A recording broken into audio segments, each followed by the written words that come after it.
30 seconds.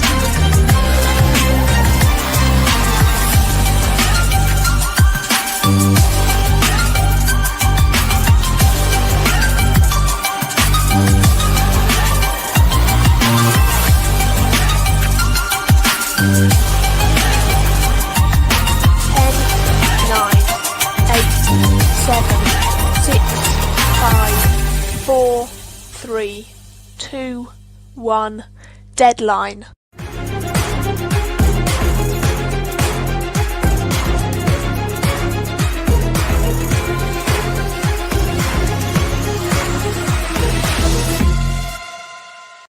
Good evening and welcome to the 2024 DBN broadcast of the Australian Open Diplomacy Tournament. I am Kevin O'Kelly, happy to be with you tonight, and we are coming to you in Australian prime time. I believe we're going to make it out on Friday night, so cheers to those of you who are watching us live here. We look forward to the conversation tonight. I am joined tonight by my friend and colleague, Michalis Kamaridis. Michalis, welcome. Good day, mate. Pretty good. I was saying top of the morning to you because generally when we have Australian folks joining, specifically me here in North America, they are mostly playing overnight and crazy hours, and we have tortured them enough. But Jamal has put together a great group here to get us in better timing so the Australians can watch us in their good time doing that. So we do have one of us in overnight hours, and it is not Collins. Thank you for joining me late at night. We're going to get to the broadcast here. This Australian Open has come to us since 1997, according to the World Diplomacy Database. Those records only go through, I saw 2009 under the current name, but I think the naming changed with titles. A lot of them were in Sydney. This year's comes to us from Canberra. The Good Games club there has hosted, I believe, a lot of events since Jamal has been organizing recently. So thank you to them for hosting, and we will get to 3 rounds of diplomacy action. Michalis, you got any good stories about Australian opponents, good games, bad experiences that you want to torture some people with throughout this broadcast? Well, I mean, there's sort of 3 Australian players that everyone's heard of. You've got Jamal, who will be TDing this one, so presumably not playing much, if at all. And you have Andrew Goff and Peter McNamara. We've seen a lot of Peter in top board format. DBNI winner this year, of course, and previously in the past as well. We haven't seen so much of Andrew Goff playing the big title games of late. It will be interesting to see if he's taken part in this one, if he's really going for it. It's definitely been a long time since I've sort of played or commentated on a game that Andrew Goff's been going for a big title on, and I'm fascinated to see how he goes about it, because I know he does not play in the same way that Peter, for example, does. I remember my first, I did not go to the 2009 Worlds in Columbus, but when I heard back from colleagues or friends here in Chicago, they were talking about this guy who had 3 solos in the tournament, which was Andrew who won it. Dan Lester had 2 in the tournament. It was like these unbelievable world players that we never heard of a world. I hadn't, because I hadn't played competitive diplomacy up until that time, and I was like, these guys are unbelievable. So meeting Goffy and hearing about him and seeing his style play was really cool. Meeting him at a later tournament, and of course Peter, everyone knows Peter, 2-time and currently reigning DBN Diplomat of the Year.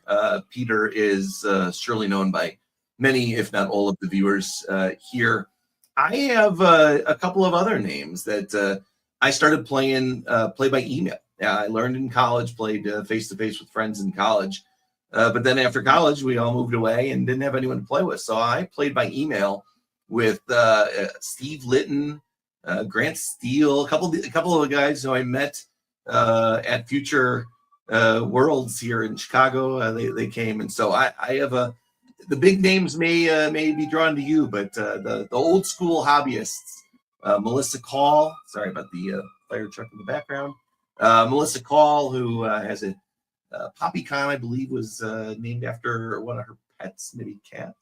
And the Boston Hobby, they're very influential here, even here too. So Australia's got a great name, and we're so happy to see them back. And we've got more events here on DBN with the Australian Hobby.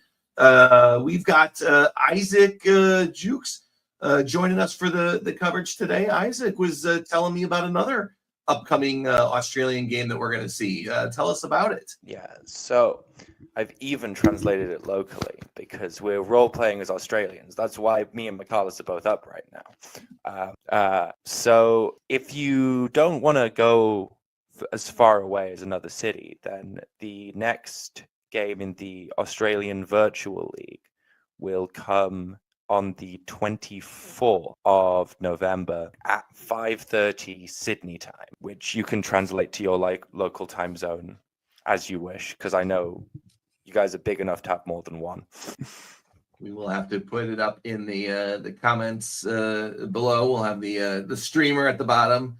We can do the math in our heads, but I know it's about 16 hours ish, so that may be overnight for us for the Snake Pit. So we will do our best. We will get to that. Isaac, welcome tonight. Any good Australian foes that you want to trash talk before we get started here tonight? I mean, there's a few.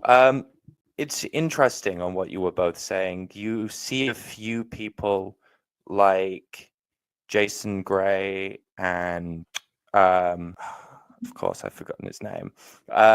Max someone. You've got some players who are coming out of possibly. You've got some players who are coming out of the sort of old Australian hobby and are making a bit of a foray into virtual and are starting to see some more activity there. So you're seeing a real crossing of worlds here, where you're getting some of the players who were in the hobby 20 or 30 years ago starting to come back and make some headwinds in the virtual scene. Yeah.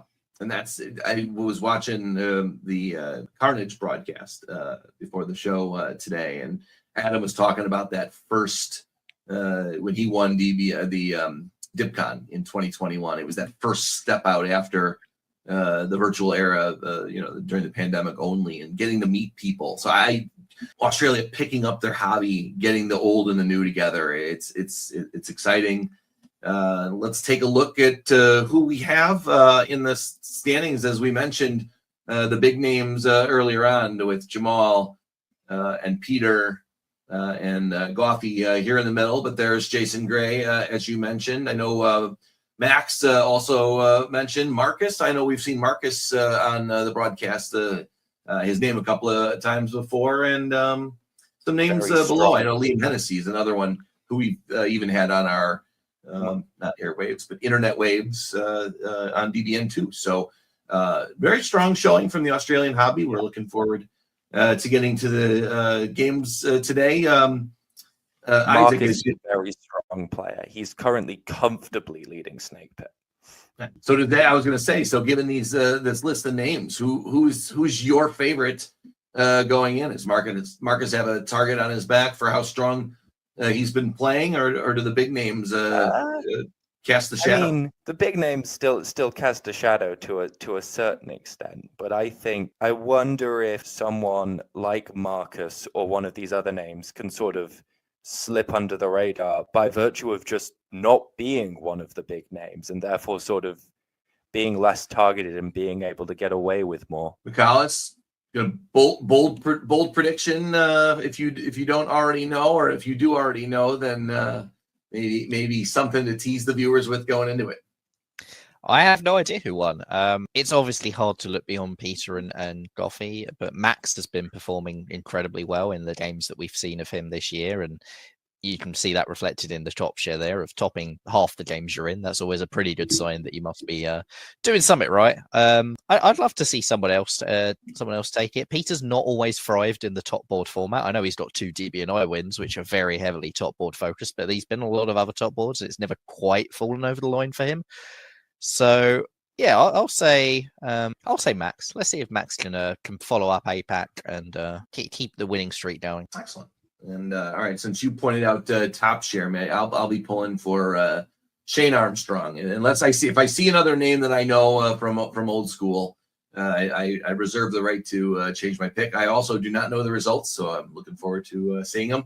But going in, Shane is who I'm pulling for, and we'll pick one of the lower names here on the top level. So we've got I will 11. say that, I will say that I don't know if Gavin Atkinson is there, but he came very close at WDC just last year, and eventually that helped Jamal win instead. But Gavin was right there, right to the end in that tournament, and he's played pretty decently in other games I've seen of him. It'd be great to see him win as well.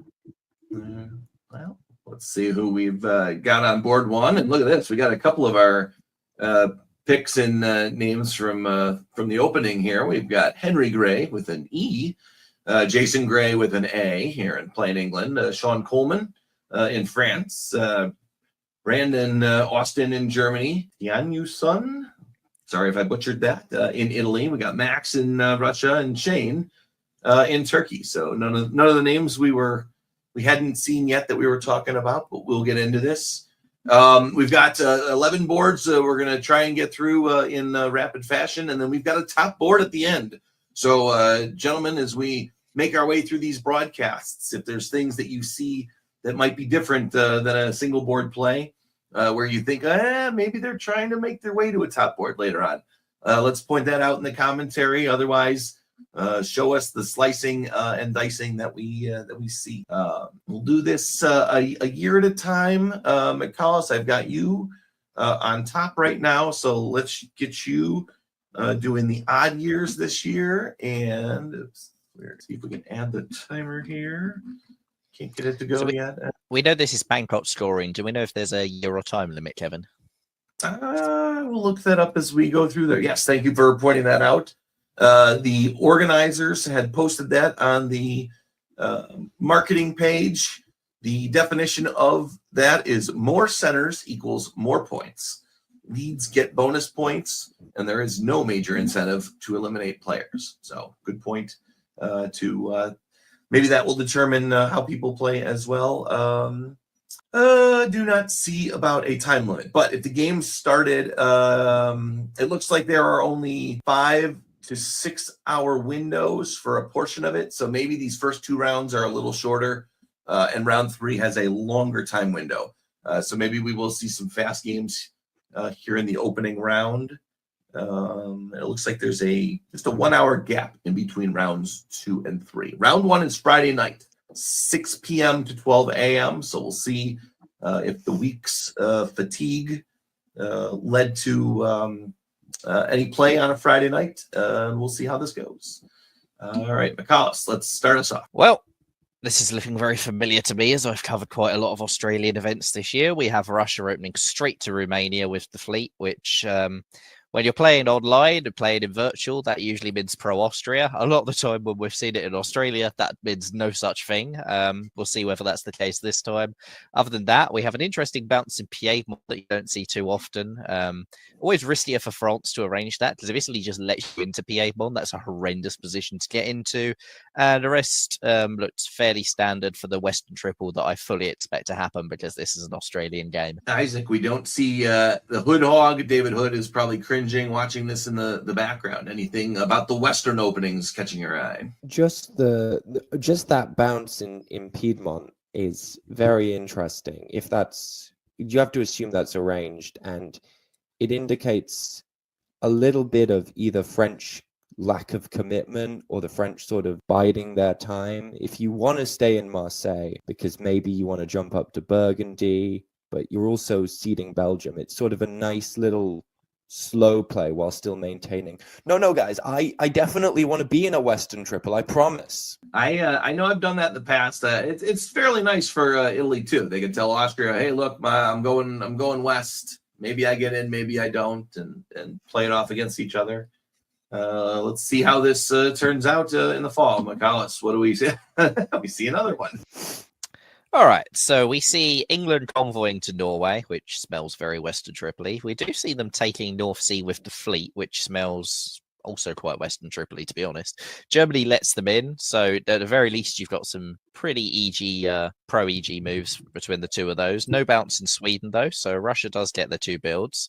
And having moved their fleet straight to Romania, they move it straight back out. They actually decide they want the army in there. So again, this is setting up quite nicely for a juggernaut. If there's not a Western Triple, and if there is one, we'll see whether that quickly turns into something else. You see something you don't see so often as well. Italy takes Tunis with the fleet, despite Turkey bringing the fleet straight to the Med, which maybe they're already planning how to defend against a Western Triple, or maybe this is Tianyu just hoping they can cut some sort of deal with Turkey, maybe an AIT, maybe just an IT.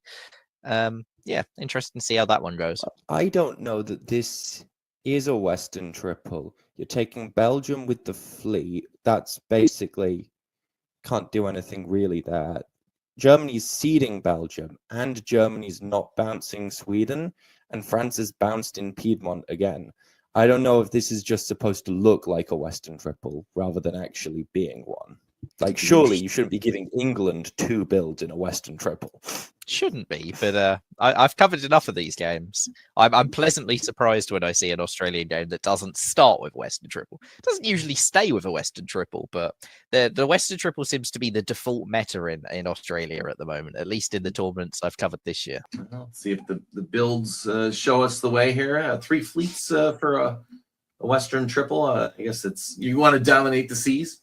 Sounds good to me. Germany pretty standard with the fleet army, Army Berlin, not Munich though. So yes, anti-Russian possibly. We'll see. A wave from France, so feeling the comfort. Those bounces in Piedmont maybe puts a little pressure. That's usually not what you see in a Western Triple. So it's EG, as McCallus maybe said earlier on. Army Con. Usually you want that second fleet out for Shane. We'll see what Shane's thinking. And of course, with the convoy up to Norway, we get the fleet north coast, drawing them up early. Putting an army down as Turkey can be quite a strong pro-IT move. Yeah, for sure. It's what I love to see when I'm running ITs. No. All right, Isaac, take us through these orders in 1902. So we seem to keep bouncing Piedmont forever and ever, which is fine, but eventually you want to be doing something else with those units, especially with Apulia being trapped. I think bounces can be useful, but eventually you're just tying up your units. And I think you've been bouncing for long enough here that nobody's buying that this is anything other than arranged. But I think the move of the turn is probably this force on Belgium that looks to not be arranged. I think England happened to be going out, but I don't know if EG is still together or if this is a German stab that they've just happened to time very well. Yeah, McCall, dive in there a little bit. What's if you're just going to give Germany Belgium in 1902, what's the point of taking it in 1901? It's so that you can build a fleet that you don't move out of Edinburgh, Kevin. Beyond that, Germany has taken Belgium but not backfilled Holland. They've gone to Helgoland instead, which is not the ideal tactics. You'd really rather want to be in Holland if you're going to attack North Sea, so that you don't have to worry about pesty retreats into Holland or anything like that. But France has sort of done a semi-committal Western Triple. They've moved to Spain's south coast. They've presumably kept that other build in pocket because, guys, I really want to build Fleet Marseille. I just can't get out of Marseille to do it. You can see that's what I'm trying to do, honest. And which could very much be just lulling England into an attack against Russia so that FG could go after them. The one move that doesn't really make a whole lot of sense on that front, though, is Berlin to Silesia, because that does suggest Germany wants to go after Russia. Maybe it's to try and interfere around Galicia instead, do something there. Either way, Turkey is laughing all the way to the bank and is a big winner at this stage of the game. Already in Greece, already out of the box. Quite often, Germany throws something in Silesia or Tyrolia or something like that, just to be a player in the conversations in the East. Once you have an army there, suddenly everyone's much more eager to tell you what's going on. Yep. Doug Moore would be very, very proud of that move.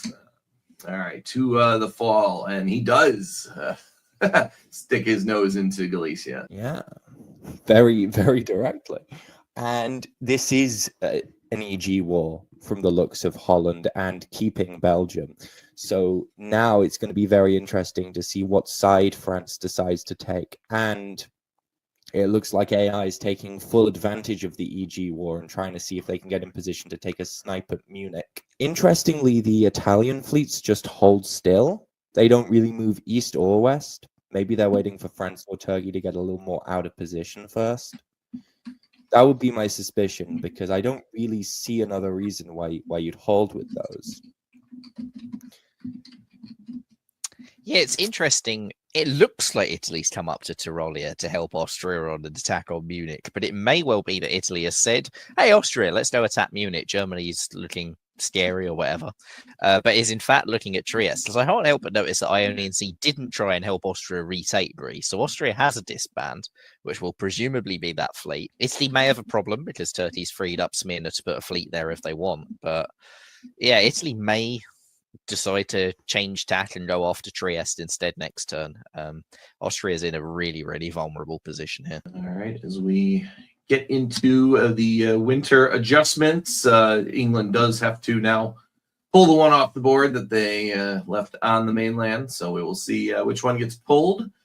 France keeps the one in pocket. Turkey and Germany rolling along. Army Munich I was fleet going to say, well, I couldn't build the fleet in Marseille because it's still not open. Yeah. This is the exact opportunity you want, because you can build fleet Brest and you have an excuse for it either way. Yeah, well, that excuse doesn't go over well, let me tell you. And well, you're seeing I think France is already committed to not Western Tripoli when Spain went to Mid-Atlantic instead of to Western Med there. This is an attack almost certainly on England. Maybe there's going to be some deal where France gets Belgium next. It'll be like France has put 2 on Belgium, so they definitely seem to be more interested in the north than the south. Turkey waving is fascinating. I quite enjoy that from Shane's perspective, but if I'm Tianyu, I'd rather just see the army. Every unit that's waved could be a fleet in future. And if you want an IT, you don't want Turkey to have opportunities to put a load of fleets down. They've got one in the med already. That's more than enough. Yep, that's exactly where I was going to go with that. And then, of course, Austria pulls the fleet and is under direct attack. Trieste call, All right, 100%, right? Yep. So spring 1903, Italy takes Trieste, because that's just what Italy should be doing from this position. I think with Austria being on the verge of death, it's the correct decision from them. Turkey gets Serbia as a result, so just more great news for Shane. Germany gets supported into Budapest by Russia, which is pretty interesting. It does look like there's some sort of collapsing FG, whatever happens to their relations. Germany's fighting both of their neighbors. And they've lost Munich to Austria. Yeah. What did those French armies actually do in Picardy and Burgundy, Kevin? Picardy supported Burgundy to Belgium, which did not happen, and they supported each other to Belgium with neither of them. Okay, so Sean's made a bit of a misorder there, which is unfortunate. May still be salvageable in full though. Like Burgundy isn't a catastrophic position for Germany to have broken into for France. Ruhr is a great retreat spot as well. No, especially with an Austrian army in Munich. Yep. All right, let's get to the fall and see what happens, Michaelis. Oof. So Italy finishes off Austria with the support of the Germans. Cool, good decision. And this is what Italy really wanted to see.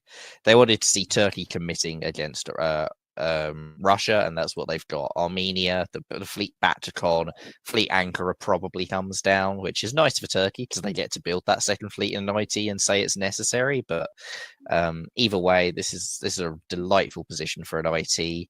Germany gets back into Munich at the expense of Berlin, but has also lost Belgium. Yeah, this is a pretty catastrophic turn for Germany, and of course we say goodbye to Austria. I think this is a pretty catastrophic turn for the West in general. They seem to not really figure out who wanted to be friends, and as such the East seems to be getting all the benefit. I mean, I do think that there's EF cooperation here. Like England's tapped Holland twice in a row so that France can take Belgium. This time, France remembers to actually order one of their units to Belgium. So, yeah, given that they've got back into Burgundy as Germany walked out, this is a pretty nice turn, I'd say, for France. The issue is, of course, that if there's an IT, then Italy will be coming, and these nice little bounces in Western Med aren't going to cut it for France and defence. So. Yeah, that's a good deal for England too. You realize you're under pressure. You need anything you can. So those extra English fleets could help against the Italians. We'll see what the Italians put down.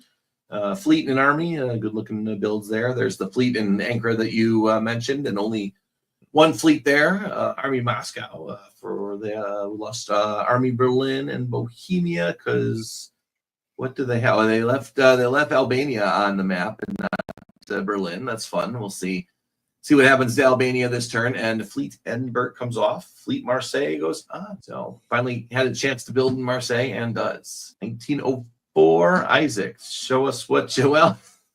No, not the. I mean, it was an EF for all of one turn, but then France went, but what if I had Liverpool instead? I think that sounds a little bit better. And so they moved to take that. Also, It looks interesting. Sorry, you go. Just Italy taking Budapest here without any Turkish help, which Serbia was supporting Greece. What was Serbia doing? It was supporting Bulgaria, Con up to Bull. Up to Bull. So yeah, just probably fine, but just an interesting sort of move. You might have expected that support to be coming through from Turkey to try and help the Italians up into there, given that they have a less fast growth path than the Turks do. Although, saying that, Russia's lost Norway, and they're probably going to lose St. Pete as well. Well, one of St. Pete or Sev, they can't hold both. Okay. Yeah, I'd say Turkey moving up to Bull East Coast. This is as pro-Italy as you can get for a two-fleet Turkey. So I don't think Italy has too much to worry about.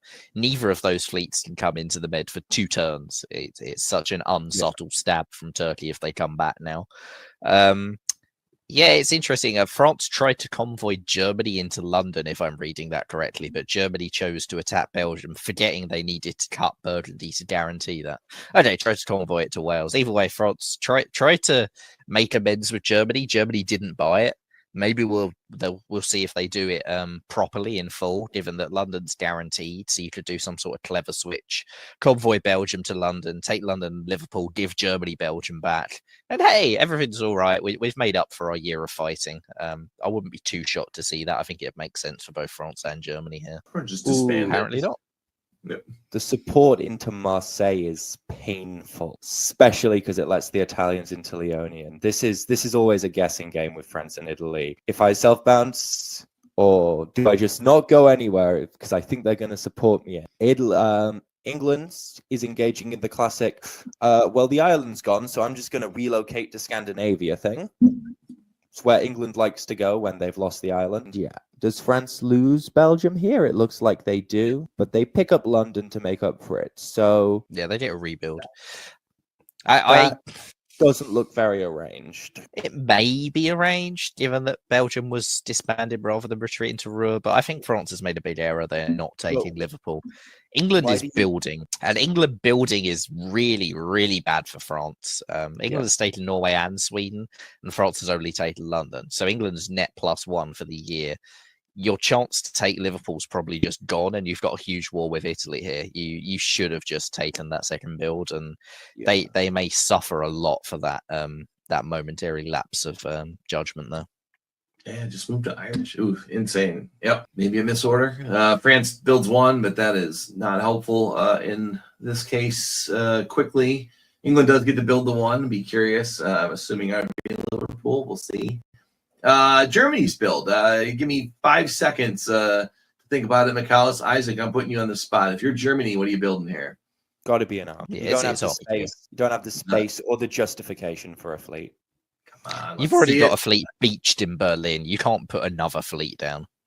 Come on, you could have been Baltic and Helgoland. It could have been the German fleet power. That sounds like a great invitation for Italy to come and take Munich. You've got a strong IT. You can't be sending armies or fleets in the other direction.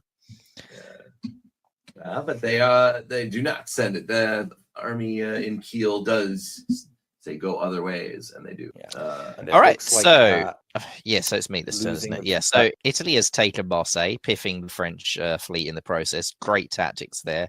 Got Germany on board. They've cut Burgundy to guarantee it happens. So, yeah, France is in a pretty tough spot. They've got into mid-Atlantic, which sort of stops the rot for now, but Spain's guaranteed to fall as well. IT, meanwhile, continue to progress in the east. Italy's into Galicia, which is important for guaranteeing Turkey gets Romania, which is quite important for this position because Italy's growing at the moment and Turkey isn't. So for alliance balance purposes, you have to be telling Turkey, hey, right, this is the turn you'll get into Rum. This is all good. You don't need to worry about me growing. Germany's flung their lot in with Italy, which I don't hate at all, actually. They've interestingly supported England to North Sea whilst lining up an attack on Sweden as well, which is just fun. I think trying to use England as a bit of a janissary and then going for your share of France makes a lot of sense for Germany to get the best score they can out of this game. Italy probably won't come for Munich while they're progressing through France. It tends to be a case that if you can't break through France, then you look at Munich, but Italy's got their own growth elsewhere. So not too much to worry about, especially as Turkey's so far away that you don't yet have to worry about that second stage of an IT where they start going from Galicia into Silesia and attacking Berlin. On to the fall. Let's keep going with that. Turkey make some progress. Yep, so Turkey gets Romania because Galicia cuts Ukraine. Cool, good, correct decision. Romania's piffed. Baltic goes up to Bothnia, so actually it's a sneaky plan to try and get St. Petersburg, keeping the English units on the board, who for the second year in a row, Jason Gray gets to build in England, which is great from this position. Love it, Jason. Germany gets into Burgundy and Italy gets into Spain, so unfortunately France has paid the maximum price for their miscalculation last year and is in having lost London as well. This is basically the end. They're down to 3. It'll be a case of can you try and survive to the end in Paris, possibly? Portugal is unlikely to be holdable, and England hasn't even brought fleets up behind you to defend you in mid-Atlantic. England's got their fleets in Wales, Edinburgh, and London. So, yeah, I think Italy will break into Mao, and it'll be interesting what Turkey does with this build. If they did a stick with the IT to the end, they probably put another army down. If they're getting worried that Italy's doing too well, maybe this is the time to stab. maybe, but a 1-point difference when you still realistically have Warsaw, Moscow available to you, I'd be surprised. A bit more than 1 point now. And two apart, +2, +1. England also building, and as you mentioned, France removing. Ooh, 2 waves, 1 for each of Italy and Turkey. France cannot wave because they are pulling. They have England, Channel, and Portugal coming off, and Fleet Liverpool. So 5 center England, 4 fleets all on the island. That is some fun. I mean, this build makes a lot of sense for England. You want to try and defend mid-Atlantic once France is dead, because what you don't want is Italy coming up and starting to take the dots on the island. So I see why you'd put another fleet down as England here, especially because Germany basically has you covered on the continent at this point. See what they do. Italy was guaranteed mid-Atlantic, so England needs to be able to hold North Atlantic Irish English so that Italy can't get past mid-Atlantic, which is important. Yeah. Interesting choice moving off. I thought they would have been in North Atlantic Irish, English, and North Sea, but Edinburgh decides to go to Norwegian instead. Well, you can still bounce North Atlantic, and this way you can also cover Norway. Take us through the rest, Isaac. So you've got the end of the demise of France, Gascony gone, Mid-Atlantic gone. Be surprised if Paris lasts to the end of the year, but it's the only thing that might, from the looks of things. Then you've just got IT making progress elsewhere. Sev falls, and Russia decides to run up north, possibly in a bit of a IT janissary pitch, saying, okay, you guys can take all the south, but leave me Moscow and St. Pete to defend myself against this west set so that you guys win. And other than that, it's just the IT making progress. And we seem to have got, of all the possible alliances at the end, the Western Alliance seems to have become EG. So that's been a fun turn of events in the West. I wonder if Russia got spooked by Bothnia, and that's why they've pulled the armies north. Germany took a risk signing with Italy. They're going to probably get a build out of Paris this year, but it's not guaranteed. And actually, France can just tap Gasly and Burgundy to deny it. Picardy taps Burgundy, Brest taps Gasly. You can cut both supports to protect Paris. So, given that Germany's not got St. Petersburg, maybe EG should have gone after St. Petersburg. The IT is cleaning Russia up. Germany might be next. You can Brest with English help. Channel can support you in. That would require Italy to tap Channel, which seems unlikely. England throws in too, so maybe France, maybe Sean upset a few people with the flipping back and forth. And I mean, why give Brest to Germany when you can take it yourself? I'd definitely go for taking it myself. And EG sets up to take St. Petersburg now, although Germany going into North, I don't know if that was a DMZ or if that was defensive, but I'm guessing that Germany probably wasn't supposed to go into North. Well, not especially if they were convoying St. Petersburg to Sweden. Oh yeah, that's a good move. That's a good move to notice. So Germany's decided. England don't need England's help here. I can manage fine on my own. And in return, Russia gets into Silesia to come and attack Germany. So, not sure this has worked out the way they wanted. Yeah, Turkey's gone for the stat. Italy not building army there this last term was brave, and they've paid the price. Is this a stab, or is this evening out? I see why it looks like a stab. But like Italy still has Galicia, so Budapest is safe. They could take Vienna, but also now you can build the army in Venice. Now you need to, but the problem is you also need fleets. And Italy supported Turkey to Ukraine, which Turkey didn't take. So I think it's clear that was a stab. Bulgaria to Khan though, it's you could have had. You got +3, and now you got to hold one back. Well, now you have to wave one. Yeah. Well, you had to get it because it was on the East Coast, so you had to do it to get a fleet out towards the Med anyway. It doesn't make a huge amount of difference which way around you do that. Yeah. All right. Let's see what we got here. We've got fleet in Smyrna, so now you do have two heading west. You got the army in Venice to protect. Paris is gone, and the center. I don't know. We shouldn't say anything at this point. Now, everyone, is there anyone who is allied at this point? Germany and Russia, maybe. Although with Germany and Italy, judging by Brest last turn. Yeah. We get one more year. We get one more year out of this. Yep, so Italy gets back into Trieste, losing Budapest at the same time. That's probably fine. They get to retreat into Romania behind Turkey, which is a misplay on Turkey's part that could hurt them as well. Germany's got into Paris and is lining up an attack on Brest, which will probably work unless Italy decides that it shouldn't. Italy, meanwhile, has gone Portugal to Spain, North Coast, which is something you see one game in 1,000. We'll see whether that pays off. There is a small benefit that you can force Gascony doing that. It's the only reason you ever want to be in Spain North Coast, and maybe we're going to see that that's what they do. Germany's into Sweden. Russia has secured their defenses a bit better, and Russia's done some good diplomatic work to convince Turkey not to walk into a wide open Moscow for 2 consecutive turns. To the fall, Germany gets Brest and Paris, and France survives. France survives. England takes Holland. Germany loses Belgium, so they're +2 -2. Oh no, they're +3 -2. They got Norway as well. So England, meanwhile, having lost Brest and Norway, has Norway blown up and gains Holland. So doesn't actually have any extra disbands. And Italy has indeed forced Gascony. So I say it's one game in 100 that you see Spain North Coast. This is one game in 500 where you see Spain North Coast and it works and does something good. So cool from Tian Yu.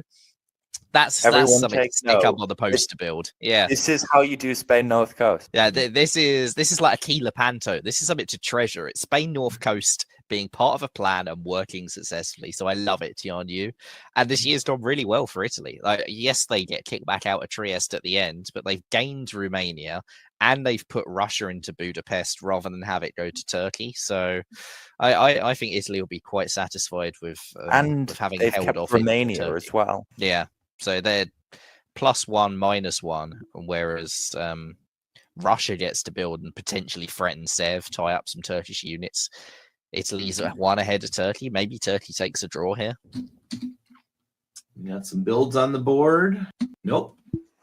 No draw yet. No draw yet. Turkey gets back into... Oh, sorry. This is Isaac here. My bad. It's fine. It's fine. Just steal from me. No, Turkey does get back into Romania, but also I think you don't take this draw as Italy because you feel like you can defend yourself and you've still got play in the West. You can take a decent chunk more of France if you have the time. And if you have the English on side, which if I'm Italy, England hasn't moved against me yet. And they've just been attacked by Germany 2 years in a row. So, and Russia's coming down now. Like this stab from Turkey that seems like it should have worked out really well for them seems to have ended up actually working out in Italy's benefit rather than theirs, because it's got them a junior partner and it's got them a little more play in the West whilst also having an excuse to go and take some Turkish dots. Yeah, I mean, it's going to be hard for Italy to take more dots. It looks like Budapest didn't support Italy into Trieste. In fact, why didn't Italy get into Trieste there? I only see one support hold on it, Kevin. The orders are Trolia to Trieste. Oh, just Trieste defended. Okay, so Russia has actually sided with Turkey. That's a lot less good news for Italy. Okay. The red was this cut. Yes, supporting Budapest. There you go. So you can imagine that Russia is actually going to come after Vienna here, and Italy's position is a lot less good. I take back everything I just said. Here. So what we got to do when we look for this is see that little black arrow right there. That's what we're going to look for from now on. Yes. All right. Good to know. All right. So fall 1908. We're still going, and we are still going. Russia does get Vienna. Italy keeps Brest, but Russia really the big beneficiary out of this EG stab. They got Budapest out of it. They're getting Vienna out of it, as sort of Italy and Turkey have jockeyed for their attention. And then over in the West, E and G continue fighting as Norway changes hands for the 17th time. But England seems to have... is that Germany supporting England into Brest? It looks like it. So yep. Germany's trying to make up with England, but England's like, no, I'd rather have Norway. Or maybe Norway's arranged, but I don't think you can afford to be going down as Germany here. But you're getting Sweden, so maybe. I can't help but look at Holland not moving while Kiel moving to Holland and wonder if there was a deal where Germany puts England into Brest and in return England gives Holland back. France tapped Picardy, which is the only reason Brest didn't work. But yeah, this may have been arranged as well, where France got England got France to tap Burgundy. It looks like there's a lot of things that Germany shouldn't be too happy about with that turn. That's how we end it. So it ended in winter 08, so it can't have been a draw because you don't normally draw in the winter phase. So let's assume we have a 1908 cutoff for these round one games for now. We'll see if it was time or if it was year as we get through these next ones. I do want to say is that this score line here is absolutely fantastic. It is up and down and very dynamic. England traded Sweden for Norway over the last 2 years with the convoy. If Germany just wanted it, no alliance lasted more than 2 years other than IT at the start. I'd be curious how that fell apart. Well, you look at it. No alliance lasted more than 2 years except for IT. And who are the two countries on top? IT. So I take it back, Australia. You didn't give me a Western triple. You gave me an IT. I love you. All right. Isaac, save your thoughts for game two, because game two will bring us the following players. We've got Daryl Cox in Austria, Doug Stewart in England, Jacob Traeger in France, Peter McNamara in Germany, Joshua Crowther in Italy, Hector Sukavon, try that one, in Russia, and Tamika Coleman. Coleman with no E in the middle, so I wonder if Tamika, and we had, who was it, Josh in the last one? There, Sean. Sorry, Sean. Sean and Tamika. Maybe some relation there. We don't know. We will see. This board is one very well-known player, a couple others in the rankings. Isaac, we'll switch you to the top here, and we'll put you in the odd years. Let's kick us off. Okay. So again, it seems like Australia loves bouncing Piedmont almost as much as they love Western triples, because this is the second game in a row that we've seen it. Again, don't know how much I like it as France or Italy, but there are reasons to do it, definitely. It gives you some nice security, but all of your other DMZs are met, and that Galicia DMZ is always very interesting. Let's Russia open north. And let's Austria have a little bit more play in the Balkans about what they want to do and where they want to go, especially when you go to Romania rather than Serbia. That is a move that I have tried once, and it worked out great for me, but even better for Turkey when I did it. So I wish this Austria more luck.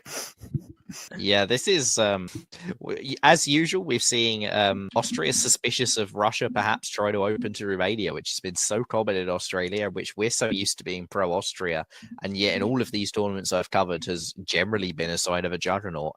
Maybe this is now a reaction to that. Russia's opening to Romania so much, Austria feels the need to try and bounce them out to stop it. Russia will be feeling like they've fallen for one here, having not opened to Galicia. DMZ'd it in return for Austria going straight to Rum.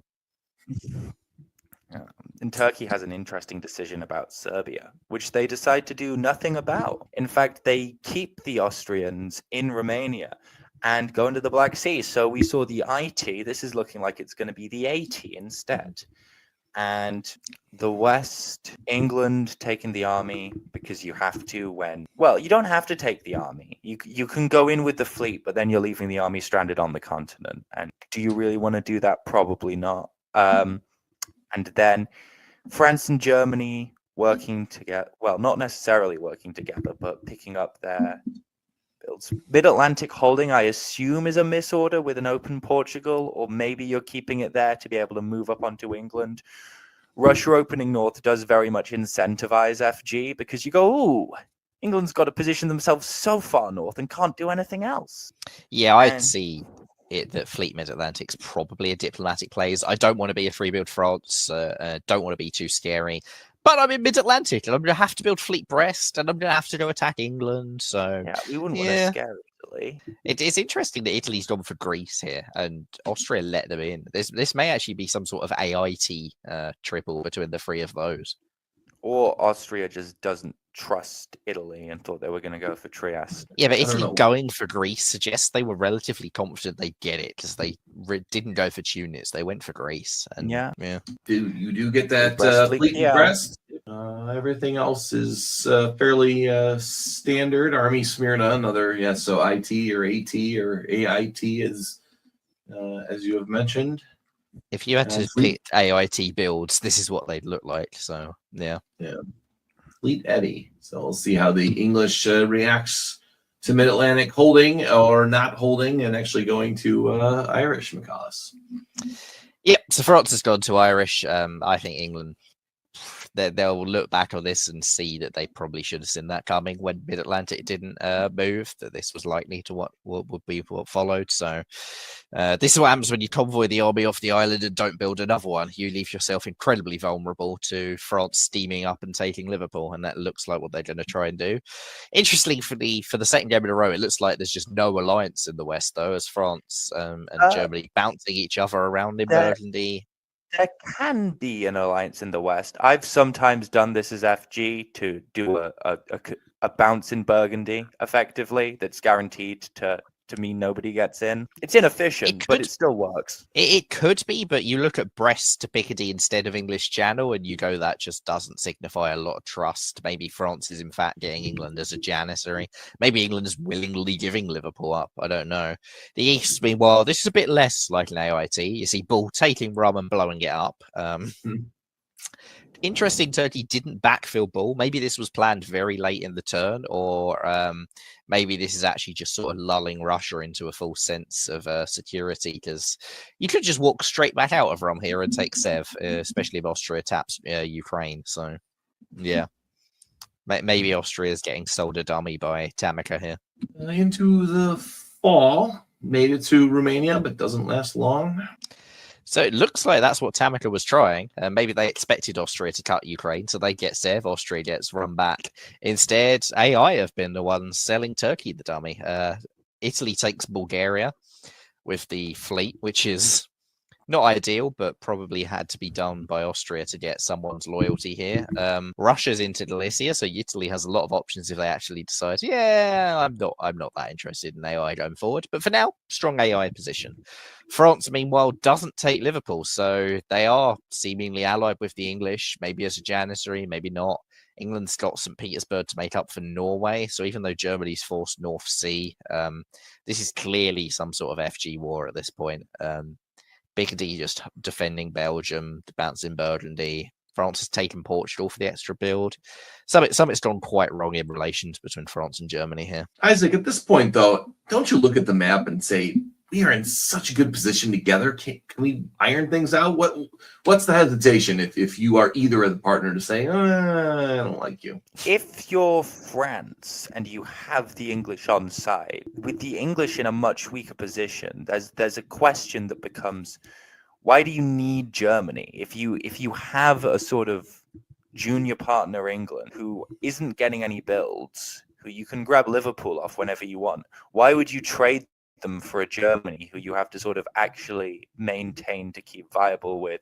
Why would you trade a junior partner for an equal partner? If you're Germany, I imagine you are probably pitching, working together with France, and you're probably getting a little bit frustrated that they haven't taken Liverpool yet. We will see if those negotiations are happening and pan out as we go through in the winter. Italy does pick up 2 for also following into Tunis. Austria rebuilds and gets 1, and France picks up Portugal. Maybe I was thinking they ordered Mid-Atlantic to Paris instead of Portugal and said, oh, I misordered. Shoot, I'm sorry. And that's why they stayed Mid-Atlantic last time. More plausible. But they built Paris this time, so it wasn't a misorder.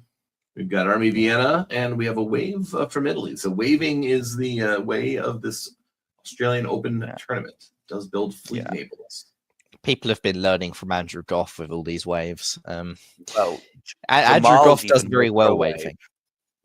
Jamal's even more pro wave than Andrew Goff is. So now you've got 2 out of the 3 with a very pro wave stance. They say imitation is the sincerest form of flattery, but the problem with trying to play like people like Jamal and Peter and Andrew is generally most players, who especially newer players, are not quite as good as Jamal, Peter, and Andrew, and replicating their play wholesale can be quite hard to keep up the way that they do.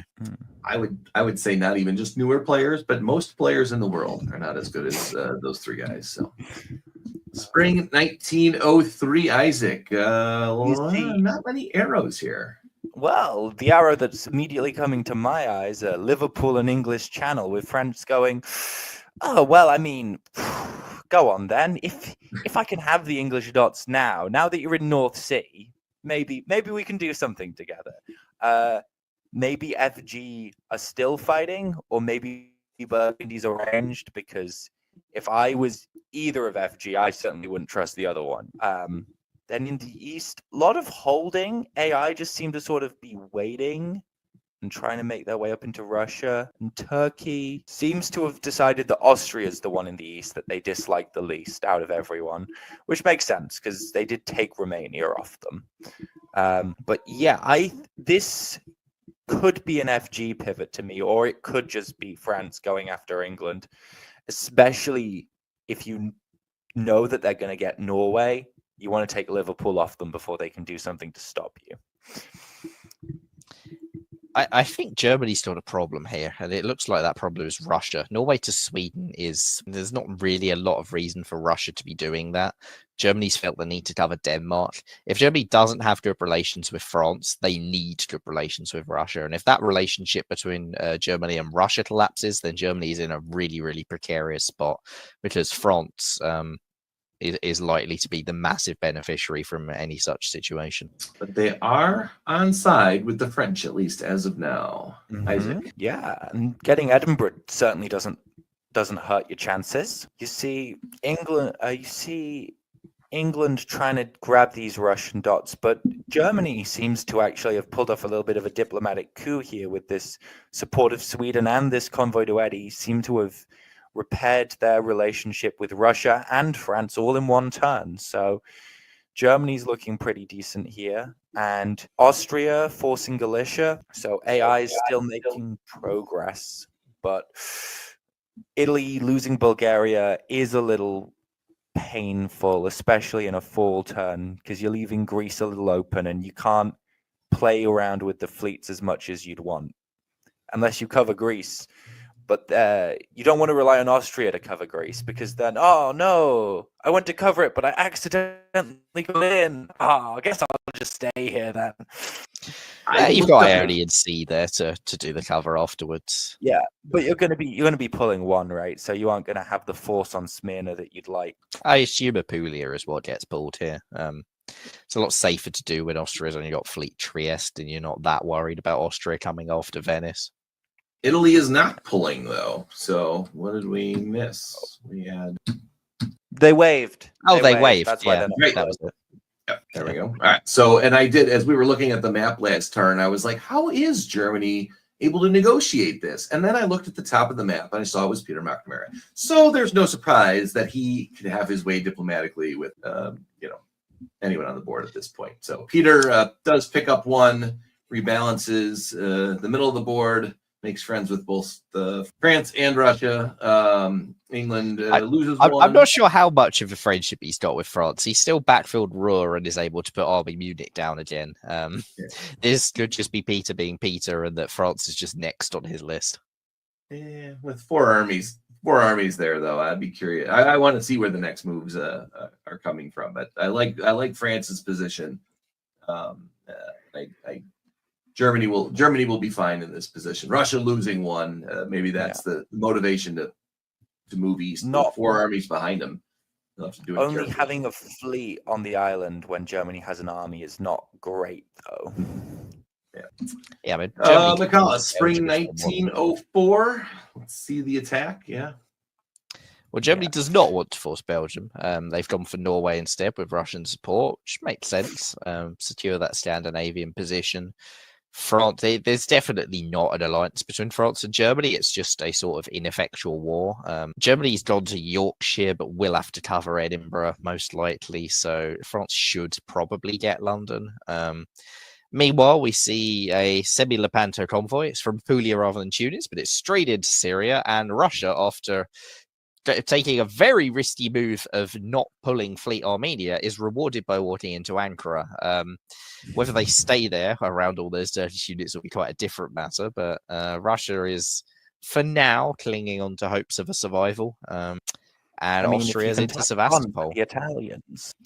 Italy can tap con themselves. They don't need you to do it. Mm-hmm. They can sort you into con. Yeah, some misorders. We roll into the fall. Let's see. It's not technically a tapping of con. If you are supported in, maybe it was meant to be a tapping. Yep. So they support. Well, no, Russia. It looks like Russia's. Well, Austria's attacking me. I need an ally. Italy, I'll give you everything, and that's a pretty valid position to take from that. So they give Italy Constantinople. Italy gets into Smyrna as well. Turkey is alive only in Bulgaria. It looks like Turkey expected to convoy Austria into Ankara, which Austria went, "No, I'd rather just keep Sev, thanks." Also a very valid position to take. Italy's got a lot of options. They've got slightly fewer options given that France has decided to come south.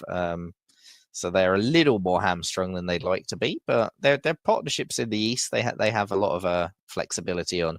France, meanwhile, has committed everything to the Med, which is just another huge win for Peter McNamara. He sticked out of Norway, but he gets London, doesn't have to cover Edinburgh, so cool, good stuff for Peter there.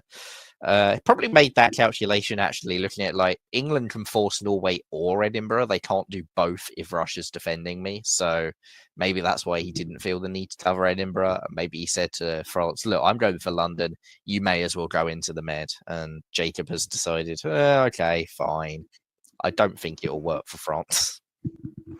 I mean, this looks like FG making up and deciding to be friends. It's just a question of if that's going to benefit Peter or Jacob more, and I'm going to guess that it's probably going to be Peter in this position. France is charging into the med against a very big and growing Italy, which is not usually how you get centres out of the med. Because Italy can now just put 2 fleets down and go, haha, all right, only one. Okay. Guess they're bringing the other one back, which is probably bad news for Russia. If they're coming back from Eastern Med, it probably means that I'm just going to take Ankara and stick with Austria. And we're doing that. We didn't get the 2 fleets. Norwegian gets pulled. Black Sea. I thought Black Sea would stick around, but it did not. Spring 1905. Isaac. Peter McNamara. This is why you keep Armenia as Turkey, because that way you can get Ankara out of it. Good luck keeping it. Yeah.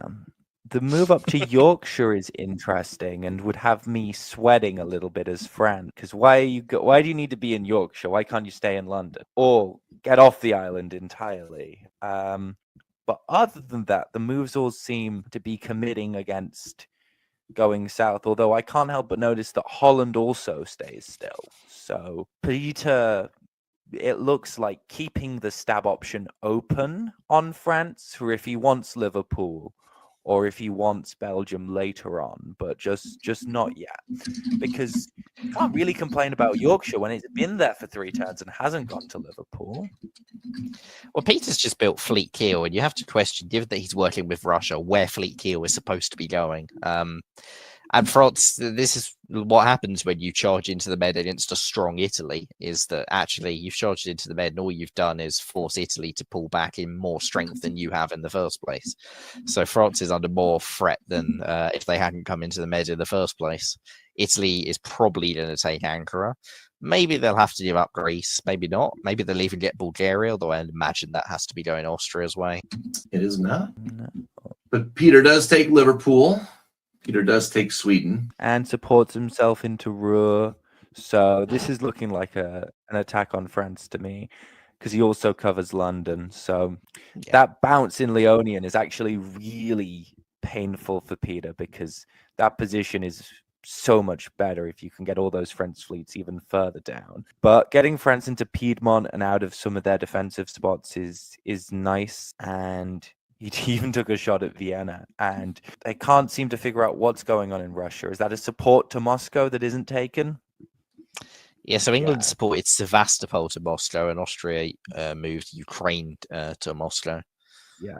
Well, I think going out with Sev is too risky with Russia still in the Black Sea.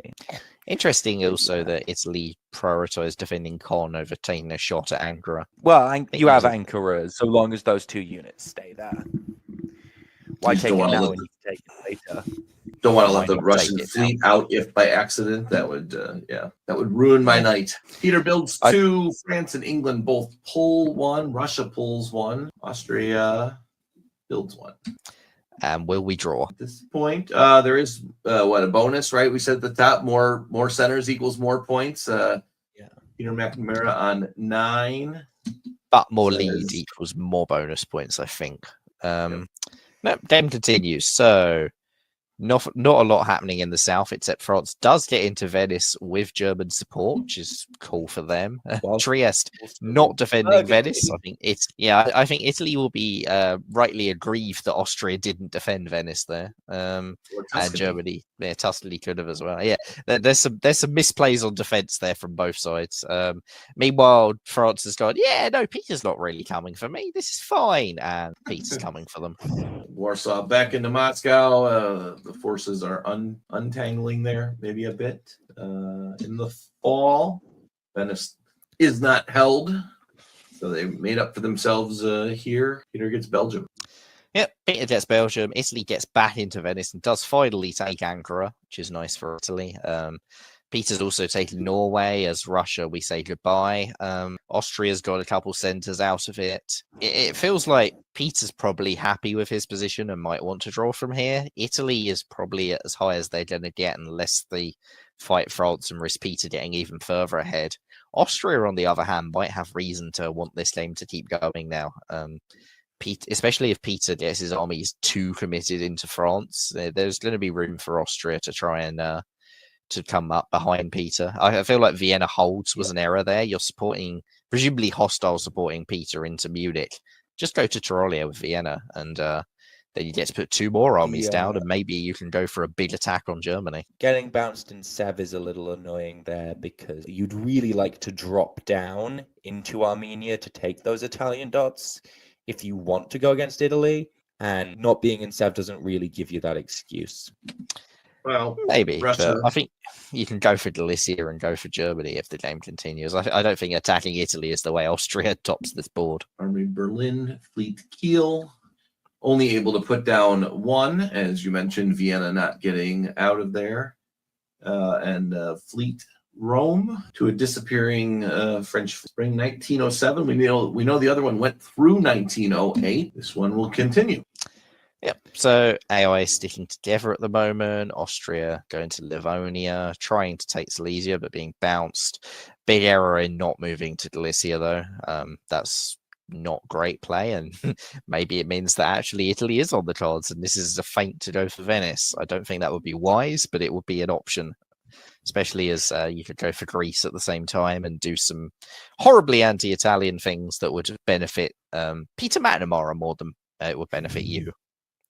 That's just the way Peter likes it, though. Exactly. All right, Isaac, what are we going to see here in the fall? Nope, no stab. No stab, just continuing to advance against French. But that move up to Sev, interesting. I don't sort of see why you would want to do that if you weren't trying to set up to do something against Italy, because you go to Ukraine if you want to cover Moscow, because you've got more flexibility there around Warsaw. The only reason I can really see to go to Sev is if you want to go to Armenia, and I don't see why you'd want to go to Armenia if you're not moving on Italy, unless you're moving on Italy, rather. In the West, Peter doesn't make any progress. He gets into Prussia, but that's it. He's probably going to be getting a little bit off of France, but mainly playing a bit of defense against Austria here because they're in Bohemia, Tyrolia, and Silesia. Yeah, so Peter does get into Picardy, which gives him shot at Paris before the end. If this is a 1908 cutoff, maybe Austria is trying to play to tie Peter in the final year and is going to run the wire in that regard. I do think they should be in Galicia with Vienna, though, and they're missing out on some nice defense on Warsaw if they were there now. France builds 2 or rebuilds 2 is probably more like it. And with that, we will see 2 armies, good for defense. Army Budapest, and that is all we wrote here. We will continue to play. Ooh, that's a lot of red. Yep. So Austria has gone up to Moscow and is defending the north by the looks of it. If we think 1908 is the final year, maybe this is why. So they're going to go after Italy. Trieste, having gone back to Trieste in spring in fall of 1901, finally moves 7 years later. It's got into Adriatic for a big attack on Venice. Cool, great, love it. They look like they should be able to hold everything in the north, and they should get Greece and Venice. So the ball is going to be in Peter's court to get his own top out of this game. Will he manage it? Maybe. Oh, yes. Brest is a way to do that. Anyway. He gets into Brest, which was the 50-50 guess he had to make with France on what France would do to defend. Although in the end, France actually prioritized Spain.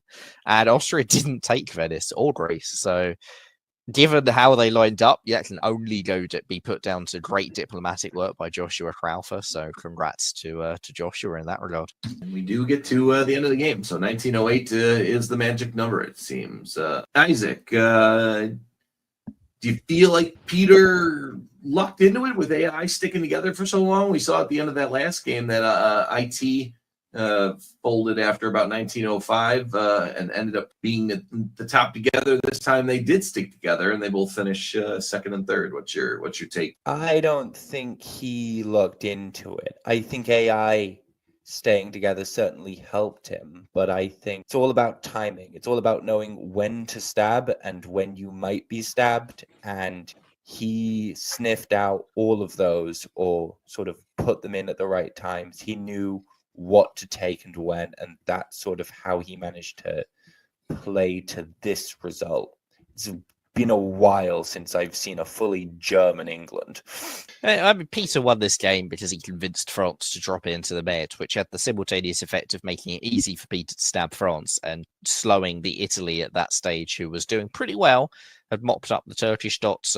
If they weren't being slowed down, would have been probably his bigger rival for the top. In the end, Austria came second, only from some late growth that took them above Italy because Italy had been locked into a war with France. So yeah, that's how Peter wins games. He gets people to do moves that aren't in their interests. In this case, it was Jacob that he got out of position, and Peter took full advantage.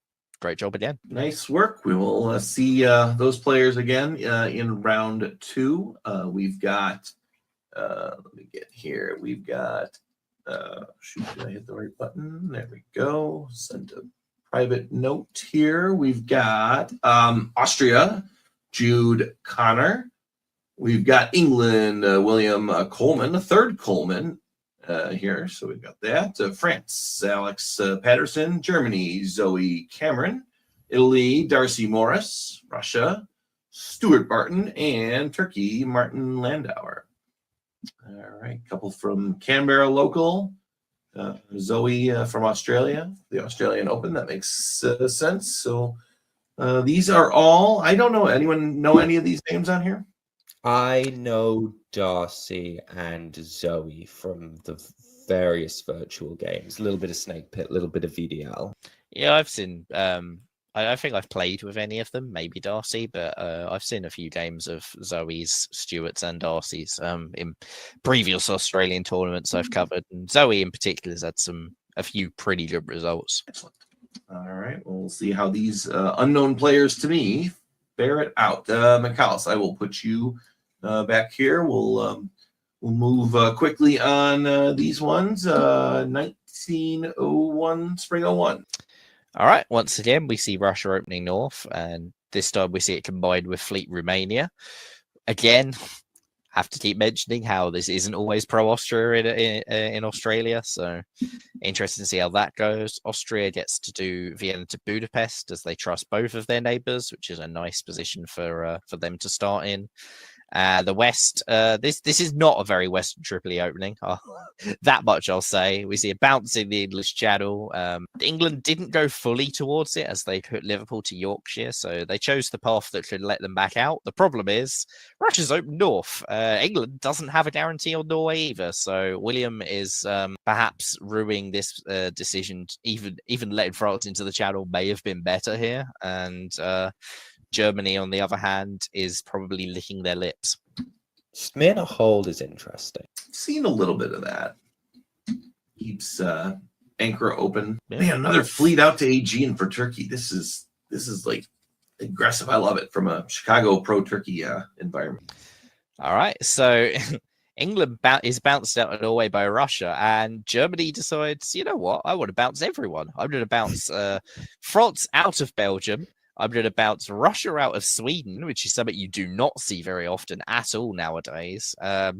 This suggests that Germany's gone, I'm going to side with England. So France gets into the Channel, but has only got one build, and Germany has probably decided to go full EG. So Alex may actually be out of position and out of luck as a result. Unfortunately, Germany has no one to bounce out of Holland, so they do get it. This is true.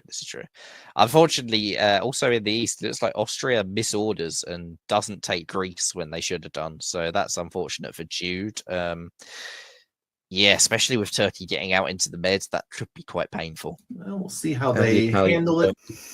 See how Jude handles it. They build one all around, except for Germany, who is laying down 2 armies. So if you're the big builder on the board, you go against the grain and go with 2 armies. So something must have been set. A bounce in Sweden and then putting 2 armies down. Fleet Marseille is the fleet in the Channel and a bounce here. We got Fleet Marseille.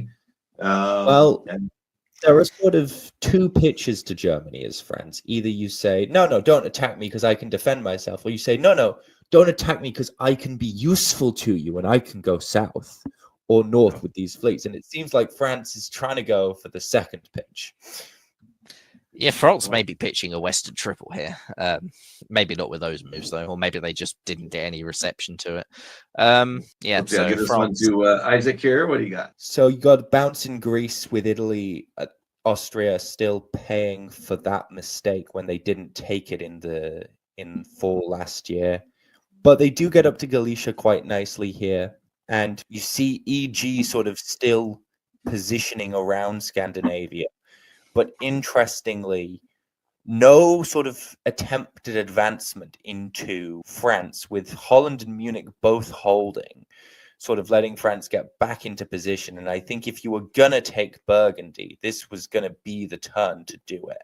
And so there's some good diplomatic work by Alex there to figure out how to pull off holding that alongside getting into Belgium. The problem for Germany when you don't build a fleet is that you leave yourself very little flexibility to do anything other than attack France. And Germany's chosen not to attack France, and as a result, they have Russia and Baltic, and they're in a horrible position for doing anything else. So, yeah, this is often why Germany should basically always be building that fleet in 1901. And if you put two armies down, you leave yourself very vulnerable to not being able to change paths. Isaac, still no attack on France, but maybe but there is an attack on Russia. Yeah, maybe the Western Triple's real after all.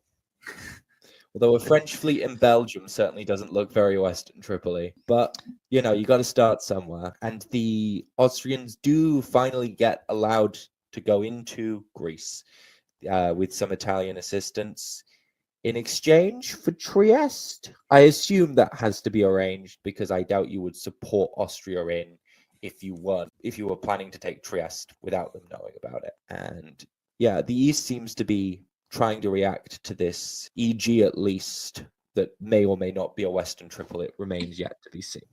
Yep, and Austria has come up to Silesia and looks like they're going to head towards the line, which again, Germany, they've got so many units tied up by that fleet Baltic that Russia has that they're horrendously vulnerable in the south.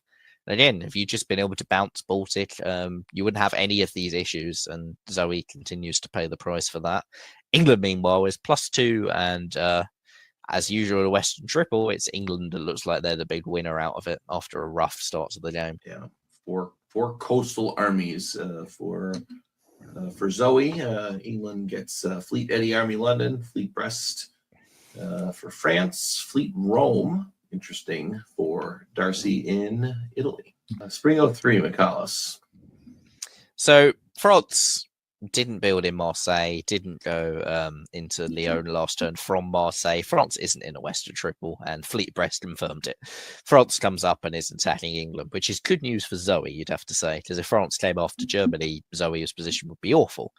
Instead, France takes the Channel, Germany takes Sweden, England gets Moscow in 1903, which is kind of fun, but may not be holdable. And the big push towards the line from AI hasn't happened. Italy's gone to the east, onto Eastern Med. Looks like they're going after Turkey, and maybe this is going to be an AIR, maybe it's just an AI, or maybe something else is going to happen. As we'll see. They send that along. We will do fall 1903. Yep. So England does not keep Moscow and has lost St. Petersburg. Germany helps them not get a convoy across because they haven't kept St. Petersburg. France goes up to Irish Sea, takes Portugal at long last in 1903, and will presumably build Fleet Brest, given they've opened it for a build.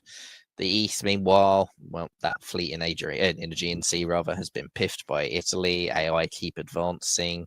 It's not yet clear entirely which side Russia's on, but you'd have to assume it's probably not Turkey's at this point.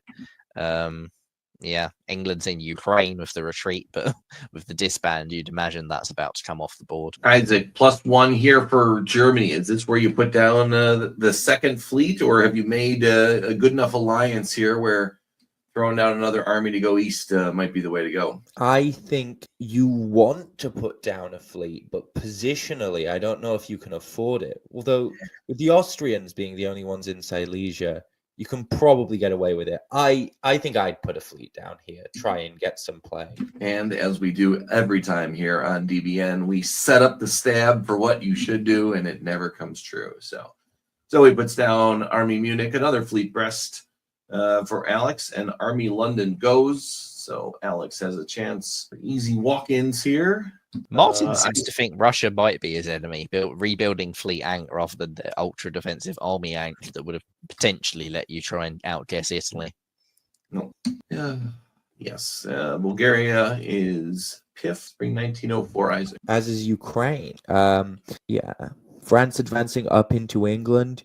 It seems to be the case in all of these games so far that France moves themselves north on England quite quickly when they sort of push into Scandinavia. But France going to Burgundy, possibly defensive, as Germany continues to push into the east, forcing Silesia. But the east making rapid progress, getting over to Syria to try and get a guarantee on Smyrna, and Austria taking Bulgaria and taking an attempt at Romania. Possibly defensive. I mean, Zoe not building that fleet. The issue is France just didn't get all the English dots. We saw before that France chose not to when they could have done, and didn't end up topping the board. France's position is really nice with a guarantee on London, which you could convoy in and then just take to, rebuild them, go into the Med if you want. Italy's fleets are a long way away if you want to do that. Or you just push into Germany next, go up to North Sea and decide that that's your next route. Or build Army Paris, Fleet Marseille and do both. Also an option. Build. Yep. So England forces St. Pete here because they still have a German friend at least. And clearly we were not the only ones worried about the French moving because the Germans defend Rouen with their two armies and try and to just keep their play in the east with Prussia and Bohemia. And you see Austria moving back towards the center here, a little bit of running to the line as AI take a guess on the Turkish dots. With these set of tactics, they're guaranteed to get at least one of Smyrna or Con, and it happens to be Smyrna in this setup. Yeah, McCall, it's interesting. If you believe you're getting a tap on Bothnia to take St. Petersburg, why is Norwegian following it into Norway? Well, I think Germany is tapped Bothnia because maybe they want to get St. Petersburg for themselves after English disbands. I don't know. I'd say that Germany's like just been outraced though. Like Prussia and Bohemia, maybe it was a clever play. They were hoping Russia would put Warsaw to Silesia, but you don't want those two armies that you've got in the east split up like that. There's now just a big hole that you probably have to fill. France is already 2 ahead and has Edinburgh in pocket. And yeah, you've got the armies to defend yourself around Munich if you need to, but Munich's at the centre. France takes to win. It's Holland, Denmark, Norway, all of that area, because France has so many more fleets, and the more English units that come off the board, the more for those, or more powerful those French fleets are in comparison. Yeah, 2 armies here, Isaac. Would you have gone fleet Brest one more time, stayed away from the south one more year? I don't think you need Fleet Brest. I think the armies are fine if your plan is to defend Marseille and Iberia, and Italy picking up Smyrna makes that Fleet Marseille build not really something that you want to do, especially with coming up into North Atlantic. You'd have wanted to stay in Mid-Atlantic, build in Marseille, and have Italy not get a build. So you just needed that perfect set of circumstances for going south to make sense here. But I think defensively and makes no difference to a fleet. Cool. And now Italy does turn west, McCallus. Let's go. So Italy turns west and will get a walk into Marseille because France walked out of Burgundy into Rouen and has lost Belgium to Germany. They didn't need to have Belgium be the move there, and I'm quite surprised that they chose it. I guess they thought they'd have Picardy there to just rectify the situation, but c'est la vie. Italy will be pretty happy with how things are going. They put Austria into Con. As of yet, it's only Russia that can take Ankh. Maybe they'll give it to Russia, or maybe AI will decide next turn that Russia has outlived their purposes.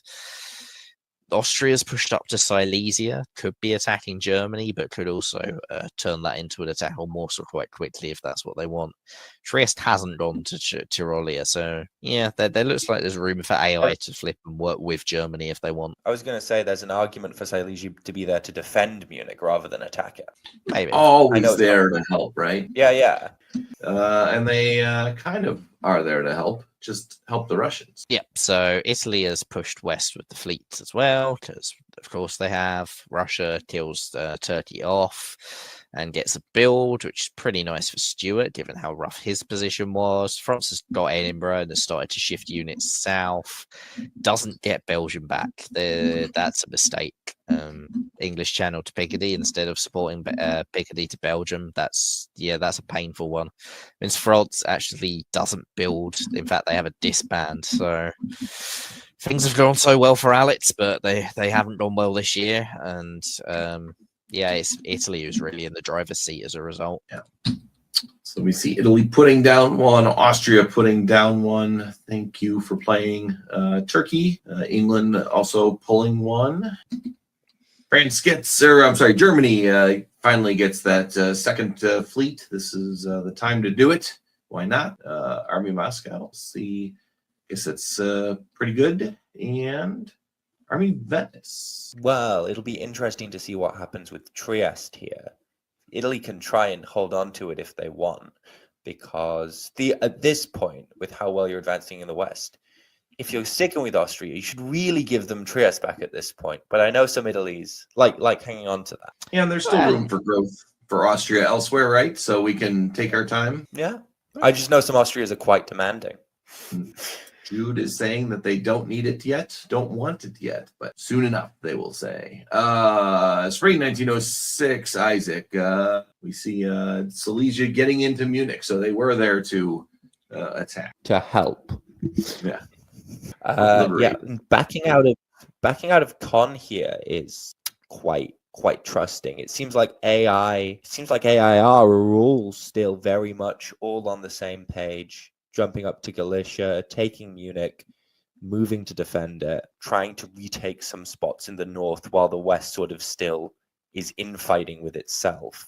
It's just a question of if air lasts till the end of the game, or if two of them decide that actually the third is unnecessary. And I think at this point, that's unlikely to be Italy. It would be either Austria or Russia who got cut out. But Russia's a little tricky to cut out. I think if this is still an air, which is what it looks like, if Austria is the one who I'd be most worried as at the moment. Maybe. I might be more worried as Italy that Austria is going to stab. Like, Greece is not really where you want that Austrian fleet to be, to walk into Ionian while taking Trieste, something like that. It looks like France has tried to side with the air despite Italy attacking them, because they've cut Ruhr, which guaranteed Austria took Munich. They've also played defensively, tapping Belgium, not gone for it themselves. Again, I don't understand why you haven't taken Belgium as France there if you are fighting Germany. I also don't really understand Germany building fleet keel but not moving it, because Holland wasn't under threat and you probably wanted to move that up to Helgoland. Then you'd had a retreat for Munich, which would have been just better all round. So some suboptimal tactical decisions in the West, which is just helping ensconce this eastern side of the board's momentum. IA come to an agreement. Actually, all three of them come to agreements with bounces all throughout the east. All the action is in the west, Isaac. Yep. So we see Spain falling as expected at this point, just with the amount of force that Italy has on it, especially with France also looking like they're on side there. And the rest is really just the east pushing up into position. They take St. Petersburg. France continues being the agent of the air in the west by tapping Norway, and they just move in position to take more German dots to set up for Berlin, and then just a bunch of trust but verify bounces. So I kind of got France tapping Ruhr to give Austria a build in Munich, because Austria might help them against Italy. I don't at all get tapping Norway to help Russia. Like, the only person Russia can threaten is Austria, and if Russia's threatening Austria, that means Austria is not threatening Italy. The whole board reading here is not, yeah, you need an ally as France, but so far they've just helped Air take 2 centres, took nothing for themselves in the process when Belgium was again forcible this turn. And at least then you're not pulling despite losing Spain. And in return, you've just helped the other side of the alliance grow without actually making a stab on Italy much more likely. Well, let's see if they lock in together. The builds in the middle, Austria waves or misorders. Another Army Venice to potentially protect Trieste. Army Warsaw with that build. And the Channel goes, which is not terribly important yet, but we will see. It will be important, you would think. What is nice for France is if you only have one fleet in the north, being able to defend both Norwegian Sea and North Sea with the same fleet is always a bit of a result. So bounces England out of Norwegian, which therefore defends north from Germany. Cool. That worked about as well as it could have for France. Glad something is. Elsewhere, Italy doesn't force mid-Atlantic, which is, again, a little surprising. Marseille could have tapped Gascony, and then you had a safe support in. But, hey... that gives France a little bit of time to recover. Air, meanwhile, take Berlin for Russia, and Russia's advancing in the north, whilst Austria, having very bravely waved. That's a wave that even for me, I wouldn't be brave enough to have waved there as Austria. If they can get through another year, great. If they can't, there we go. Lulled to sleep. And that, unfortunately, is why you don't wave as Austria. So Russia, having arranged all these nice bounces in Serbia, as it doesn't move to Serbia, it just walks to Bulgaria, which is always an option. Interesting that Russia and Italy bounced each other out of Con. You therefore suggest that this move was probably they did that last time one-sided as well. Yeah, so it probably means that they weren't coordinating an attack on Austria. So Russia's gone and done it without. Meanwhile, Austria's actually spotted Germany back into Berlin. So maybe this was just a sort of relationship breakdown on both sides of the equation. Russia's The drop popped into there. Aegean. Also doesn't look good. Not great, yeah. Yeah, it looks like Austria and Russia stabbed each other at the same time. Russia has got Norway and Bulgaria out of it, whilst having Berlin piff, but Berlin wasn't theirs. So they're actually building 3 and do have 3 places they can build. With ideally or likely 1 year to go, if they decide to do that, they're going to put down 3 armies because fleets don't get you anywhere fast with 1 year to go. And Fleet Kiel, probably not what I would have built. Try to make. They're making up for the early game where they didn't build any fleets. They had some sort of deal with Austria when Austria put them back into Berlin. So maybe this was the prices. I'll put you back into Berlin, but you've got to build a fleet. Yeah, good point. And now, Mikhail, since it's not your turn to read, we get to talk about Belgium finally being taken. Yeah. So Belgium finally gets taken. Michaelis can stop crying. But it comes too little too late as Mid-Atlantic also gets forced, causing the French to have a retreat into Brest, meaning that they probably aren't going to... They'll keep Paris and the English dots, but that's about it. And you've got a full-on AR war at this point, as Italy seems to just sort of be staying out of it, saying, nope, not my circus, not my monkeys. Leave me alone. I'm just going to keep taking these French dots, and you guys can fight it out if you want. And Austria gets into Gal, but that's about it in terms of progress. They bounce each other everywhere else. Yeah, I mean, the problem with France taking Belgium now in spring is that they walked out of North Sea to do so and will lose one of Edinburgh or London. So, and they're not guaranteed to hold Belgium either. So, having missed numerous opportunities to force Belgium safely, they forced it unsafely and they're in quite a lot of danger. There is a way they can defend Portugal here, because you just tap both sides of it. As it turned out, they didn't do that, but it didn't matter because they took the right guess and you're only tapping one, and they tapped Spain. So they do keep Portugal at least.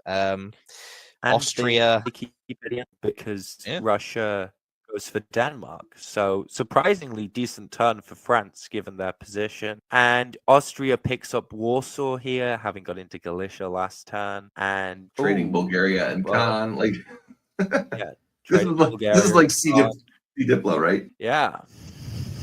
So you'd have to say Russia's stab on Austria didn't work there, but they still got the joint top because they grew enough in Scandinavia to make up for it. So good job for Stuart, I suppose. If you throw stuff up both sides of the board, you only need it to work on one to get some sort of joint top out of it, and that's what's happened in this this situation.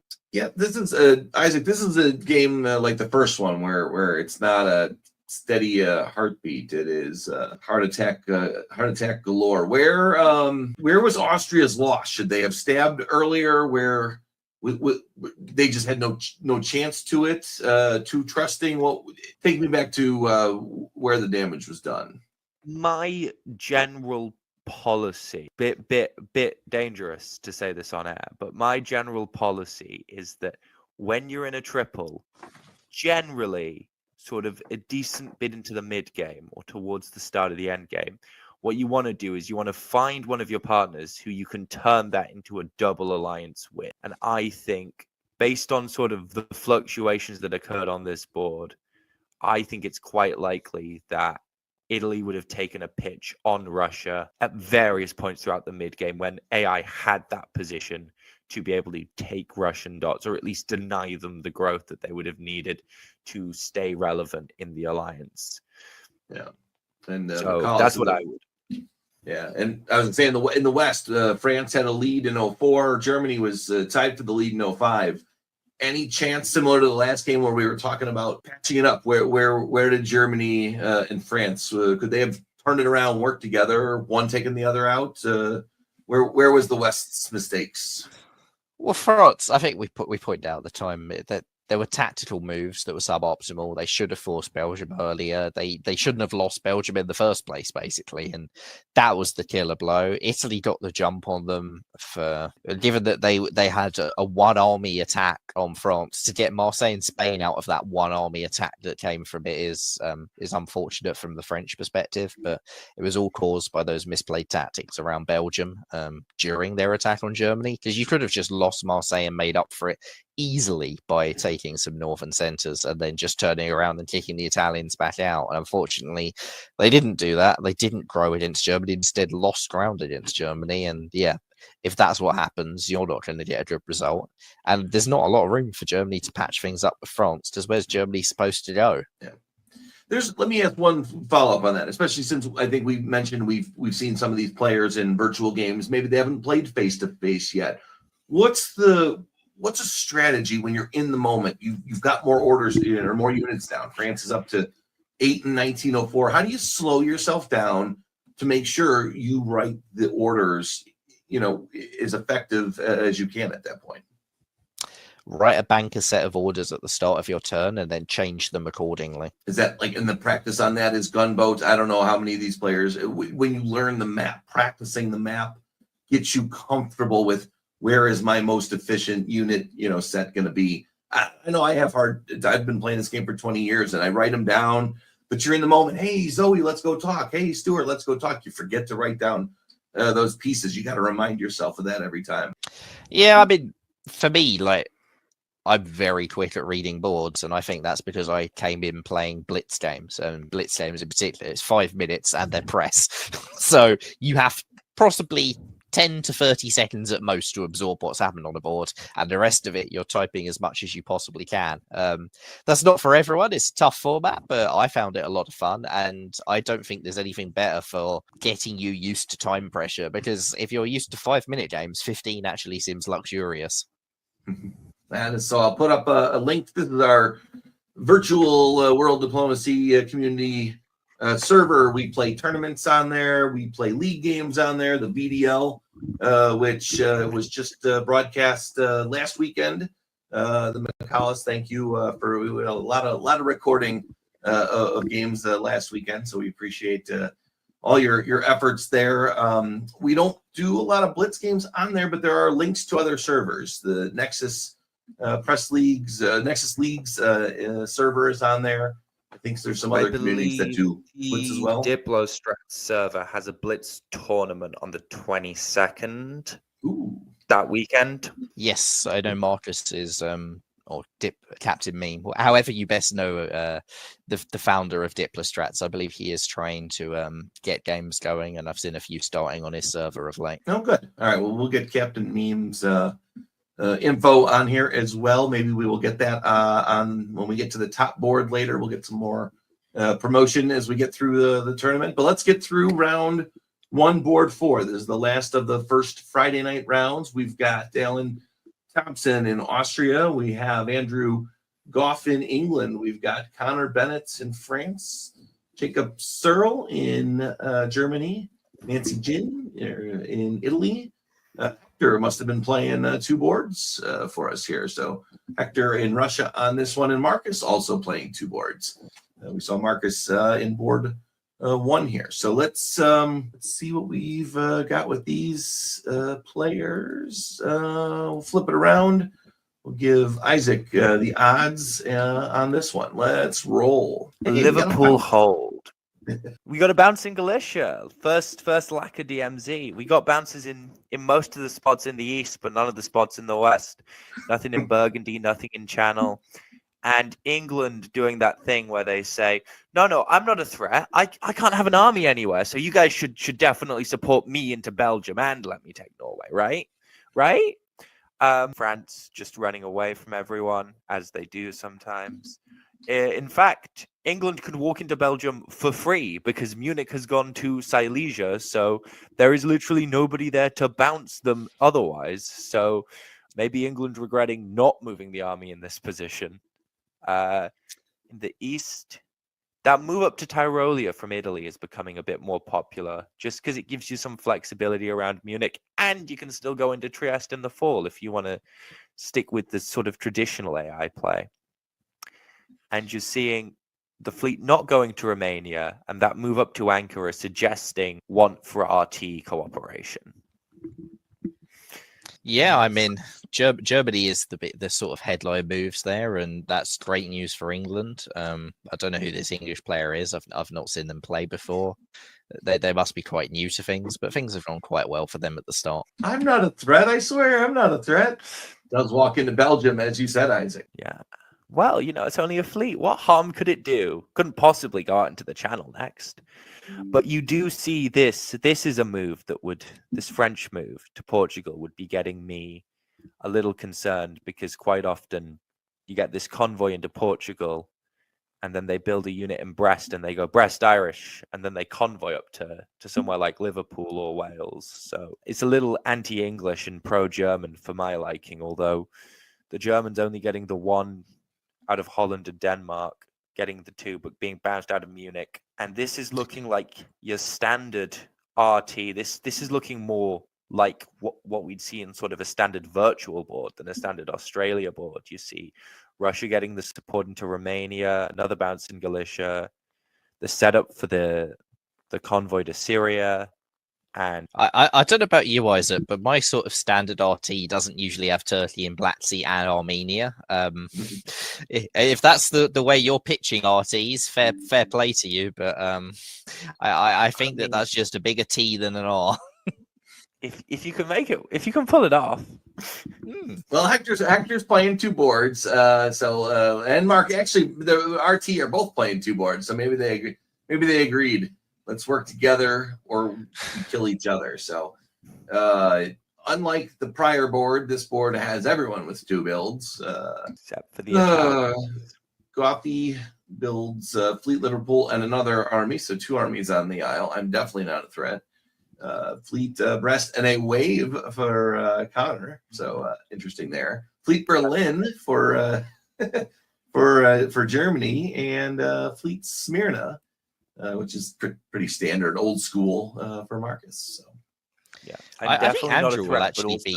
Yeah, I think Andrew will be a little disappointed Germany didn't bounce Sweden there after opening to Silesia, but it does look like he's still got Germany on side, judging by that build. Play it out. Although Goppy says don't ever bounce unless it is EG. But we'll see. Well, if you vote to Silesia, not bouncing is quite a surprise. But hey, you know what you could do. You could do something we haven't seen so far. You could do a Western triple. It's a groundbreaking new opening that no one has seen before, and Australia will be taken by storm by it. Well, as I think this is if I'm France here, what I wanted to do is I wanted to go up to and do that move where I go up to Irish and convoy the army of Portugal. But with England having 2 armies on the island, it's just so unviable that what else can you do from this position other than pull south with where your armies are sitting? And that's why you build a second army. Good diplomatic play from Andrew there. Elsewhere in the south, this isn't looking like an RT to me. This is looking like an AT. Looks like an AT where they haven't decided what to do about Italy. Maybe it's an AIT, maybe they're just not sure. But the bounce in Aegean Sea is interesting. Maybe Austria's going to flip and this is just an AI where they're lulling Turkey into an attack on Russia first. Either way, it's pretty decent progress and pretty bad term for Russia, who will also almost certainly lose Sweden and hasn't taken the shot at Norway, so they won't even be able to get that in full unless England made some terrible miscalculation. That is generally not how England plays. I know you may not have seen him in some games. I have seen him in some games, and his odds decision making is pretty good. Yep. So EG progress against Russia, take Sweden, get up to Barents. Cool, nice for them. AT do stick together. Maybe it is AIT, or maybe Italy is actually even a hostile support there in Aegean Sea. Given Austria didn't go for Bulgaria, you'd be surprised if that was actually something they wanted to do as a stab on Turkey. Austria gets into Warsaw with German support, which is delightful for Alan. And if Italy has given a hostile support, may not work out quite so well for them as they were thinking. And elsewhere, France has misordered a convoy, so their army's still stuck in Portugal, which is unfortunate.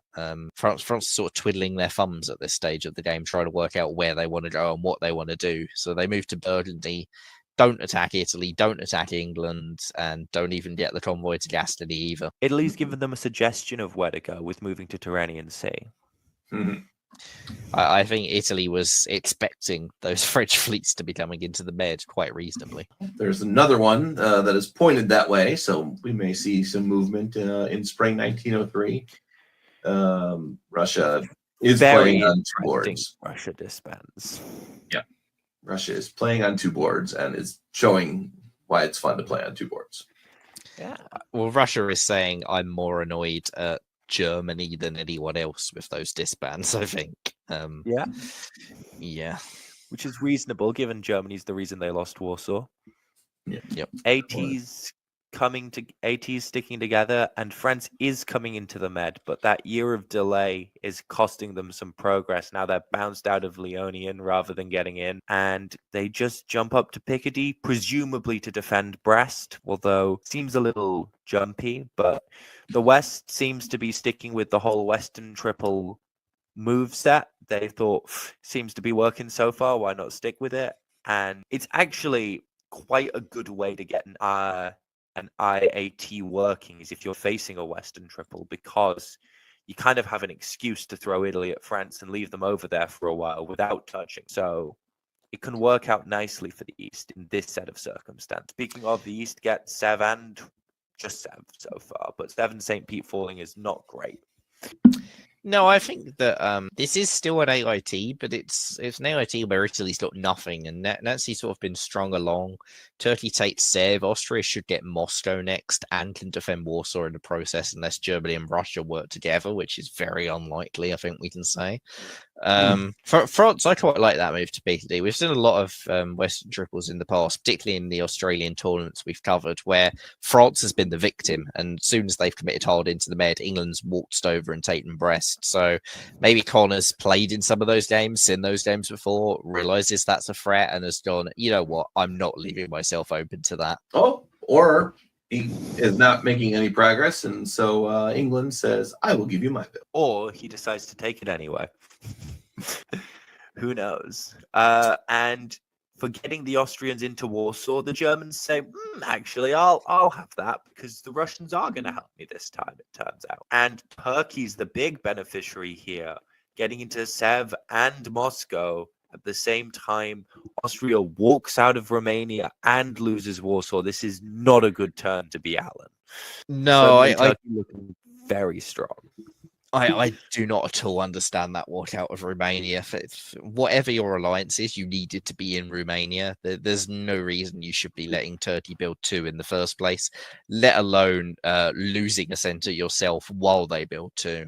This is just brilliant for Marcus, who can now do what he wants at this stage of the game.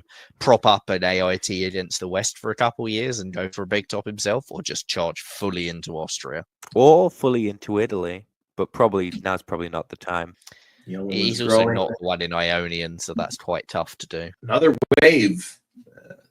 Imitation and flattery on display in this board too. Fourth fleet for France. Fourth fleet for France. Try saying that a few more times. And they're all in the med. Yes, that is where they.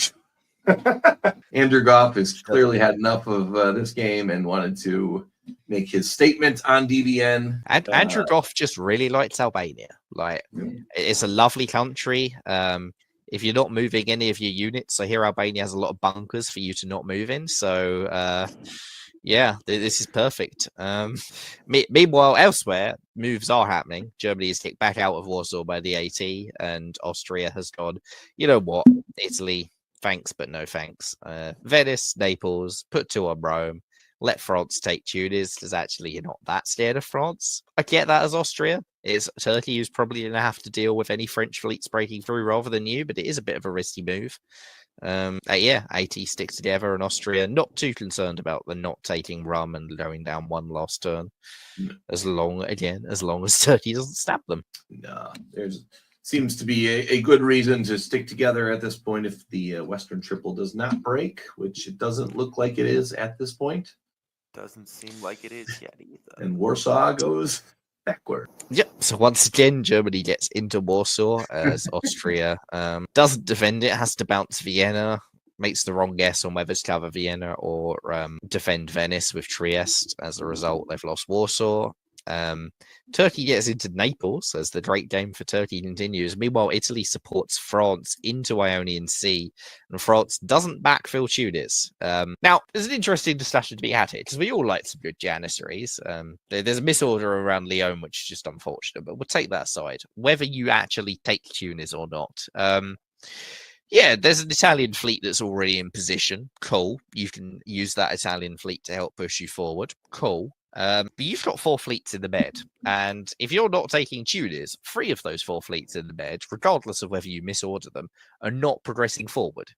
So I think in this position, you say, thanks, Italy. I love your support, but I'm going to take Tunis behind you anyway. And that's a bit of an opportunity missed by Connor there, and it just leaves you all the more vulnerable to if England decides to stab. Austria does go +3 because there was 2 builds and a rebuild from losing Warsaw. Smyrna, yes, we do need another fleet because Ionian is now French, and 2 armies, 2 Italian armies come off the board. Austria shouldn't really love that army in Con. There's a very good argument that 3 fleets were needed down there from Turkey. Or if you put an army, you at least put it in Ankh rather than Con. No, but that army has to go to Bulgaria, because you never know what you need to cover for that. Well, Galatia or Romania next turn. So because Bohemia does sneak through here in spring 1905. Isaac, what else do you see? Yeah, you got the Bohemia sneak through. You've got Ionian. Interestingly, France deciding to take that off the board rather than retreat to Adriatic or an open Greece to try and tie up some of the Turkish and try and tie up some of those Turkish units and potentially sow some discord in that alliance, making Greece have to go Turkish. The Western Triple continues to do Western Triple things. You mean this? Convoying to Eddie. Yeah, I mean, I'm not sure that Livonia to St. Petersburg with the support of the Turk is that much of a Western Tripoli move. This is true. This is just becoming AT, and I think the West are trying to figure out if they have a path into victory here, because seems like they're coming to the conclusion that a Western Triple isn't going to be enough to stop an AT at this point. And so Germany, I think, is trying to get on side by moving backwards but I wonder if that leaves them too exposed in the center to these Austrian armies that are starting to come up. Well, Getting if into Germany's Galicia. truly starting a war with England, then they've left Sweden vulnerable. They've got guesses over Denmark and Holland, and they've got 2 Austrian armies next to Munich. Not sure it's the best war. No. And it is a terrible war. And he realizes it immediately by walking out of St. Petersburg, because I can imagine that conversation. And then he still gets punished for it because, yes, while you may feel sorry for it, you still need to feel the pain. France takes Tunis this time and gets into Turanian. But they move up they join in on the Let's Kill Germany fun as they move up to Ruhr and Burgundy. Although moving out of Marseille in fall was a risky move there, but it worked out for them as the German sort of collapses in the middle of the board, as sometimes happens. This game at this point is really just all about trying to stop this AT from just absolutely dominating. And it's just a question of if EF have the space to be able to do that. There's an argument for propping Germany up here, but I don't know if their unit composition makes that viable. I think that Germany gave EF an open invitation to do this by stabbing and not following through on the stab. Just makes it all the more painful. But yeah, this is what happens in a Western Triple, is Germany ends up being cut out. We've seen that a lot of times, maybe 75% of the time from Western Triple. It's just an EF. Austria's doing pretty well for themselves at the moment, which makes them a bit less stabbable by Turkey than is usually the case in an AT. But it'll be interesting to see which of EF or both go for the top from this position, or whether they all come to some sort of 8-8 draw, perhaps. Yeah, 1 pickup and 1 rebuild, or 1 wave and 1 pickup for Austria. Marseille is now recovered. France picking up 2. Fleet Brest is interesting. That's France saying, I don't entirely trust you, Andrew Goff. I'm making sure that nothing surprising comes my way. Yeah. Staying on the land, though, from Brest to Picardy, we are on the same page, I swear. Right, yeah, it's me this year. So Kiel and Denmark both full because EF are working together. Germany retreats to Warsaw from Galicia as their collapse accelerates. And France makes a lovely guess to get into Rome. Unfortunately, they walk out of Tunis at the same time. Maybe this was actually some sort of Turkey fed the moves to France play. I don't know. But either way, for now, they're in a better position. Tunis is not going to be retakeable, given that I don't know. Turkey hasn't followed up into Ionian. Tunis is actually completely retakeable, as is Rome for Austria. Okay, costly misorder on the Turks' part to not backfill Ionian there. Oh, well but as played. it turns out, yeah, AT defend Tunis anyway with a delightful little brace, kill the French fleet in Rome. Hasn't all gone their way. They've lost Munich to the EF, and Turkey's taken Warsaw, so it's Austria who is down 1. Turkey is +2. France is +1, and England is +2. Okay. France is in the channel. They Yeah, are. walked it. Didn't want to. Shouldn't have been in Picardy in the first place. Needs to go fight in the south, I assume, is why they are there. I assume Gothy will put down 2 more armies, as he does. Leave Marseille for here. We got 2 more years here. We might be able to sneak out a Western victory. That is definitely doable. It is whether Turkey stabs Austria, because I think if Turkey stabs Austria, they should top this board. And there we go. Hey, look, Turkey stabbed Austria. Greece, Romania, Galicia. No, not really any stabs in Italy, but just all in the sort of Austrian heartland and the Balkans. Yeah. Turkey trying to make their pitch there, and EF continuing to advance. Channel going, you know what? We're just going to go to Belgium. Listen, we thought we'd take the scenic route to Belgium rather than going there directly. France dropping down in the south, but EF still seem pretty put together here. But this French fleet flitting about makes me think that France is still a little jumpy on the English, even as they sort of continue to move away. But yeah, the stab is really the big news of the time. France is nervous. The problem is that for Gothy or for anyone, Turkey's going to take more dots than any of them can catch in 2 years. Because not only have they got Greece, they can cover Naples here. so they won't lose Tunis or Naples this turn. They've got Serbia guaranteed and Budapest guaranteed, which is, yeah, that's pretty nice, you'd have to say, for Turkey. Oh, just like the other game. You set up and then you don't do it. Austria and that, was it game 2, I think it was. Well, there's a thing you can do where you say, listen, I see that you can stab me for like 5 here. So what if you stab me for these 2 that you've already taken, and then I just keep working with you? And sometimes that works. And sometimes you can be sneaky and you can do something like walk into Naples so that actually there's no exchange of dots at all. Yeah. The only I suppose change the was difference is the dots are still there for Marcus next turn. Austria's not building, so I would have preferred to just go put down 3 and secure everything. But all right, we There's- end there. there's Marcus bonus is, points for how much you lead by, and I think Marcus has left points on the table there. Yeah, but well played, Connor and Andrew. Stuck together for we were talking about alliances that stuck together. That was perfect from about spring 1901. I think what we said, Connor slow played it a little too much. Maybe a misorder to be not perfectly efficient, but all in all, well played together. And AT, same way, right?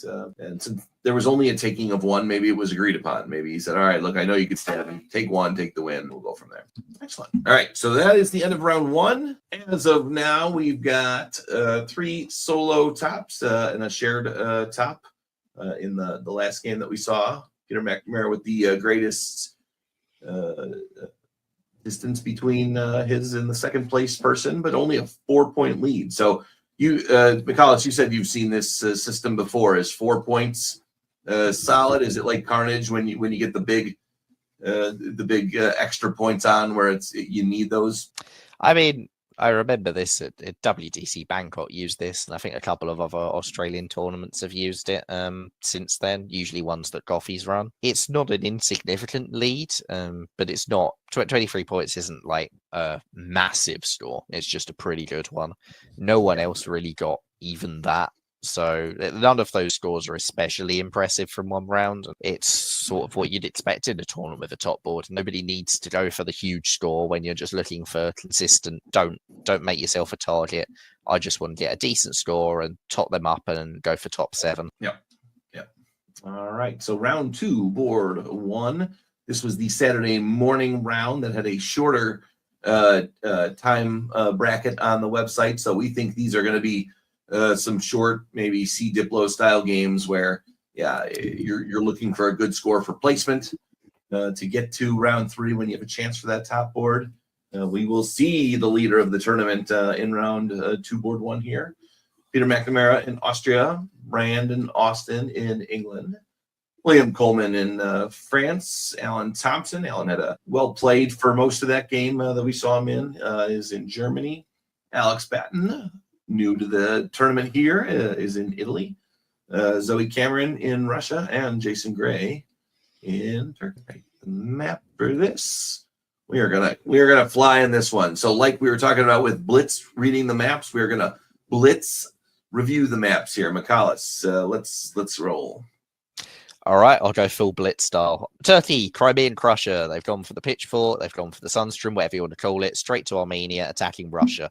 Austria and Russia bounce to Lycia. Great. France decides to go for Brest, which suggests they want to do a Lisbon leap. Unfortunately, England, Germany, and Italy look like they're all attacking France. So tough start for William there. Germany's in Burgundy. England's gone with the Channel and Wales following it up. So that's the hardcore attack move. And that bounce in Piedmont. Don't you just wish you'd done something else, like, I don't know, bounce Burgundy instead? That's tough. Paris to Brest is always rough. You can hopefully maintain, but we used to see a lot more of this. I know I just mentioned about trying to go fast with this, but this is what, in the days when France was really ruling the world, we used to see a lot more of this, and I don't feel like we see a lot of it here on BBN. So let's see. The follow-up is supposed to be Brest convoys into Portugal. Marseille takes Spain. You're in mid-Atlantic, you drop Fleet Brest and you go attack England. That follow-up's a lot weaker when England's in the Channel and Germany's in Burgundy. Yeah, I think Gascony does the same, so we'll see here. But full 1901, somewhat of a follow-on. All right, so Zoe's done the thing I like to do as Russia when Turkey opens aggressively. They've let them take Romania, not even tried to take it, and are hoping that Austria then goes, oh, Bulgaria's free, let's go attack Turkey. And Austria's Peter McNamara, so that might work. Meanwhile, Italy Lepanto's also gets into Piedmont without a bounce, which suggests that maybe Italy is just fully on board with this kill France plan. England convoys to Belgium, stays in the Channel. Pretty bad news for France. Pretty bad news for France everywhere, and looks set for EG to do things if they want to stick together. They can combine on Sweden next turn. Isaac, you could have taken a gamble to go to Spain. What's the odds of holding there? I mean, I think you feel like you have to, because taking Spain is only really, you're ceding Piedmont no matter what in this situation, and taking Spain is only really worth it if you get Burgundy into Paris, in which case you have other problems, because otherwise you've got Burgundy and Piedmont adjacent to Marseille, so it can always be forced, or you've got Germany in Marseille where they can be kept by the Italians. So I think this is probably the right call here. No argument, just seeing your take on it here. So France does get to build one with Portugal, England's building 2, Germany building 2. Let's see what Zoe does for the defense here. Army Moscow, and Turkey has Fleet Smyrna. And William's day does not get any better. Two armies for Alan. And two armies from Alan, for England. Fleet Liverpool, Fleet London from England. Yep, EG rather have decided that France, they just want to kill them. Yeah. Hey, again, sometimes France just deserves it. Not William, but France. So, and Isaac. Dropping into mid-Atlantic, if they did, dropping into mid-Atlantic probably just killed it. Along with the drop into Ruhr, EG are in a brilliant spot to set up this proper attack, getting Paris, Brest, and Iberia. That one Italian army in Piedmont does a lot of heavy lifting to help you out there. But it does leave you open for Trieste to walk into Venice, for example, as Austria looks to have gone against the Italians with the bounce in Ionian and walking into Venice, going up into Galicia. This looks like it might be another AT from the looks of things, but we'll have to wait and see what the rest of the moves show. But the tap on Romania, meaning that Russia keeps Sev for at least another year, and the north seems to have stabilized as EG decide they're going to focus on France instead of Russia. Yeah, it's interesting. We saw last game, Peter, he attacked one neighbor rather, and then just moved on to the next one by one without really going for a strong alliance. I wouldn't be shocked if he does the same sort of thing this game. Takes out Italy, then flips on Turkey. But for now, he's going to prop Turkey up because they've got that horrible hole in Bulgaria and just aren't that threatening. And, oh, look, I've got to be the one to take Bulgaria because you can't do it, Turkey. Sorry, your fleet's there. The right move for the alliance is for Turkey to force Ionian Sea, obviously. Yeah. And also in the West, the East getting into the Black Sea is also a very nice move as Turkey. In the West, EG continue to cooperate. They take Sweden. They work with Italy to force Marseille and Brest. So even though France is picking up Spain, they're still going down one.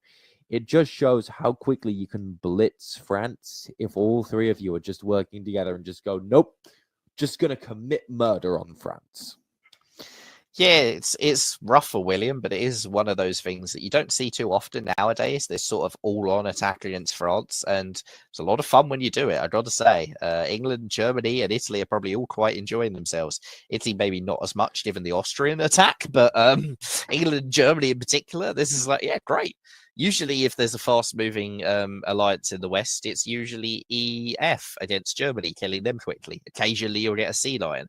The full-on attack to kill France very quickly is very rare nowadays, and it's very cool to see. Italy has stayed in the East more so than in the past, I feel like, and getting them to push west is a harder opening pitch. But just my take on that one. We've got another fleet for England and London here. Germany does build a fleet this time to deal with the Baltic Sea.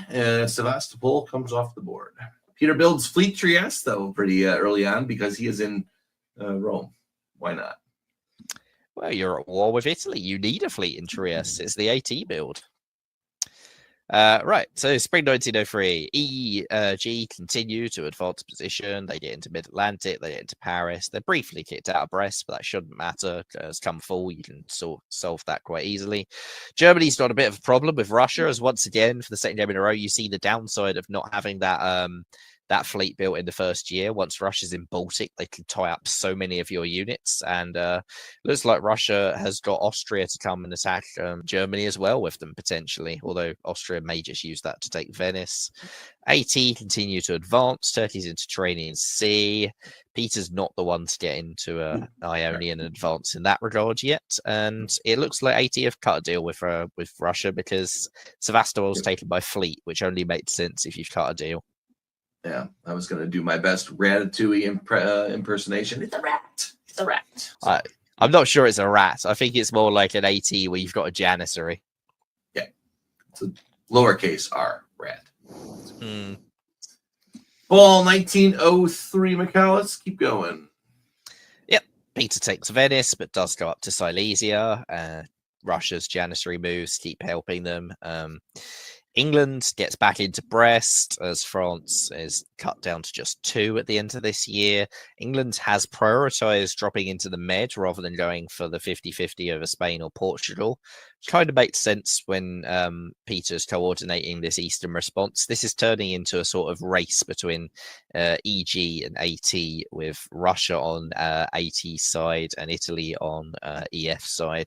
Both cases, they're pretty minor janissaries at this stage of the game, though. Now, if you're Russia, why do you, this is hostile support from Baltic.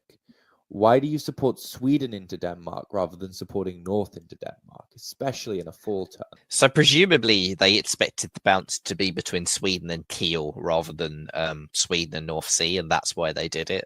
They were trying a hostile support just to make it more awkward for Germany to defend those dots next turn. Okay. Sounds good. We've got the turning of Sevastopol, which is what those 2 builds do. Peter picks up 2 more because he holds on to Rome. Of course he does. And England picks up 1 there and puts down another fleet.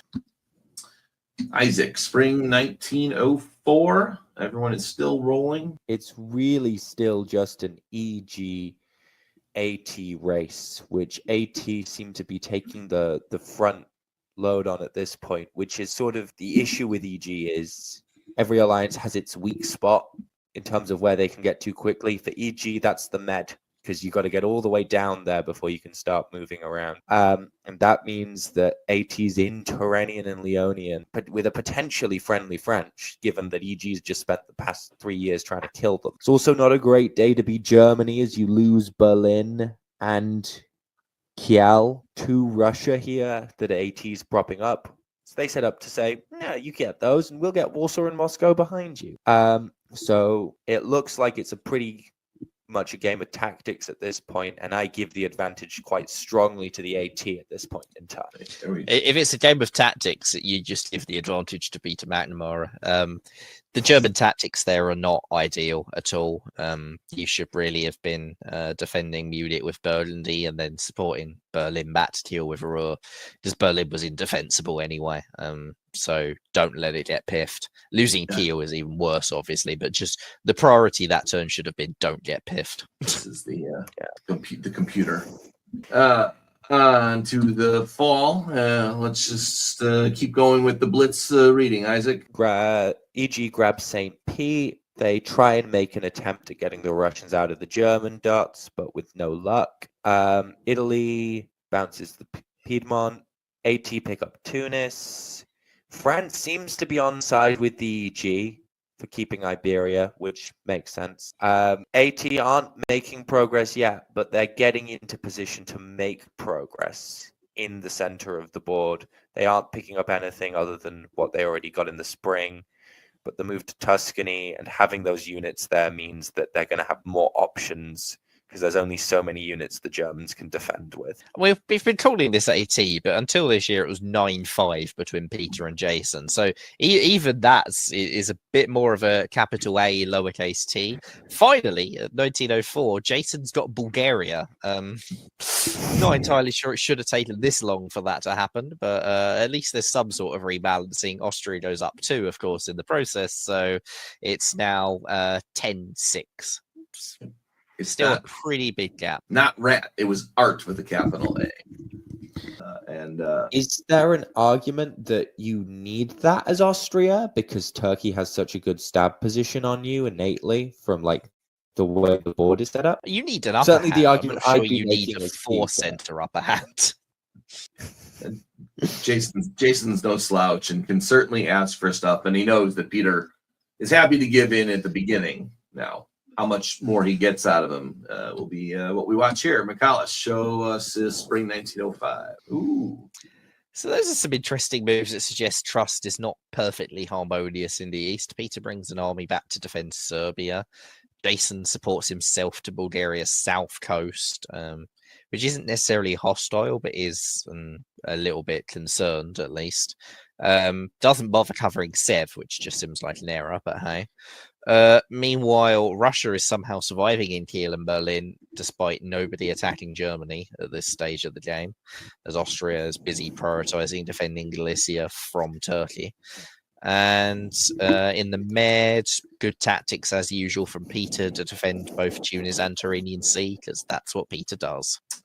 So eliminating Zoe can happen right here and does, while Peter pulls back. Well, eliminating Zoe from her home center, she's still alive on 2 in Russia, though. Germany, rather. Sorry, my bad about Elsewhere, that. yes, Austria does lose Tyrrhenian Sea. Peter can't completely break tactics that way.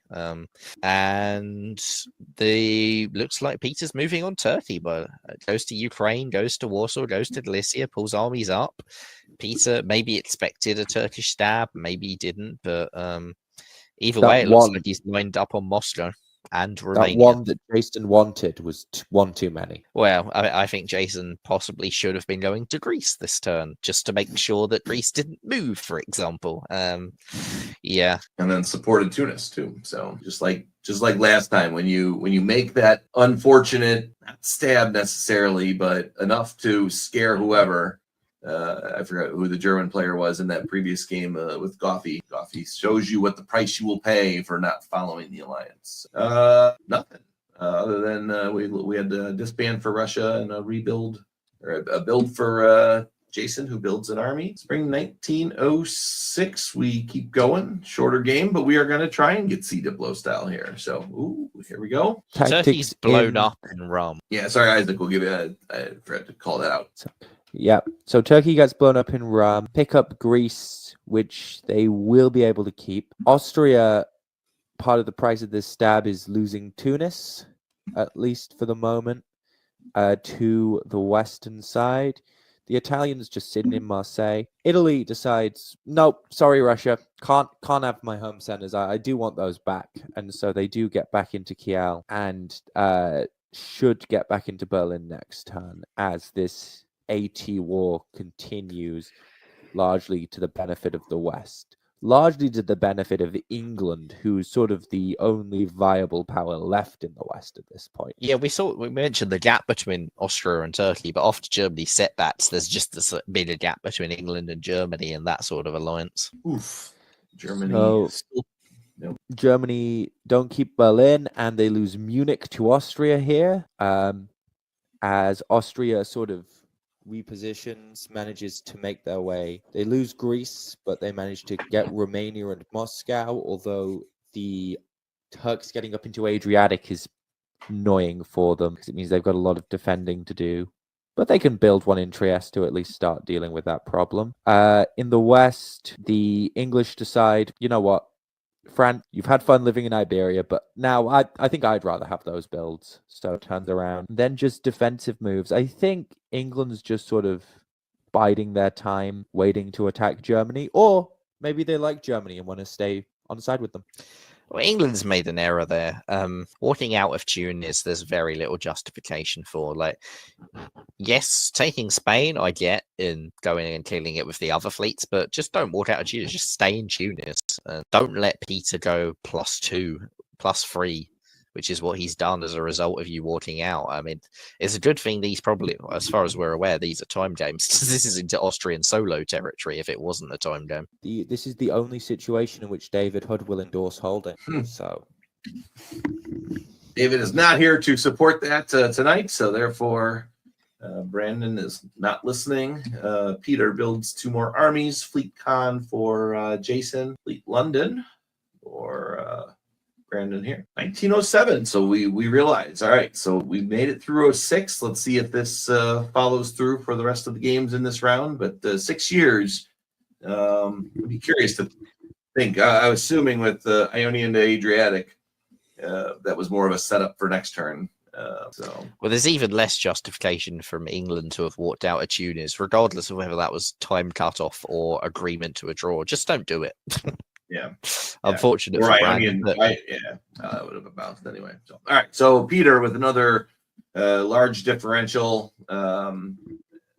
27 this time, which is higher than the 23 from 27 is a very good score in this scoring system. That and you'd think with that combined with his first round score, that's basically the top board secured. Yeah, at 50 points with the best behind it being 19, you're not going to get too many more.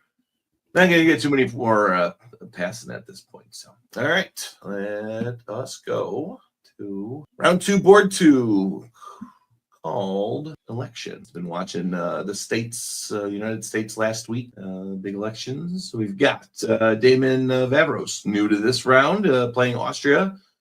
Jude Connor returning for England. Daryl Cox in France. Sean Coleman, one of the Colemans, in Germany. Jason Gray playing 2 boards in this round in Italy. Andrew Goff in Russia. And Doug Stewart in Turkey. So we got some high seeds, middle seeds, and 2 bottom seeds too. So diversity on this board. Let's see what the players. Now we got the map here. Let's switch you around.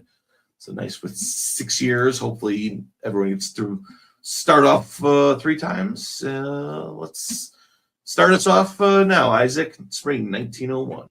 it's an Australian game, so it's nearly a Western triple, although the Picardy move suggests potentially otherwise. But potential play around Belgium, ability to convoy to Norway, nothing that would preclude a Western triple from occurring, certainly. And you see a DMZ of black that's broken, or potentially Russia being allowed to drop into black, but I'm suspecting the first. As Russia opens to Livonia, I haven't seen that for a while. And the move up to Tyrolia, but other than that, fairly standard openings from the east, bar the entrance into the Black Sea and the move to Livonia. It's possible that Goffey had read the Black Sea thing and that Turkey's price was, well, I'm okay with it as long as one of your armies goes north and Goffey's done. I don't really want to open north, so I'm just going to open to Livonia instead. Maybe that was part of some agreement struck by Dark rather. Or he's there to convoy. Exactly. That get the Turkish army into Romania. I have not seen that ever, I don't think. If this is a way to do an RT, I've never seen an RT that opens by going to the Black Sea, but if it works, it works. You get the Aegean bounce as well because of the Trieste trade. France going +3. England leaving the army on the mainland, just grabbing Norway, helping the French into Belgium. As Sweden once again not bounced, and the sort of standard Western pickups occurring. But This Spain South Coast and a +3 France. This very much could be a Western triple where Fleet Marseille, Fleet Brest, all of it steams into the Med immediately. Or Army Brest and Fleet Marseille, which is even more Western Tripoli. Great. Yeah. I love Germany, on the other hand, concept. waving their second build, not so Western Tripoli. Yeah. Or misordering it. That's the lack of context here. We will get 3 fleets for Turkey rolling around here. One of them going to Syria. The ultimate Yes, coffee it's- move. Turkey is shifting all their fleets down, saying, I want their fleets in the Med. Don't want to have two next to Black Sea because I'm allied with Goffy, and then Goffy needs me to do that. But also don't want to come into the Med because Italy's under attack from France, so I'm not going to do that. Sean, having not built his second build for whatever reason, is immediately paying the price because England's gone, that's an easy target, and is going into Heldland, going into Skagerrak, and going all after Germany, which is not likely to end well for Sean, who is at least in Bohemia to go on an adventure. He can write a book about it. It's pretty straightforward here. McAuliffe will keep you moving. Yep. So, well, Sean's done some good Diplo work this turn. Does lose Denmark because Goffy's flipped and worked with England, but keeps Holland by supporting France into Holland, which bounces out the English. So that's fun. Cool. Good work, Sean. I like that. That's creative, and you'd like to see good creativity. France has convoyed to Tuscany, which is more bad news for Jason, who has chosen to try and block North Africa, perhaps forgetting that he didn't actually own Tunis. So that's catastrophically bad for Jason Gray, who will lose Trieste and have a disband in 1902 because they haven't taken Tunis. Just as all the Turkish fleets know, you know what, I do want to be in the Med. You need me to defend you, Italy. And unfortunately, at this point, that's actually kind of true. It's Jason is going to have to give everything to Turkey to hope to not lose everything to France. Russia's gone to Silesia, and there's a hilarious RT bounce in Galicia while Austria moves their armies the other way. Whether this is really an Eastern quadruple, I'm not convinced. I think this could very much turn into just a big, strong juggernaut. Is it a rat? Maybe? It's a rat that's not doing a lot, though. More of a rat this time than Art last time. Mm. We've got Germany rebuilding one. England gets the build from Denmark, the army, and North Africa does come off the board. John Jameson would not be happy. On to spring 1903, Isaac. The Austrians decide that they would like the Italian dots, but if they can't have them, then I guess the Italians can have them over the Germans and the French. So they support the Italians back into Venice as RT Force Ionian. And hey, not taking Tunis means that you do get a nice retreat to it when you get kicked out of Tyrrhenian Sea. So you have that at least. Don't worry about keeping it, though. England continues to move into Holland. France pushes south with the armies rather than going into Germany, as Russia drops into Baltic to try and get in on the Germany killing action, as do the Austrians by going to Vienna. So it's all about Germany. Everyone loves Germany, at least the second. Italy may fare okay here. Let's see if they do have friends, which they do. Hey, Italy do. even gets a bit out of it. Yeah. Yeah, and the French go to North Africa. You know, that hot spot to be, as well as getting into Piedmont. And now they make a move on the getting involved in the Germans because presumably they don't want to be left behind as everyone else picks up the pieces. So they presumably are playing for Munich here as Russia takes Berlin and England gets 2. RT are just kind of the whole rat are just kind of holding here beyond Italy. They aren't really making any progress towards the line or each other. They're just kind of sitting there, not trusting one another.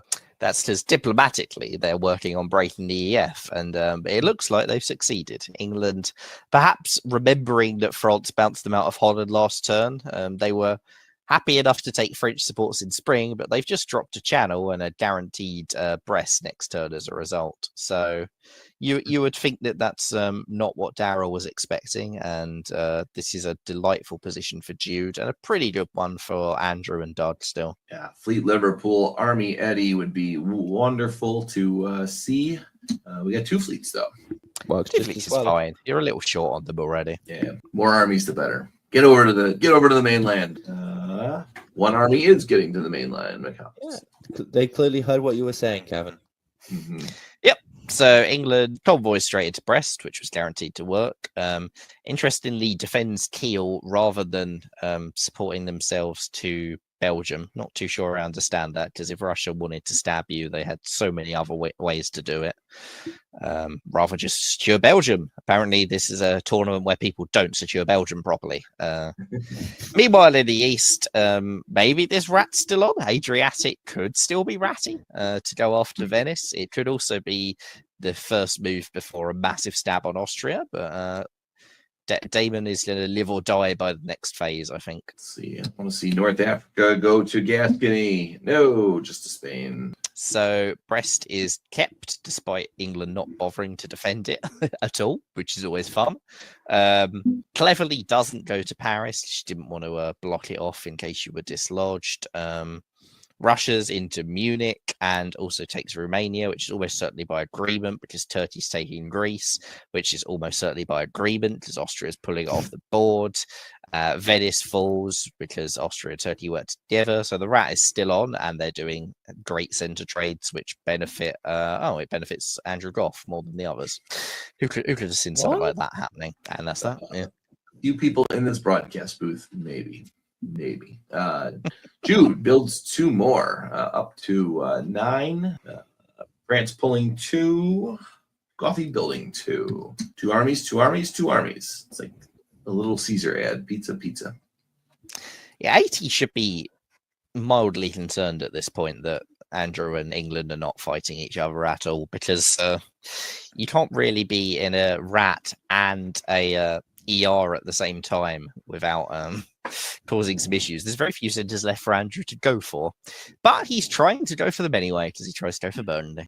Yeah, Isaac, a lot more red arrows than black arrows this time, although Jason does get out of the homeland. He does. He gets into Turanian as the Turks get into Ionian, so swings and roundabouts there, really. Still a lack of ER conflict as Russia tries to pull through into Burgundy, which France does get into, but there's only so many fronts they can defend against all at once, and that convoy into Apulia is very nice. It seems like the rat's sticking together for the moment, but Andrew Goff doesn't really have an enemy in the west to the same extent as the others do. And so I wonder if he'll plan to drop the hammer at any point on either England or the 18th. And the answer is he's going to drop the hammer on England. Yeah, but Kiel supported the order in. Like, is it really dropping the hammer if there is support? Yeah, no, that's all by agreement. Okay, to even it up. Why not? Yeah, why not, actually? Army Denmark, that's not a threat. Fleet Denmark, that's a problem for England. Army Denmark, Sweden's not yours anyway. What do you care about Army Denmark? Yeah. Sure, Norway might be an issue, but hey, Norway's always a potential issue in the ER. Okay. France managing some pretty good defense still. They lose Paris, but they could have lost more, and they pull off keeping a decent amount as England prioritizes getting down into the Med over taking those Iberian dots first, as the rat just sort of holds still, bar picking up Rome, making a shot at Naples. Austria picks up 1 more from Italy in the swap there, and Goffy gets the build from Paris by taking Denmark. Another Army Warsaw, Army Budapest, Army Gascony goes, Army Tuscany goes. Spring 1906, we are still moving. There are a lot of convoy arrows there, McCallus. A lot of convoy arrows, but they don't work because Italy dislodges Western Med, so there's no support for that. Austria takes Marseille, and England lines up their own attack on Marseille, and Turkey convoys into Naples for free. That's basically all that moves. Yep. We'll roll along because last game ended in 1906 or after 1906. Let's see if this one does too. We got Berlin into Kiel that just walks out, even though there was many a support in there, and England does pick up Spain. So I wonder if Goffy's like, oh, you're going to pick up one in the south, so you should give me one, and therefore we'll be even. And England hasn't noticed that mathematically that's not how it works, and Goffy is 1 ahead as a result. Or maybe you just went, you know what, I can't defend Kiel, so if you're going to take it, you're going to take it. Yeah. Either way, it's Goffy who gets the board top. Turkey finally gets up to 6 in the final year, and Austria to 7, but they were very much juniors to Andrew throughout, who just dominated this game. Decided that I know it started off as Russia, but I actually really wanted it to be Germany. So just takes one. Oh, hey, not over yet. Look at this. Oh, okay. Continuing to be Germany as England grabs Portugal, Turkey grabs Tunis. Andrews decided, don't know if being Germany is enough. I think I want to be France as well. As he continues to advance that way, and takes a shot at Holland and gets into North Sea, but also supports north into Norway. Well, that was to make sure he got into North Sea. But if this is the final year, that doesn't make a huge amount of sense.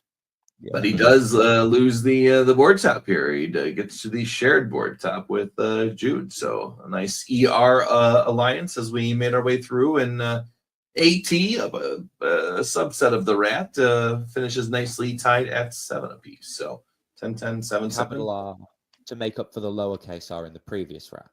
Exactly. Yeah, I mean that was just another great play game by Andrew and a really nicely played game by Jude as well. Timed the stab on France to perfection and got a joint board top out of it. So great job, Jude. We got that. I've got knocking at my door. So let's see what we have here for the players. Round 2, board 3. You guys around a little bit here.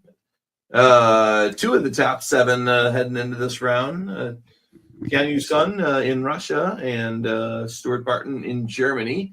The rest, a couple of the middles and 3 towards the bottom end. We got Max in Austria, Jacob in England, Joshua in France. Joshua played a nice game in that last one. Jacob in Italy, I think had a bad, I think he was Germany in that one. Just got hammered in it. And Hector played 2 boards last time. We'll see if he plays 1 or 2 this time. Some people like playing 2 boards when they can. So Max is a pretty big name in Australia. It'll be interesting to see how he deals with having had a bad first round. All eyes will be on Max in Italy or in Austria, and he does not disappoint. So everybody, turn your clocks back. It's not 2024. It's not 2020. It's not 2000. It's 1980. We've got a hedgehog, and it's a hedgehog that's worked and got into Venice. Cool, great. That's not something you see too often. Elsewhere, you see This could be a new thing that's been going around Australia, which is called the Skull Hedgehog, where you send the fleet to Venice to blow it up. that's not a new thing. Okay. I've seen that. I've seen that before. I've seen that in the 90s and the 2000s.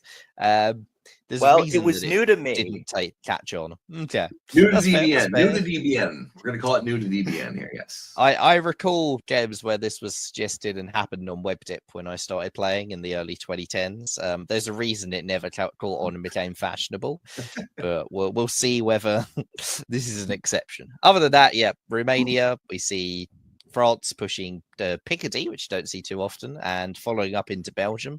And it looks like Germany is the one who's being jumped on this game. So England and France going straight after Germany. Fleet Belgium is not usually how that happens for France, but hey. The East, meanwhile, it is indeed that strong AI where they blow up the Austrian fleet. Austria gets to build 2 armies. Yeah. Okay. Could have had 2 armies by being in here in the regular centers, but this is interesting, Yes. Max. Let's see how it plays out for him. Only 1 for Germany because of bounced out builds army, Berlin. So we always say you need the fleet. With only 1, you got to build the army, right? Yeah. All right. Maybe. Wave I for sometimes build Russia. fleet, Wave or misorder. We do not know, but that's what we're assuming. And wave in France. So everyone is trying to pay homage to Jamal and to Coffee by waving every time they can. And England waves as well. All the waves in the world. It would have been They brave say if Germany. Not so England much. is Isaac. rewarded by bouncing Holland by getting into Holland. France picks up Portugal because they have enough army strength at the moment to stay in Burgundy, although Piedmont might disagree with that. In the east, you see a taking of Black Sea and a drop to Armenia as Russia starts trying to get the jump on the Turks, just as they go for Italian Greece. And the Austrians sort of stay still, set up some bounces. They try and get into Bulgaria, but unfortunately, their support is cut. Yep. We continue in the fall. The French army dominance was still there, but It's been tapped, but they get into Rouen at the cost of Burgundy. Not sure how I feel about that trade as France, but there are definitely worse ones to make. They get into Portugal as the Italians say, okay, don't want you to be in Greece. How do you feel about Tunis? And Turkey goes, sure, it's a build. As they lose Bulgaria, so staying neutral there, as this looks like it might be turning into a bit of an AR, although too early to say. And the EF continues as England picks up Denmark with Russian help. Second game in a row, we've seen this sort of England-Russia coordination. Seems to be a catching thing, which is fun to see. England gets 3 builds because of the wave last time. France gets 2. We're waving another one over there. So everyone else builds as allowed. Fleet Press, Fleet London. And for France, Germany pulled Burgundy off the board, which is delightful. If you've kicked out, you get Rouen and lose Burgundy in the process, but then Burgundy comes off the board. That's a trade you'll take every day of the week. Italy gets into Marseille. Italy gets into Marseille, but they're not getting any further. So if France can make gains on other fronts, it's okay for the moment. England gets into Kiel but loses Holland, which is actually a problem because now Belgium is annoying to cover. Russia, meanwhile, gets a nice convoy into Ankara, which is an open invitation for Austria to take Romania. But if you didn't pull it off for one turn, you're looking great afterwards. And Smyrna's also guaranteed because Turkey's walked into Greece and Ionian Sea. So Jacob's game is not improving. Hector is taking Italy down with him on the sinking ship. I was looking at Jacob's game improving. I'm like, Jacob is doing fine here. He's in the Kiel. Wrong Jacob. 2 Jacobs on this board. Italian Jacob. Italian Jacob is now also losing Venice and Naples. Yeah, that's and just walked out of Marseille and not kept it. So that's about as bad as that turn could possibly have gone for Italy. It's hard to imagine any way that could have gone worse. Other than that, Turkey's actually doing better at being Italy than Italy is. Because Turkey's got Tunis, Naples, and Greece, which is more dots that should be Italian than Rome. And has no home centers. Exactly. Turkey is the new Italy. That's the change here. Russia has got Ankara, Smyrna, and Berlin in 1903. It's a good thing these games are time limited because that's also something that you have to start thinking of solo watch. Even though it's only 9 centers, that's a lot already. And France is in a little bit of chaos. Doesn't get anything this year. England is getting the upper hand in the EF as a result. Solid work in the far west. And in the east, let's see what's Russia. Waves 2. Fleet Trieste comes down. You gotta love that. And you had to wave 2. They had to wave 2 because they're allied to Austria and to England, which means they can't build in the north and they can't build in the south. And the problem with that is, where are they going? It's only a solo watch. It's only a solo watch when you have more than half your units on the board. Ugh. Okay, so England at this point decide working with France was fun, but what if I had Belgium instead? What if I went to France? As France pushes further into the med here, as the Italians reclaim Tunis at the cost of Rome, and Russia starts backing out of the Turkish centers, as they do finally lose Romania to the Austrians, either by agreement or by the Austrians taking it off.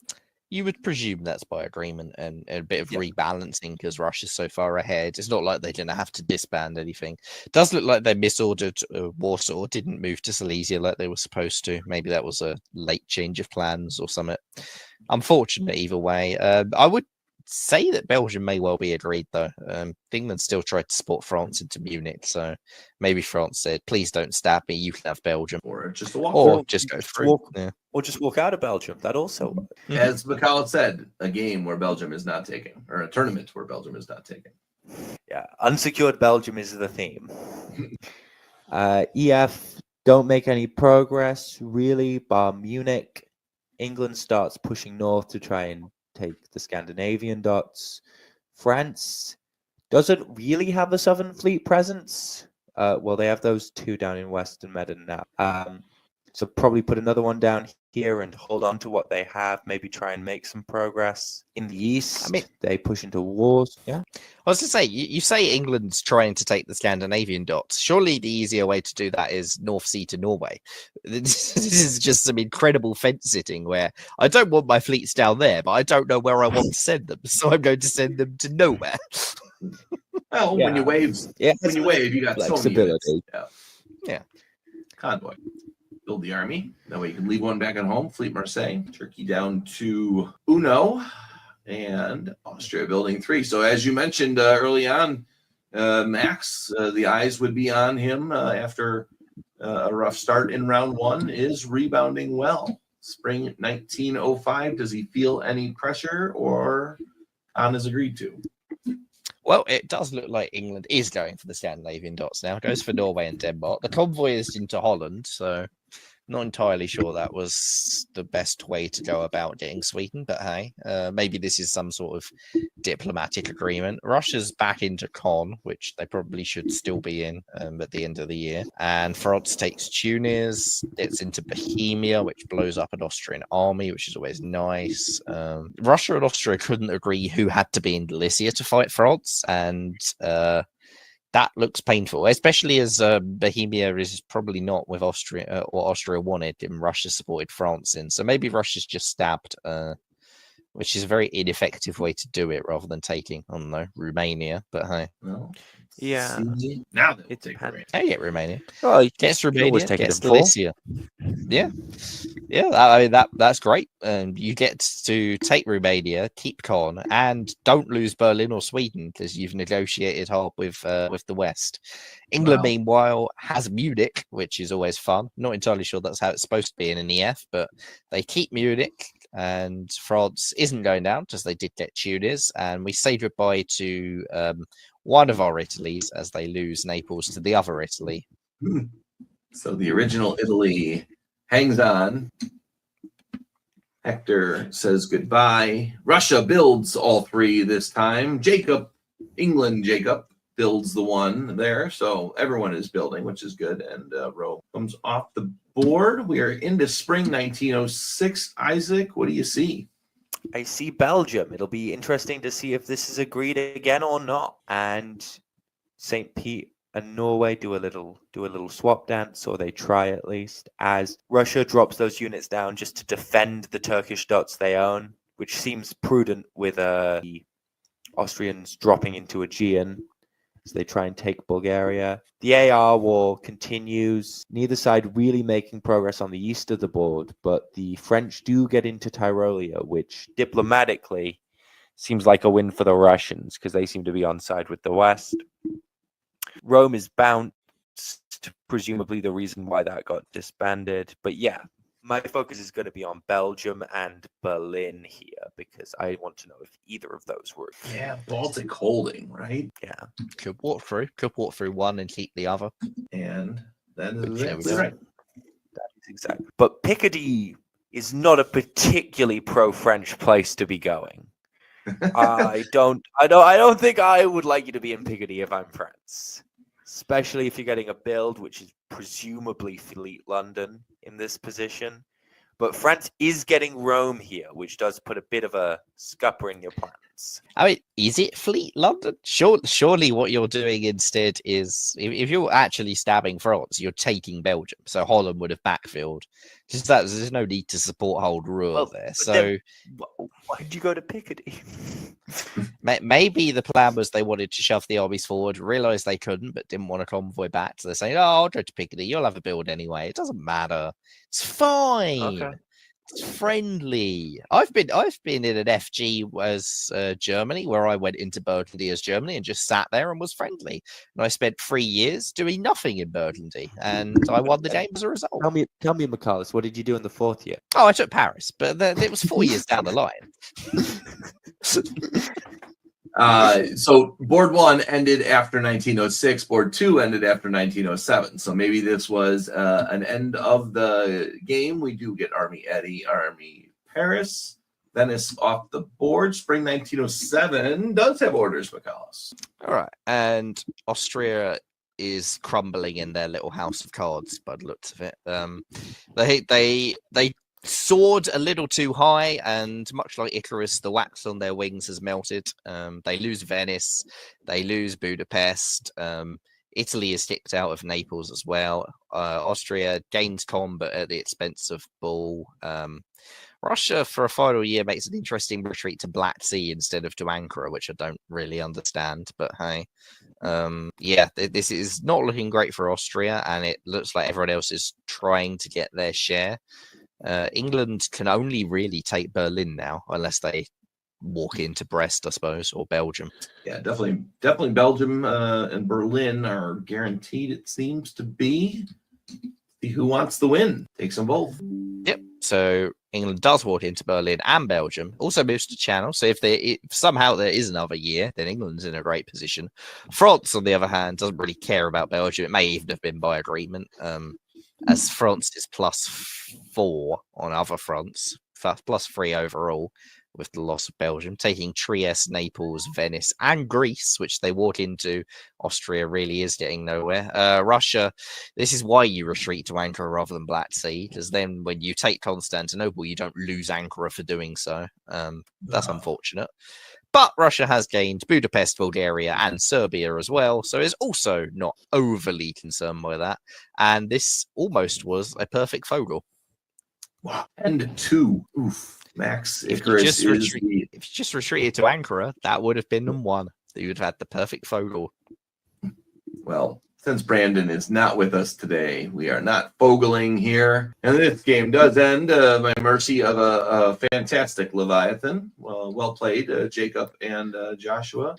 And Daniel, oh man, up and then down and then up and then down. So that would have been the 11 for there too. So excellent game for here. Let's see. That's harsh for Max to go 10-2 in 3 years there as Austria. Yeah. So game 4 did end early. I know we had some players playing 2 boards on a couple of them. It ended after 2 years, so they ended it. So we are pushing here for the end. So yeah, a couple of 3 boards, because they did play 2 boards on a couple of them. But as we've mentioned from the start, we've got Peter McNamara with 2 dominant boards.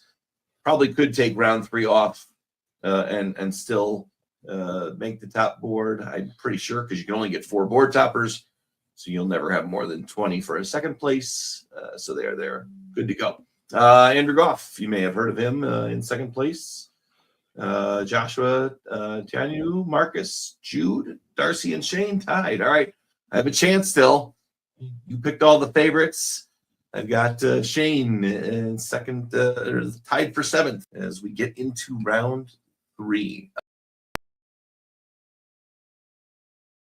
We have following players here. Jason Gray starting in Austria in 11th, so just outside that top 7. Alex Batten in England. Hector, I'm not going to butcher the last name, in France. Connor had a good game last time, but still in 16th. Shane Armstrong, who I thought was in 7th, but now we see in 6th, so something must have happened from what we said last time, is in Italy. Doug Stewart in 14th. Stuart Barton in 13th. Russia and Turkey. So Shane, the highest on the board. Jason in Austria next to him there. So let's see if they work together or against each other. Let's see. I think we had McCullough starting first last time. We skipped board 4, so we will get Isaac. Let us roll. We don't know how long these games are going to go, but it's the longest window. So let's see what the play style is heading into spring 1901. You see, what I have learned is the RT opening of Russia opening to Romania, although Turkey doesn't seem fully on board, what with going to Black Sea and Armenia. You see a broken DMZ of Galicia, but in the west, the DMZs all hold. Nobody goes to Channel, nobody goes to Burgundy. So, and you have Russia opening north. A decision they may come to regret soon enough, given that Galicia move. Yeah, that's a pretty bad Rome, first term for Russia. Yeah. Rome holding is also very interesting. It's true. So clearly no threat of convoy for Shane as he walks into Tunis. What else do we see, Isaac? You're seeing the classical AI move where they're going Tarolia Bohemia to try and get that play. Although I don't think you really need it at that point because Russia and Turkey are very clearly fighting one another. So they just pick up Tunis. England forces Norway as they do, which allows Germany to go +3. So maybe this is an Australian Western triple, that thing we've never seen before. Very, very rare. Looks like it's shaping up to be a potential AT in the south, although I'd be cautious of a Turkey who was getting 2 billion. I mean, that's about as bad a first year as you can get as Russia. Still building, but only from a rebuild. There's tactically, you should have just supported run back to Sev there after that Turkish opening. You give up on Rum. It was tapped though, so it wouldn't have worked either. Yeah. This is true. Yeah. I saw that. Thought the same thing heading into it, but boy, they Jason and Stuart planned that out perfectly. So we've got, like you said, 3 builds for Connor in Germany, 2 in France. Whoa, 2. So we kill Russia, or we crush Russia, and then we put down 2 fleets heading towards Shane in Italy.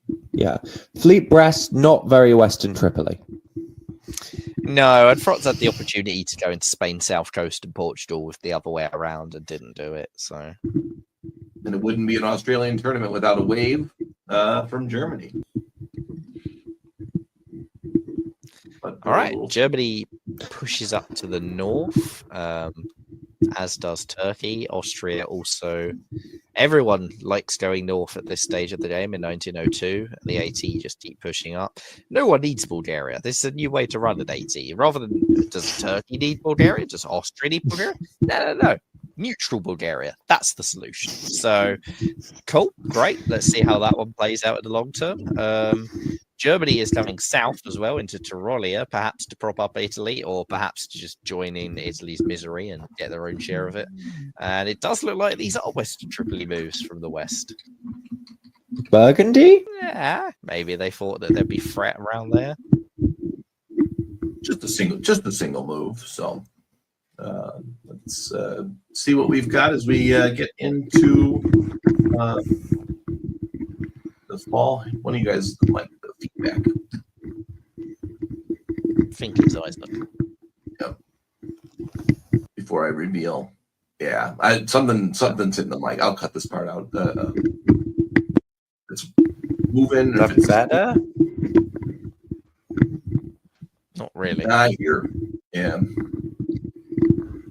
Let me try and figure out what's going on here. I heard it last round, but it wasn't as loud this time. It got louder. I'm just going to try unplugging it and plugging it back in, see if that does anything. In like a green room type of thing. Oh, you're on mute. That any better? Yeah, a little bit. It's still, you'll hear it. I don't know if you can hear it too if it's coming out, but if it gets bad, I'll send a private. No, private I chat can't. again.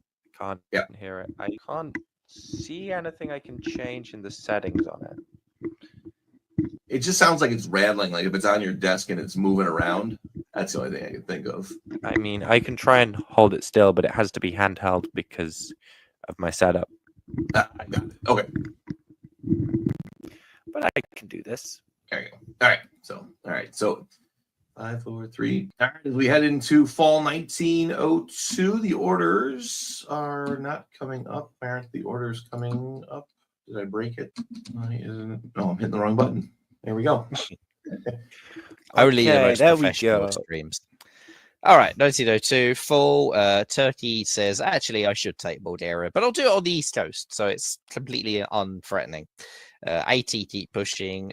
Germany is there to help Italy, but it doesn't work as there's a bounce in Trieste, and Turkey takes Warsaw with Austrian support, and the Western Triple is coming, sort of. Germany, a little bit on the fence. They've not taken Sweden. They've not done anything. They've just sort of gone to Skagerrak, and now they're covering Munich. Looks like Connor is not entirely convinced that a Western triple is the correct move, which beats Germany. He shouldn't be entirely convinced that a Western triple is the correct move. Why would you give Turkey Warsaw here rather than demanding it for yourself as Austria? Well, you get Romania and you can't build two. And you've got Stuart into Ionian as well. That alliance is working pretty good. FG working pretty good too, with England hanging around. Let's see what progresses in spring 1903. Well, now that there's not a unit in Sweden, Germany decides, oh, go on then, I'll take it. As England pushes into Norway, France pushing south, Germany pushing east, Western tripling. And Germany starting to get some play in the southeast as they get down into Trieste at the cost of Tyrolia. And AT continuing to make progress against Italy as they continue killing off Russia. Yep. Into the fall, we see a little more progression, but Tyrolia blown up. Walk into Warsaw for the Germans. So they're looking like a decent spot, but they covered Munich when they didn't need to, so they aren't going to be able to put down all their builds because they're going +3 because they also have that blow up. Little bit of a lack of trust, or maybe some maneuvering with Marseille and Munich and Denmark. West is getting a little cagey. AT just continuing to try and advance, and Ukraine slips down into Romania. Yeah, that's a error by Austria. Like, with Turkey cutting Venice and you cutting Tyrolia, Trieste didn't need that extra support. So either Bud or Serbia could have covered Rum there, which they obviously should have done, as it turns out. And this is a moment. This is a real moment for the England and Germany, because they're basically as much as they're going to get from a Western triple without committing to it for the rest of the game, in which case you can break the line and get further. So either they're going to commit to it for the long haul, or they're going to go, we've got our share. France hasn't got anything yet. Be a shame if we went and took stuff from them now. I had to cover Munich, right? I had to cover Munich. I'm not coming back. Exactly. We see for the builds, we see wave. Germany is second time waving today. I can't say I've ever seen Germany wave this early in the game once, and now we're waving twice. Both a mandatory and a non-mandatory wave from Germany. No, saving 2 for next time. We got France shouldn't like that army in London.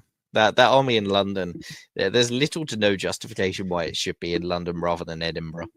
Yeah.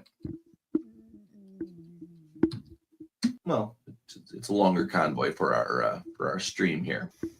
But it doesn't matter. Yeah. So England does convoy to Norway. It looks like EG are going to continue with the Western triple. I think that's disappointing because that's less fun. But hey, for the moment, it's what they do. Potentially. There's still pivot opportunity here. Munich holds, Holland holds, Norway goes to Norwegian, Channel, North now, Ruhr, Burgundy. It's doable. In the east, they finish off they start trying to finish off the Russians out of Romania, and they try and break Ionian once again, but once again do not, as they blow up Tyrolia. Yeah. On to the fall, McCallus. So somehow Turkey's managed to keep Moscow there, which is quite a win given how many hostile armies were around it.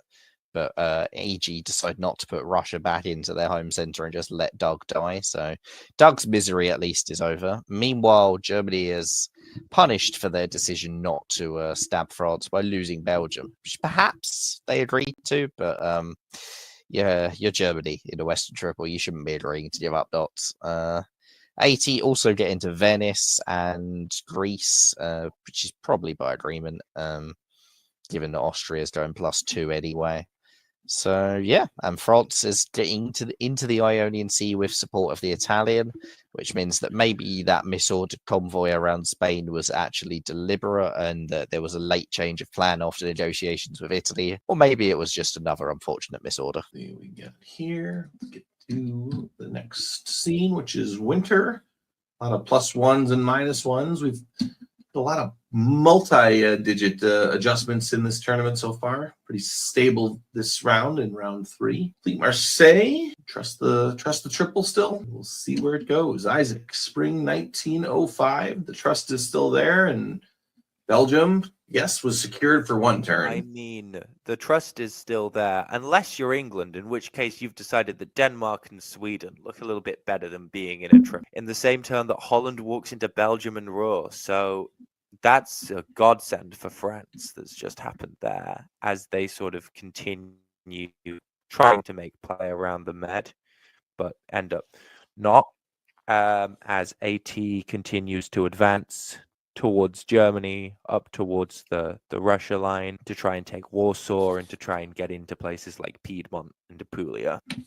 We'll progress to the fall. Yes, Germany is under attack. But they keep Belgium because there's nothing France could do to stop them. France loses Western Med, so Italy's in a decent position here to end up with Spain or to slip into Mid-Atlantic, which is a great reason to keep Italy alive if you're AT, and is possibly what they might be going for. Albania gets blown up, so France has lost its foothold in the south. England gets Warsaw and Denmark, but it looks like, unfortunately, misorders for taking Sweden. Oof, yeah. And AT get into Bohemia to join the Let's Kill Germany club. The pithing of Albania be helpful.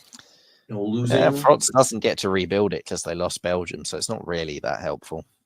Yeah, well, now you're going to pull it, so I guess it's pulled anyway. Of course, it's your decision. It's a very, very good year for England. Yeah, they didn't take Sweden, but so what? Look at what their neighbours are doing. Yeah. We are still moving, and Western Med is moving unopposed into Mid-Atlantic. Yep. So 1906, Italy's into Mao and into Western Med, following up with Turkish support, as Italy has very much become that tip of the spear. AT get back into Warsaw for the first time in a couple of years, and it's Austria in there this time, which is a more natural position as England charges into Germany to join in the attack with Austria. Big cacophony of orders around Denmark, none of which succeed, but the important thing is that England has taken Sweden successfully this time, and Germany is scrambling to put together some sort of defense. Sorry, Connor, but yeah, giving up that dot in the first place may have precipitated all of this. Germany is always vulnerable in a Western Triple, and the main way Germany survive Western Triples is by making France more vulnerable than them. And keep getting a little progression, but and Warsaw walks out. Oof. Also walks out possibly by agreement, given that Silesia went to Berlin with English support. Russia. You would. Yeah, and it was guaranteed to work the way they were doing it too. So you would think that was actually by agreement, yeah. Austria is taking Berlin and Munich in the same turn. France is getting shoved back in the south by this mess of IT coordination, as Turkey is showing incredible patience to not take any dots still, which is fun and not something you see too often. Not sure Austria should be overly thrilled to see the fleet come back towards Constantinople, because yeah, I need a fleet in Black Sea. I need to be able to convoy armies, and the response Austria should be saying to that is where to. But hey, that seems to be what the plan is. Warsaw. I mean Moscow, right? Yeah. +2 for Austria, though. You can get away with a little bit more when your neighbor is growing. England builds one. Spring 1907. Isaac. Austria keeps moving forward, and England moves behind. Yeah, losing St. Petersburg here, as to be predicted with that Livonia move last turn. Austria starting to push into France and the lowlands as England comes into the German dots behind them. Seems like this is a classic. Well, this is a case that happens every so often where you have an alliance on the board.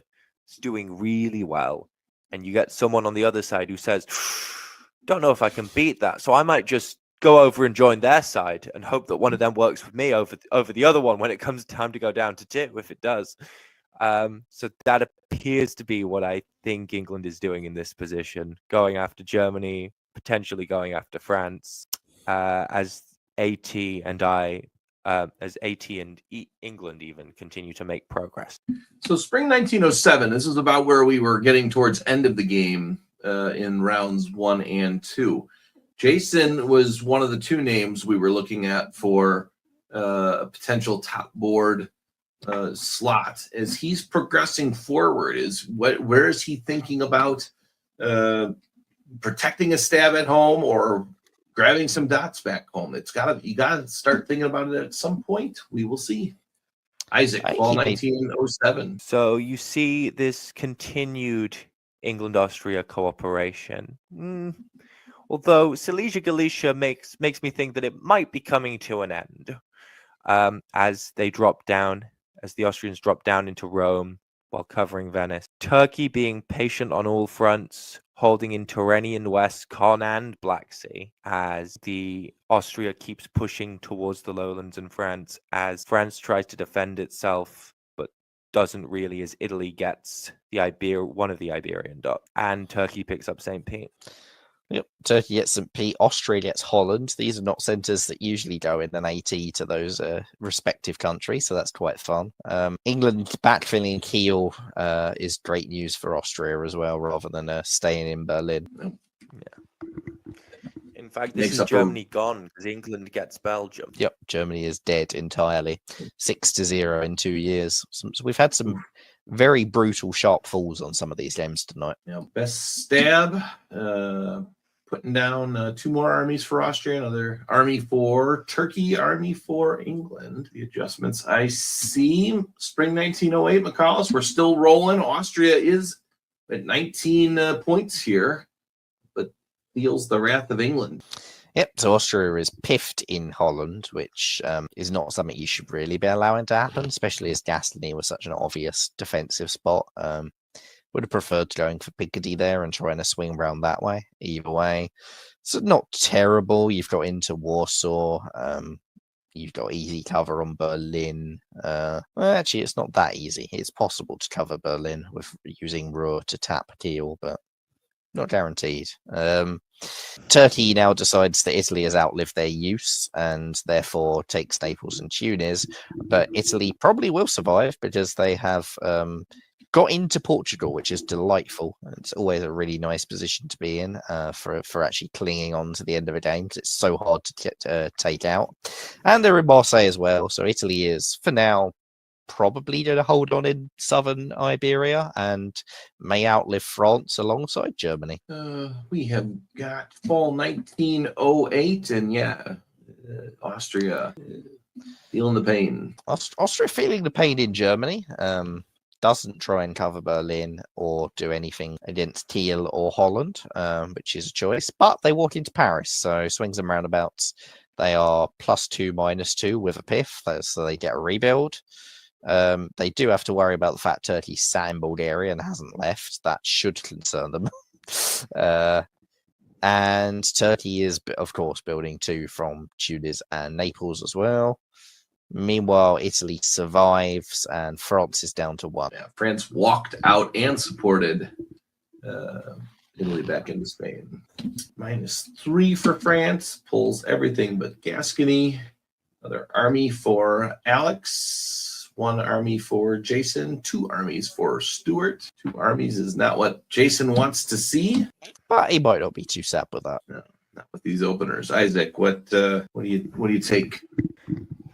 I mean, it seems like Stuart's sort of hedging his bets a bit. He has play. He's setting up to take it if he wants it, but he's decided at the very least he doesn't want it right now. If he's gonna go for Warsaw, Serbia, Romania, then he's gonna go for it later. Not this moment, because he wants to keep working for the moment. And England's bet to side with AT isn't really paying off, as they're sort of just holding on to what they have as the AT keeps pushing the Italians up against them as that tip of the spear. And now England is finding themselves on the receiving end of AT wrath. Which is not something you see too often. No. No. Where we end? So that's it. Okay. Fair enough. Fall 1909, we stay at 10-3-1. 17 points for the victors on this one. And with that, we see Shane Armstrong staying in 7th, but that will certainly not last too long. Stuart Barton jumps to 6th, and Jason Gray is in 5th. So Stuart, is going to miss it by 0.1. So what? Ooh, Stuart, so what here? So this is where it ends. Serbia Stuart was was the one takeable, who- right? So Serbia, yeah, Warsaw, Romania, they're all sort of there if Romania. you want a late stab. Rome.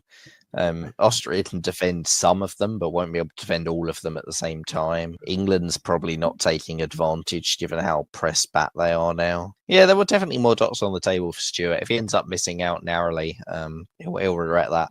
I think Austria and England jump at the chance to get a draw in this position. Yep, 100%. 100%. So that is how board 1 ends. Board 2, here we go. We've got Austria, Zoe Cameron. England, Daryl Cox. France, Darcy Morris in 8th, so just on the outside as of the moment. Germany, Andrew Goff comfortably in the top 7, but we will see. Italy, Sean Coleman. Russia, Jacob Traeger. Jacob had a nice round 2 board, is in 9th, just outside. And Turkey, Connor Bennett, who's played some good diplomacy so far.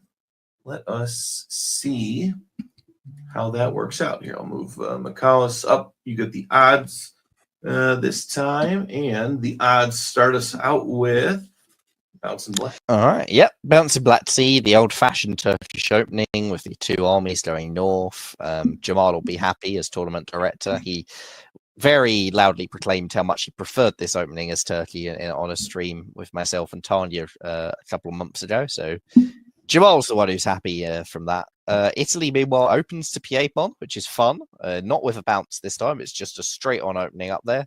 Slightly more problematic when Germany opens to Tyrolia and gets in, which is unusual and also not what Germany often wants. But it's Andrew Goff, and I'd be surprised if he is surprised that he got in there. England, meanwhile, does the usual Australian opening of Liverpool to Edinburgh so that you can convoy against Russia so that you can do a nice Western triple. The only downside is that Rome did not go to Venice to dislodge Tyrolia to be able to retreat into Trieste or Vienna. That would be a Goffy special. That's something I've always wanted to do and have never yet had the opportunity to do. The Coded Rants freak out that I believe was invented by Eddie Bassan, that opening that you just talked about. I've done it once and regretted it. But it was fun. It was fun. It definitely was fun. Fall 1901. Well, fall 1901, we see Italy expecting a Western triple and trying to stop France from bouncing in Marseille. As it turns out, France didn't try and bounce in Marseille because they're going straight for Spain South Coast, of course. England, on the other hand, doesn't convoy to Norway, does less Western Tripoli things, just convoys to Belgium instead. And given how all of the French units are down the other side of the board, maybe Belgium is not where English armies will go to die this time.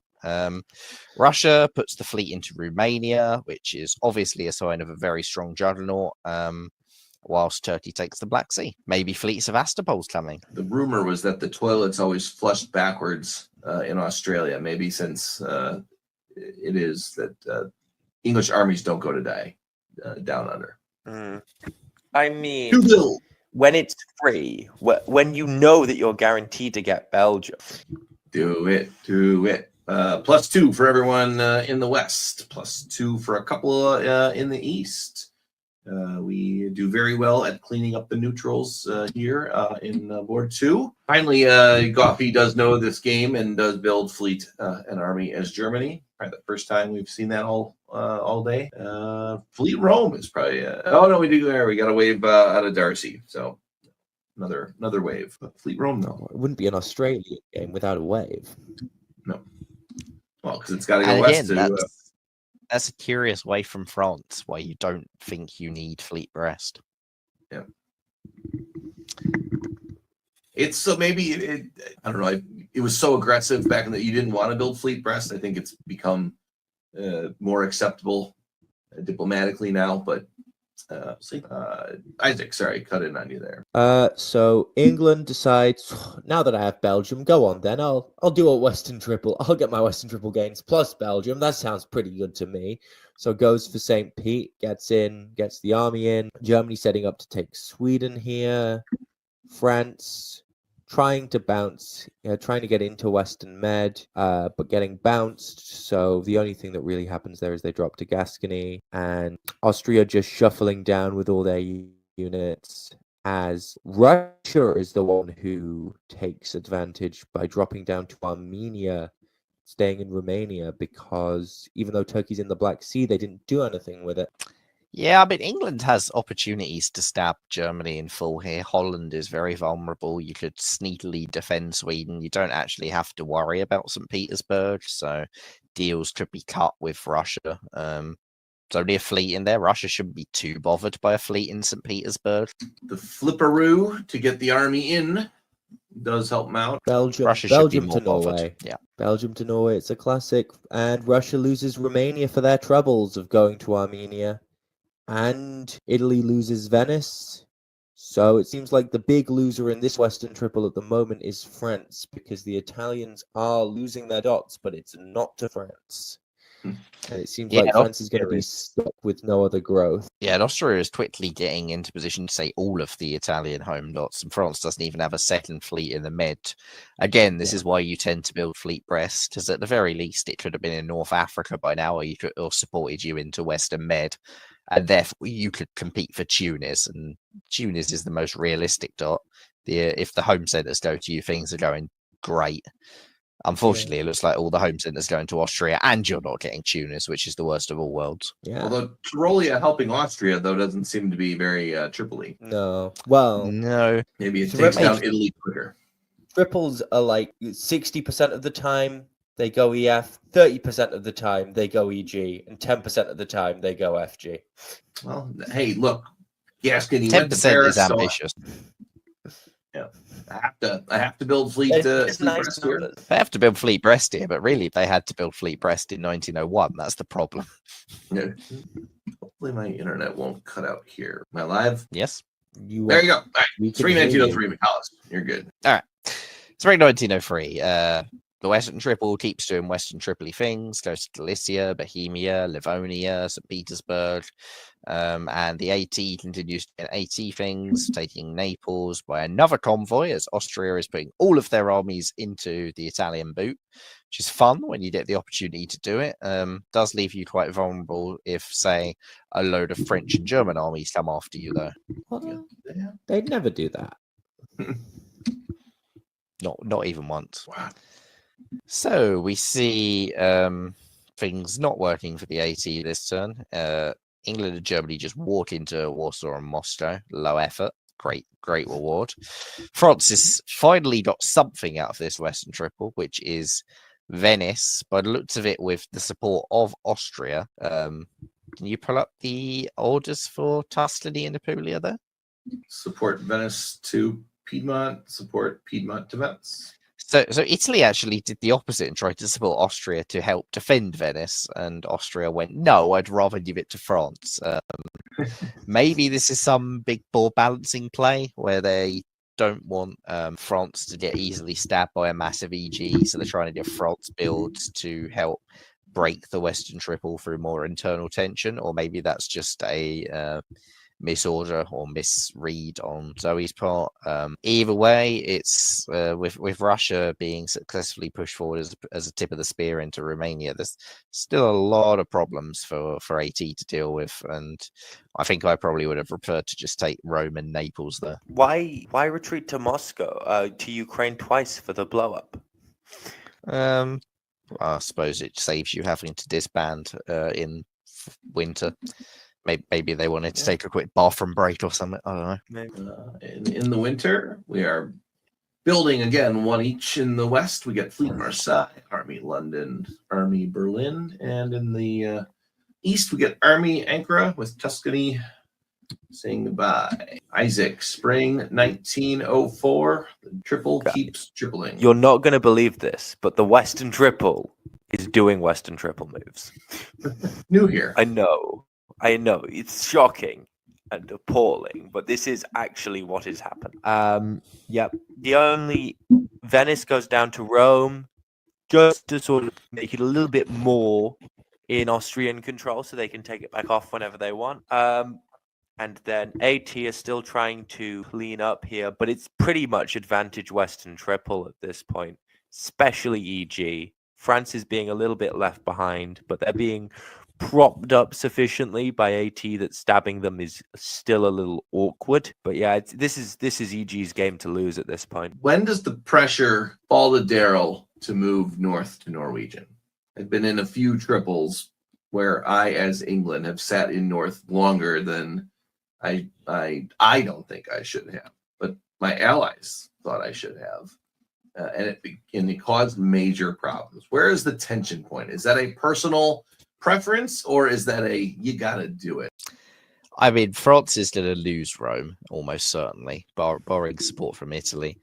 France is going to be quite vulnerable here. Maybe think England stabs them next year. I think the pitch you make is that I have to keep it in North so I can drop to Channel. How am I going to drop to Channel if I'm not in North Sea? I can't go to London. That's too obvious. Does not lose Rome though.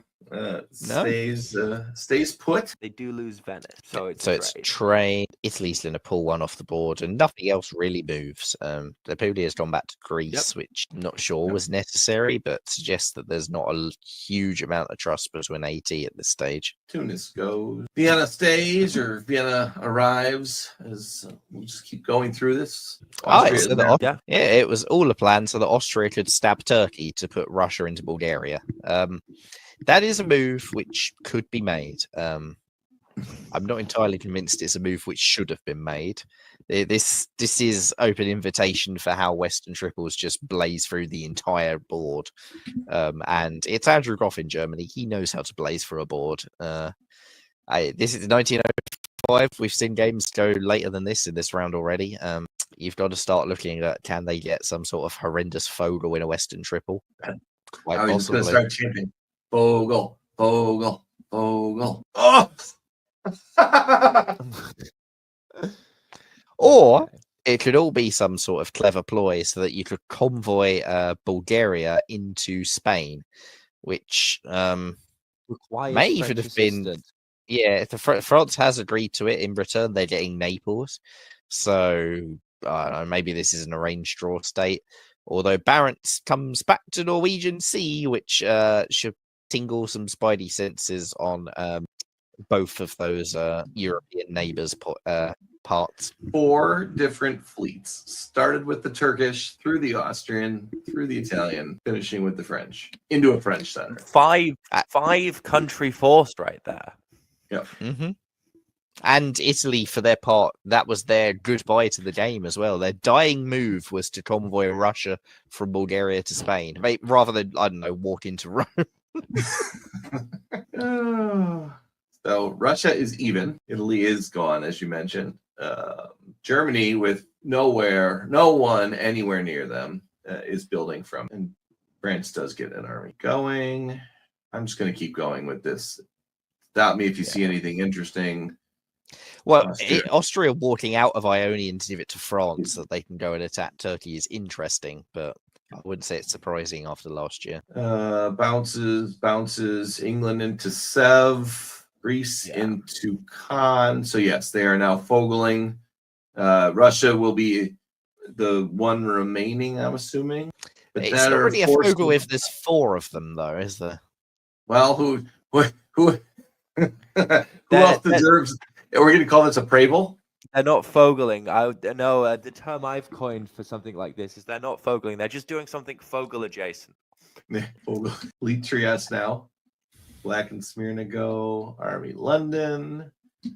Spring 1907. Spain tried to go to Denmark.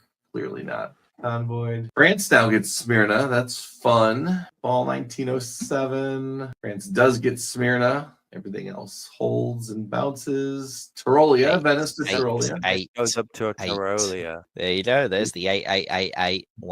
This is Fogel Light. Fogel Light. Everyone. This is somehow worse than a fogel. This is where a fogel is worth too many points. Therefore, you have to cut somebody else on into the deal. All right, fair enough. Well, from a top board, So we're calling this a fogel minus? Yeah, Fogel.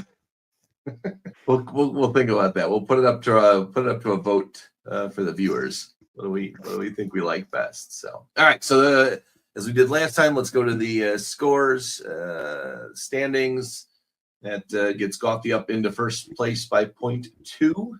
So if Peter does sleep in or take a nap for round 3, he will finish in second. Who did that move up? Was Darcy in this one? Darcy moves up to third. Josh had 3 boards. I think he still has 1 left. And the top 3 scores count. So Josh's worst score will be dropped. Daryl moves into 6th with the tie with Jason. I don't know if Brandon in the standings does drop that. And Stuart, who missed out by 0.1, is now officially eliminated, as is my pick of Shane. So, all right. Unless they multi-boarded. It's true. Very true. All right. I shouldn't count my chickens before they've hatched. Round 3, board 3 has Brandon Austin in Austria, Henry Gray in England, RJ. We're gonna call him RJ. There is a dash there, so we believe that is there. RJ is new for this round, so welcome, RJ. Marcus is in 7th. There was in 7th coming into this round in Germany. Peter McNamara with a guaranteed spot is in Italy, a country he knows nothing about unless you've watched some previous broadcasts here where he has won many times as Italy. Russia is Jacob Searle, who's had some rough luck this tournament, and Turkey is Anu, who is in 4th. So this will be a fun one to watch. 3 of the top 7 coming in, with Brandon in 10th, not too far behind, although he does have Peter next to him. Peter's already secure, so is Peter going to approach this from the meta perspective of let's make a friend, bring them onto the top board, or is Peter going to approach this from the robot perspective of crush everything? Yes. Isaac, since you're first, what do you think? Make a friend, crush. Crush, he does not, at least not to start. So tell us about spring. You never crush at the start, then they see it coming. Western triple light from France. Western triple commitment from everyone else. France only doing a Western triple light because they go to Picardy rather than Gas. Italy going up to Tyrolia. Warsaw holding, just holding for that DMZ of Galicia, alongside a DMZ of Black Sea for that RT move to get the fleet into Romania. And Syria. Love that order. But the Austrians don't, because they come straight back to Smyrna, make their way down into Aegean, support the Austrians into Greece as the Russians pivot their units back around and decide that actually Galicia is a good place to be. This is seeming a little Western Tripoli, except there's a bounce in Belgium. So, and there's no Sweden bounce. So we'll have to see. The West hasn't really figured out what it wants to be. Yeah, I mean, it's looking very Western Tripoli with France coming to Spain South Coast again, and Italy trying to snipe Munich, perhaps expecting the triple. 2-2-1 because of the bounce, which results in 2 fleets in London and Brest, another one in Marseille. So that is good. Peter puts one in Naples, a second straight game of proper German builds, and armies elsewhere. Fleet Con. Oh, I reversed into Black Sea. Sorry. No, didn't see it. England did reverse into Channel, though. Yep. So England has gone for the Channel and North Atlantic, which does not suggest Western Triple is what they want here.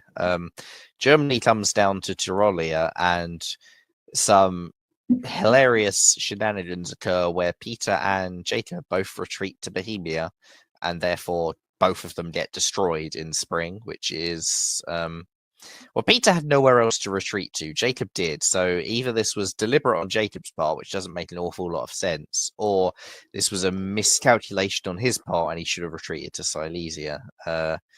Either way, that's great news for Brandon, who's the big winner from that outcome, and Marcus will be quite happy with it too. Elsewhere, Tian Yu is content to play patient in the corner, wait for the Western Triple to come, grow as Turkey later. We've seen that many times before.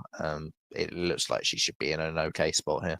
Yeah, that bounce in Belgium may come back to haunt RJ, who now gives up Mid-Atlantic. Is forced to give up Mid-Atlantic, but does so willingly. Yep. So England takes Mid-Atlantic, also walks into St. Petersburg, because that's something they could do from this position. So Henry gets the best of both worlds. Marcus gets Belgium. Finally, someone in this game sees that they can force Belgium and actually takes it. Not something you see too often in this tournament, but it can be done. Elsewhere, Turkey's jumped up to attack Russia, so it looks like this is going to be an AT or an AIT, depending on whether Peter is actually part of the equation. Peter is always part of the equation. Question is, Peter is the equation. Which If you write a long enough equation, you get Peter McNamara. Yep. I was going to call him first or second derivative. We haven't figured that one out yet in this game, but we will. We've got +1 for England, although there was no attack at Norway. Or sometimes when we sandbox, and again, I do this every time. I appreciate everyone who does this sandboxing. We're able to bring this content to you, so we appreciate it. So there may have been a bounce in Norway, and to save a couple of clicks, it was not shown. So sometimes we get that, sometimes we don't. We've got +1 for Peter on the disband on the retreat, and Austria picks up one. Army Rome, interesting. Army Munich, Fleet Eddie. Isaac, spring 1903. France is defending now that England's made clear where exactly they're planning to go. Germany's hesitating, not going to Ruhr, staying in Belgium, just hanging out.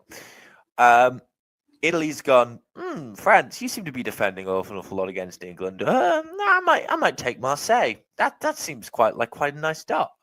Sev falls, as does Moscow. England can just walk into that as well. Worked for St. Petersburg, why won't it work here? And then Galicia gets forced.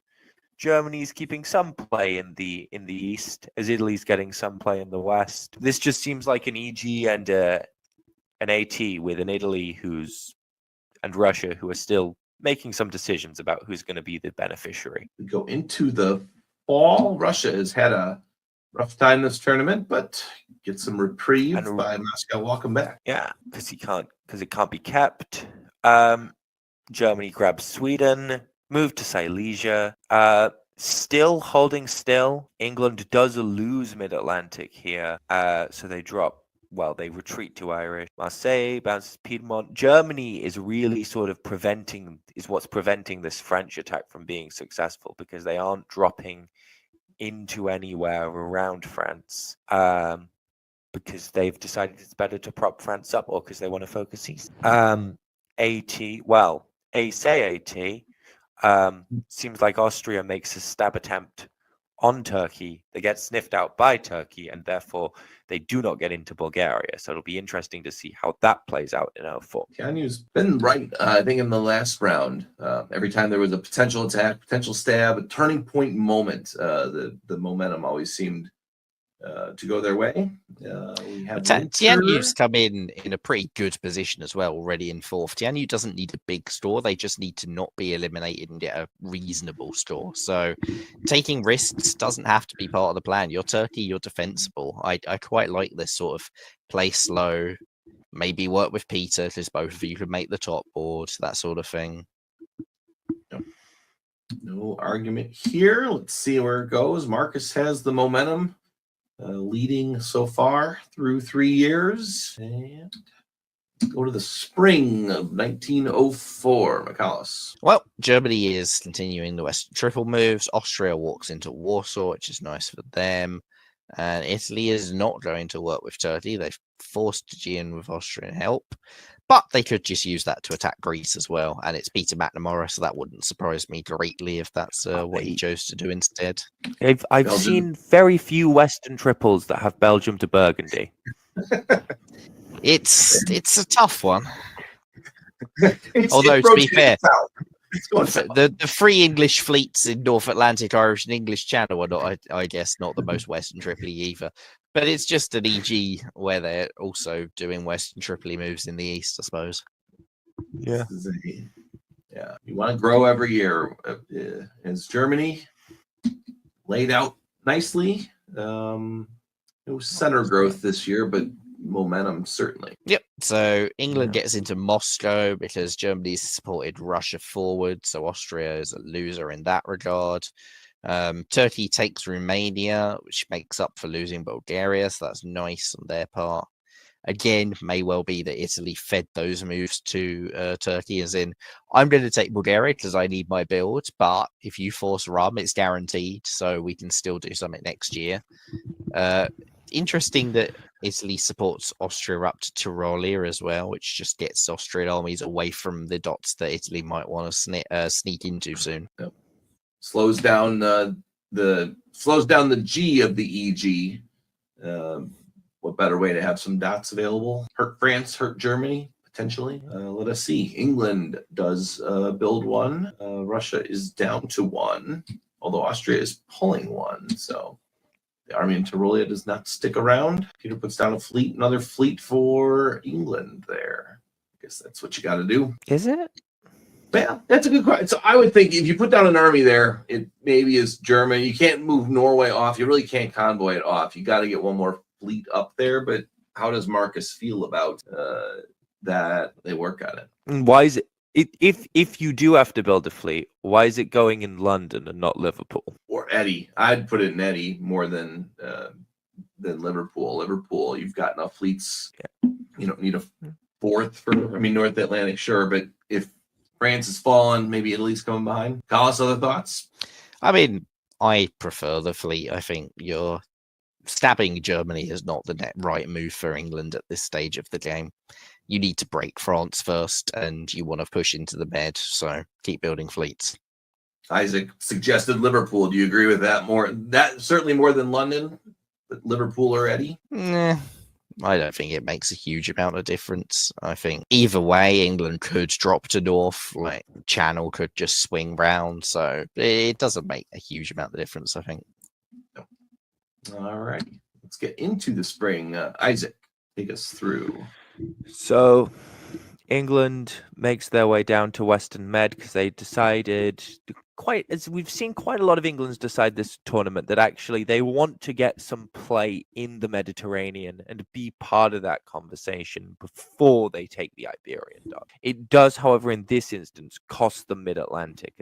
France supports themselves back into there and hangs on to Paris so far, so good turn for them. Baltic moves back to Kiel as Germany gets a little bit jumpy or possibly just has nowhere else to go. And the Germans get into Warsaw as the East. A whole lot of nothing happens as the Turks keep just defending what they own. All right. And to the fall, the Atlantic does not retreat north. It retreats to Portugal. Retreats to Portugal as it gets in. Shot on Brest that doesn't go through. Southbound to Munich to deal with Tyrolia. Moving down to Galicia to try and pick up those dots. Norway moving to St. Petersburg, possibly to set up a bounce, I would guess. I don't really see why else you'd want that fleet out of Norway and why you wouldn't be moving it west. Well, it was covering St. Pete from the Russian army in Livonia, wasn't it? Oh, from Livonia. Yeah, from Livonia. But other than that, just EG making solid progress both around the Atlantic and around the Balkans and Austria. Looks like we see Peter McNamara making a rare error where he moves to Tyrolia, where he is, and doesn't do anything with it. Could have walked into Marseille, so that's a mistake from Peter there. Or Trieste. Could have walked into Trieste. I don't think that's what his plan is at this stage of the game, but No. yes. You know.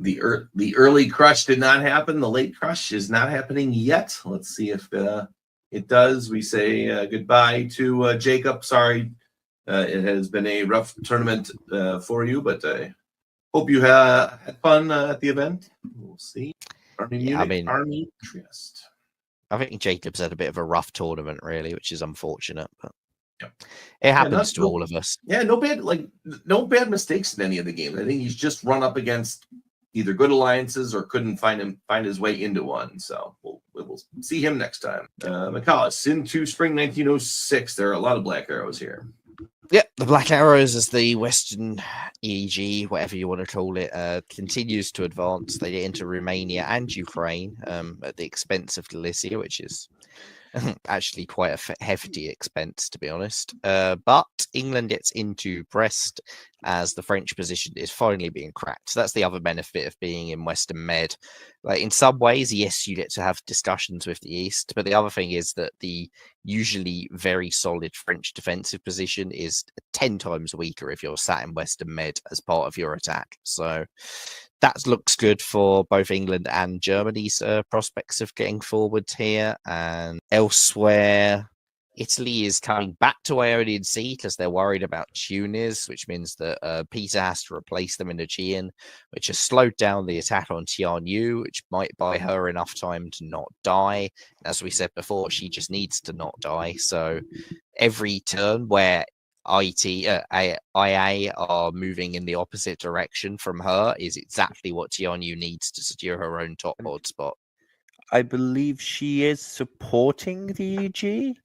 Is that right? Yes, of course, because the AI have been attacking her, so that makes sense. Yeah.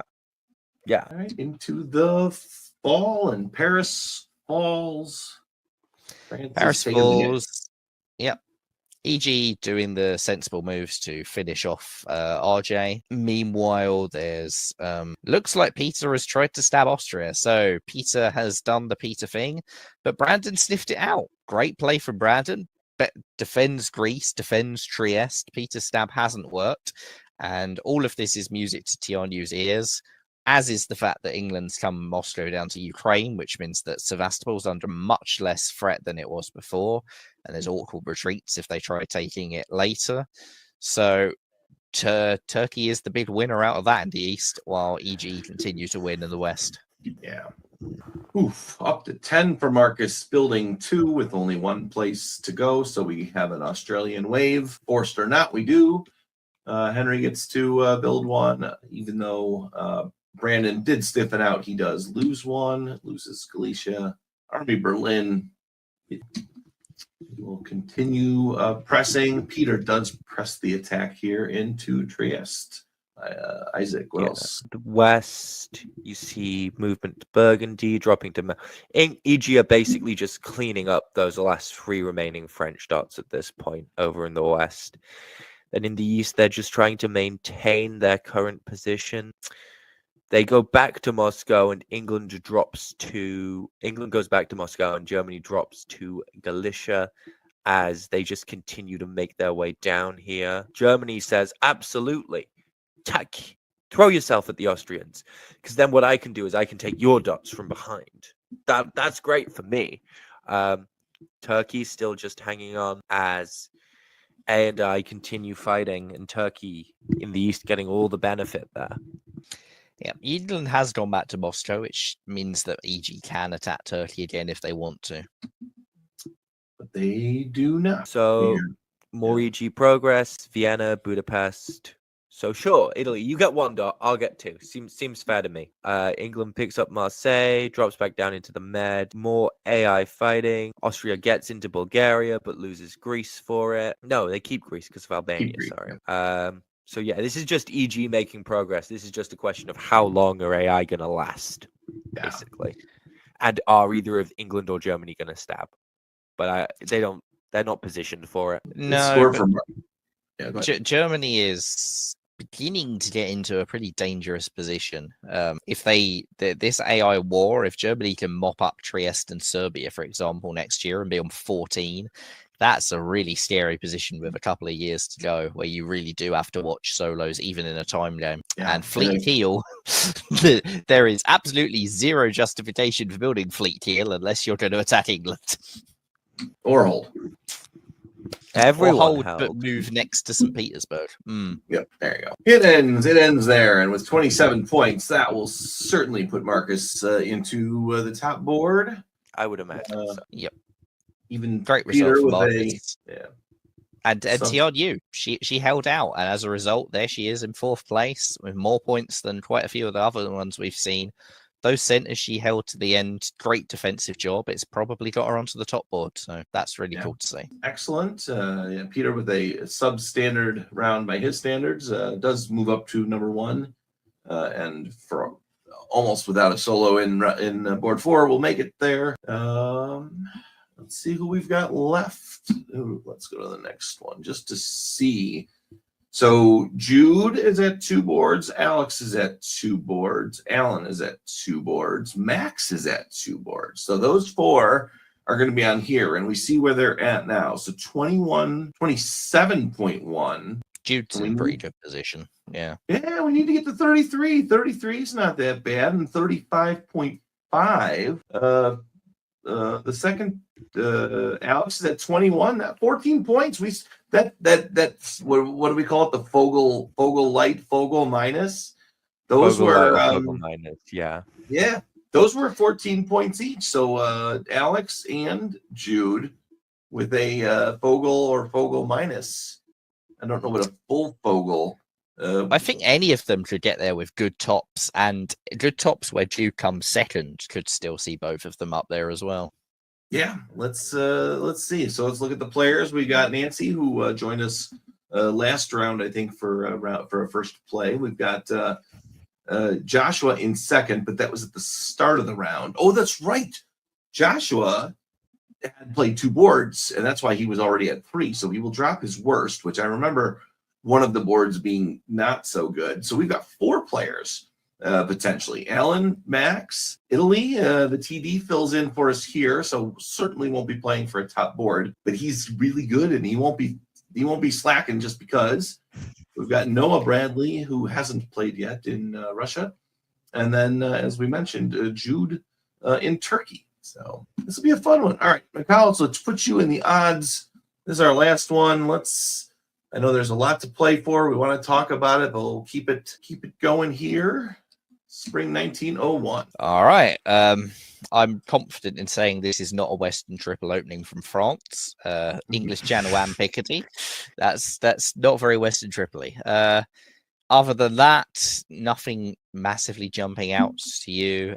Italy does the incredibly old-fashioned opening, not just Tyrolia and Venice, but also to Tyrrhenian Sea. Don't know what Jamal is planning up with this one, but he's always got some creative moves he likes to go with. Elsewhere, we see pretty standard moves in the East. The Sev to Rum opening that we see so often in Australia happens again. Will it be shuffled out? Is it a juggernaut? Let's see. It's helped put Turkey get their fleet straight out into the Med. Yeah, this is what we call striving for attention here on D. Pretty much. He doesn't get attention otherwise. So no, just kidding. All right. It's a ploy to get Munich. Just walk into Munich. All right. Fair enough. Meanwhile, FG were doing a Sea Lion, which works a lot better if you don't lose Munich. But hey, England will be delighted to see Jamal walking into Munich.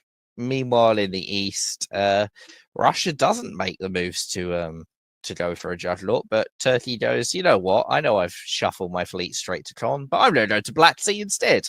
I'm going to come back. I'm going to do a delayed Sunstrom. And so Jude has sent everything towards Russia and doesn't have anything to fear from me by the looks of it. The only Italian fleet that went to Tyrrhenian Seas in Tunis.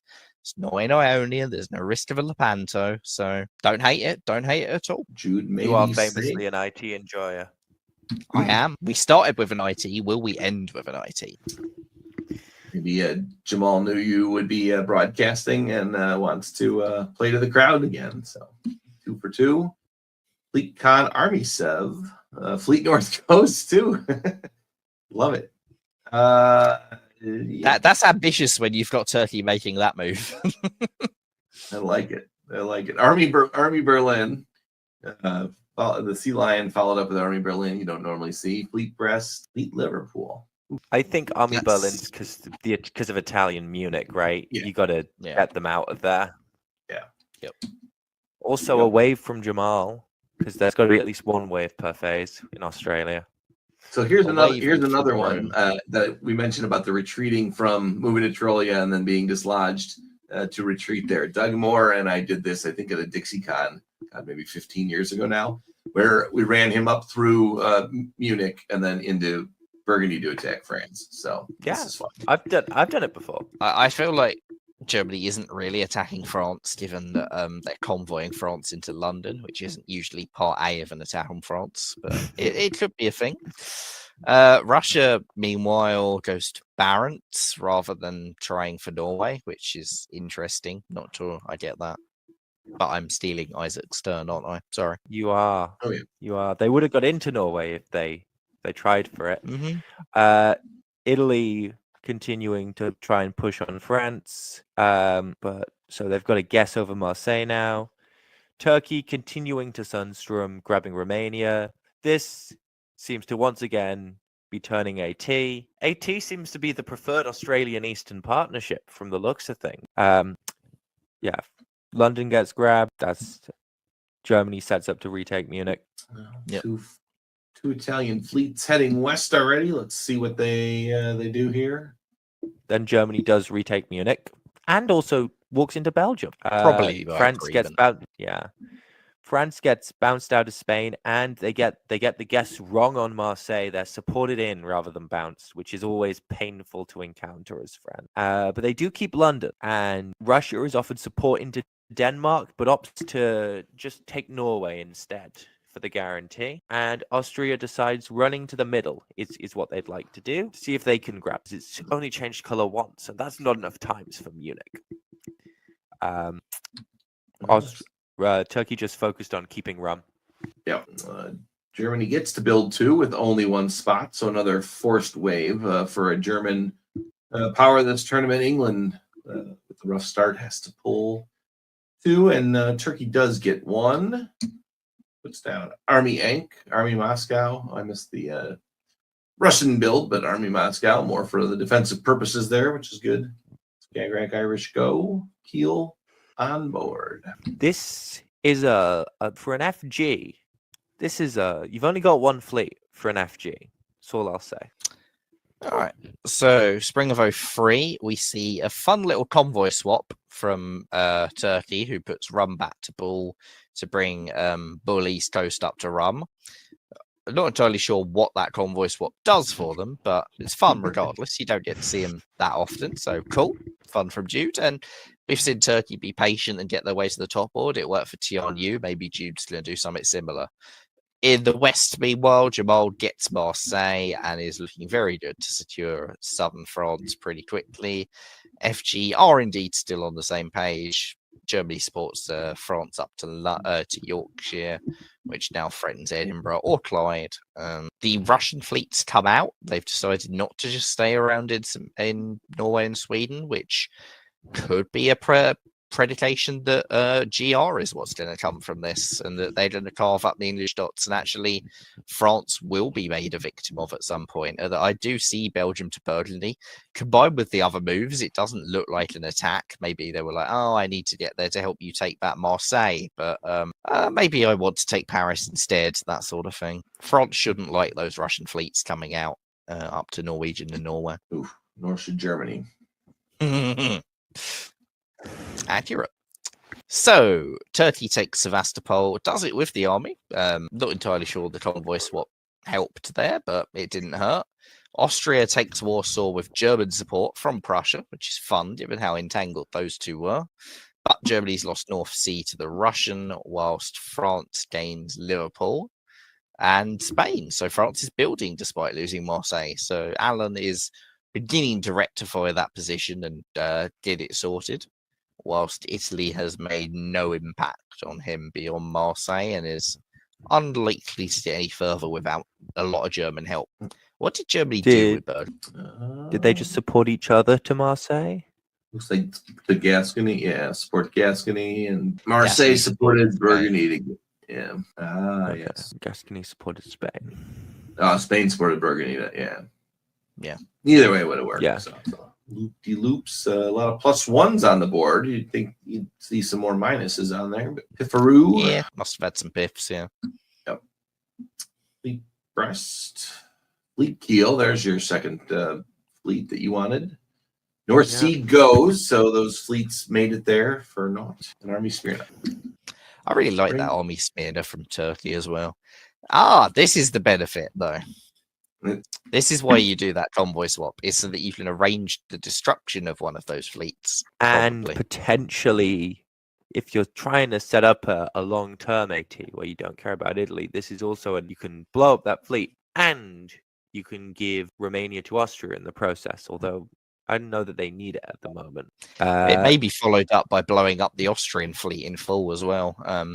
Do a swap. Austria gets rum, Turkey gets Greece. Austria pulls their fleet off the board in full. Works Yeah. for everyone. Brass jumps up to channel. Sorry about that. Eddie. So Russia gets Eddie. That further than they usually extend. They usually just get Norway. So they're doing very well out of this Sea Lion alliance that they've jumped onto. And Are then they, FG though? just reposition. I mean, in the north. What in the north, are they not about to lose Norway and Sweden in return for Eddie though? No, not Norway and Sweden, just Norway. Just Sweden. Sweden. All right. Just All right. Sweden. Because Germany decided, you know what, actually, no, I'd like Paris, please. Yeah, that sounds good to Not me. only would I like Paris, which I'm going to walk into, I'm also going to support England back into London. So Joshua, Well, it is continues to live. it is their home center. It's only fair True. to do it that way. Only fair. Don't Then think Joshua there surviving is- was that likely. There is the swap for Greece, but it's from the Italians, so I don't know if it's a swap, especially given that Aegean retreat. The retreat is strange there. Look, I mean, Austria had supports in for an attack on Bulgaria, which they didn't Yeah. make. Maybe they actually intended to stab but misordered, and Yep. then retreated to Aegean because everyone saw they'd attempted to stab. So Turkey gets the build. Germany, Probably another is- dominant performance by Germany, building +2. Max is looking for points to try to make the top 7. Let's see how this goes from here. Fleet Army, Gascony, Spain, go. Fleet Smyrna. All right, spring 1905. We will look at the scores after this year just to see how things continue to progress. Macalus, spring 1905. So Italy gets into Aegean Sea, which with the support of the Turks, that doesn't happen too often. Aegean Sea then retreats into wide open Constantinople, also doesn't happen too often. Meanwhile, 80 are working together on other fronts in order to kill the Russian army in Ukraine, because why not? And Germany continues to advance in Scandinavia, walking into Norway this turn, pushing fleets out towards Holland, gets into the English Channel, which is fun. And France is just collapsing. So Italy walks into Spain and gets into Gascony. That's all we got here. Let's keep moving. While I see that. Well, So England and- full Italy gets into mid-Atlantic, which is important for them, obviously. Gives Jamal further growth options next year. Germany takes Brest, whilst England finally we say goodbye to Joshua. Well played. France takes London. Germany takes St. Petersburg rather than Norway, which makes a lot of sense actually, because you can always backfill Norway later. Now that you're in North Sea, Russia perhaps shouldn't have let you into North Sea. And in the south, Austria takes Bulgaria east coast with the support of Serbia, because why not? And it looks like Italy cut Greece, so AI.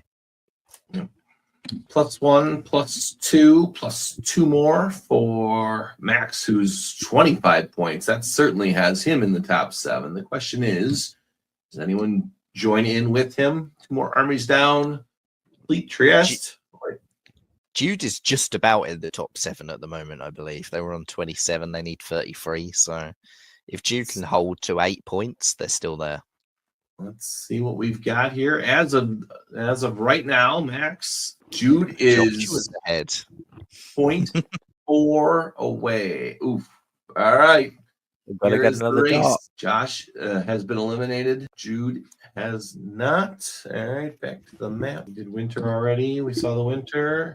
Isaac, spring 1906. What can Jude do to get one? Well, You can start by taking Bulgaria, although it's costing him Greece. So, bunch of trades going on over in the Balkans. Up north, Russia's decided that actually you can't keep St. Petersburg So Max says, "Okay, I'll just take that Norway that I was planning on saving for later then." Army up onto the continent to try and take some dots off of the French as Germany and Italy continue working together here. That's it really for the moment. No real movement in the east because Turkey gets into Bulgaria but loses Greece for the trouble. And Does so, lose Sev as well, so it's Oh, not looking great for Sorry. Jude. Yes, I didn't catch Sav. but still fighting for it. Maybe not totally lost Yeah. Isaac. Nope. Indeed, reclaiming pass-through. Sev. Pass through. I just wanted Moscow. That's all. Mhm. Just wanted Moscow on it. Don't know why you wouldn't tap St. Petersburg here with Norway. Maybe no, because you don't want Moscow keeping. Taking London, but Gascony walks into Brest and also walks out of Portugal. So perhaps Jamal less on side with Max than he thought. As it seems like A and T have put their differences a little bit aside because they all seem to be good friends now. All working together. Maybe. Greece is still For there. at least- There's still hopes of For at least following a up. phase. Yeah. Yeah. I'm interested. I see. Portugal gets walked out of. France still has two. Has to pull one, but useful up north as Jamal continues to push fleets west. Builds army Venice. More armies for Austria. Turkey stays the same. St. Petersburg goes. That will lock it down for sure now for the German, most likely. We'll see where we go in spring 1907. Although locking it down with Norway moving away, not happening. Well, Germany walks into St. Petersburg, which is the headline, and they're making huge progress on the English home islands. Take Liverpool with Italian support, take Yorkshire with their own support, should get them Edinburgh. Why Jamal is supporting Germany into Liverpool is a harder question to answer. I'm not entirely sure I get that, given that Max is already some way ahead, unless it's some deal for Max that he's like, oh, I need this many centres to make the top board, but I'll help someone else get onto it as well. Although it's Jamal and he can't make it. So, Yep. Either way, the East, there's a lot less happening. Austria is back on the attack Turkey bandwagon, but Bulgaria is not yet forcible. Sevastopol is, although Black Sea could actually defend that instead. So you've got guesswork. Keep reading this. There's not too much diplomacy at this point. More order rating. Let's see what order rating we get. We see very little. Germany takes Edinburgh because they were guaranteed to do that. Jamal makes an attack on Paris that doesn't work. I'm not sure why he thought that would. What was that weird arrow around Bulgaria? Did it support Summit? It tried to support Aegean to Greece, it looks like. Or maybe a convoy. Let's see. Aegean to Greece. Yeah, so it was hoping that Nancy would back off, and Nancy didn't back off. But yeah, Jude is still doing a decent enough job. Took the risk on defending Sev there as well, which is fun. All right, +3 for Max. Gets back to his building ways. Can only put down 2 fleet. Russia is eliminated. Thank you, Noah. Alan is down to Portugal with Channel, so it certainly can survive at least one more year. But that is all that the board wrote. So congrats to Max. What a fine round on the last board of the preliminary rounds. See what we've got. So that gets our standings at Peter McNamara 1, Marcus Lone 2, Andrew Goff 3, Max 4, Tanyu tied for 4. There we go. Darcy at 6, Joshua at 7. Jude is the first alternate at 8. So these games were on Saturday. We assume that everyone will make it back for Sunday, but we don't know that. So we will see when we get to the top board. So as we wrap up these 4 points. Oof. What's that? 0.4 points. That's harsh. Yeah, low. We'll just call it based on a low numbering system. If this was a higher numbering system, it would have been like 12. Kind of thoughts, Isaac, of these preliminary rounds. The Western Triple still exists, but it's definitely losing its popularity in comparison to what we were seeing at the beginning. And Australia loves an AT. Yeah, I think mine is here are the board summary statistics, and I was going to say that I thought that Russia had a bad tournament, and it wasn't just bad; it was pretty terrible. Awful. Yeah, It's interesting actually that it's Austria that had the really good tournament. Like Turkey had a pretty good one, but Austria and Germany are the two that you don't normally see up there as the two best countries. So cool, Germany, fun to see. 3.8 tops. Yeah. Yeah. Well, although 4 eliminations, so boom or bust. Again, not a country you usually associate that with. Like boom or bust, you think of Russia, you think of Austria. Germany, not so much. Well, when they all open with Western triples, that does help Ah. the boom or bust narrative. That is Yeah. valid, yes. Yeah. Maybe that's it. The boom is if you don't Western triple, and the bust is if you do. Yeah. All right. So let's see. So all right. So we are going to say goodbye to Isaac for these preliminary rounds. Thank you for joining today. Let's see, based on I think we had that top board. Let me put the top board back on real quick. Is it this one? Yes, it is. Do you know the final? Before I ask you to make a prediction, do you know the final, Isaac? That's not. I the do top not board, know the Kevin. final. Ooh, That's all right. also- You're on you're still on the this is the country best countries. standings, by the There way. we go. Yeah. All right. So with the prediction, let's just assume it is the top 7, or let's just assume maybe even a top 8 with the alternate. Any of those 8 stand out for a top board? Well, I mean, I said it at the beginning. Doing very well virtually, doing decently. I got to go with Marcus. Got to go with Marcus Lone. He did play. He had a great final board and good consistent boards Great. early on. Yeah, great games in this and great games when I've played with him. Not always great games for me, but great games for him nonetheless. That is good. All right. Well, then we will say goodbye to Isaac here. Thank you for joining, and we'll see you next time. All right. And with that, we are going to transition to the top board. Let me get our fancy graphic here.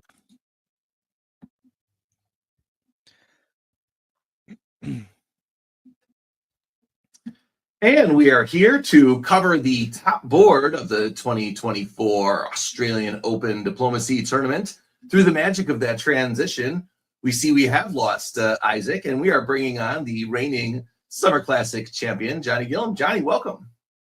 Hello. Thank you.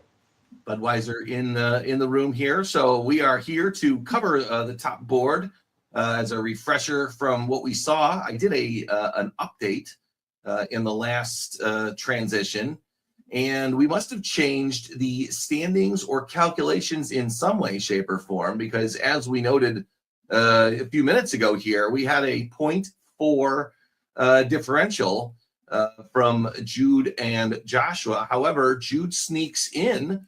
We've got Peter McNamara finishing first, Marcus Lone second, Andrew Goff third, Mac Wanji Banks in fourth, Darcy Morris fifth, Jude Connor sixth, and Tianyu seventh. Johnny, so you missed some good commentary as you were waiting in the green room, but we are getting ready to start the top board here. I think the one thing we were chatting about during the transition was Shane Armstrong, 50% top share, misses the top board, but those second place finishes for Tianyu has gotten him into this top board. So let us go straight to the Paris method. The Paris method, they chose it similar to how you've seen it on other DBN broadcasts. They will go through, pick their placement, the power selection placement, and then pick their countries.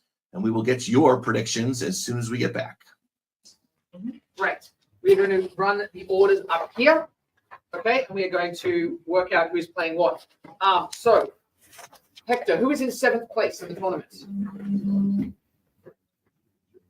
I think it's Tianyu. I'm pretty sure it's Johnny. Tianyu, where would you like to select in the Paris method order? I think I will go.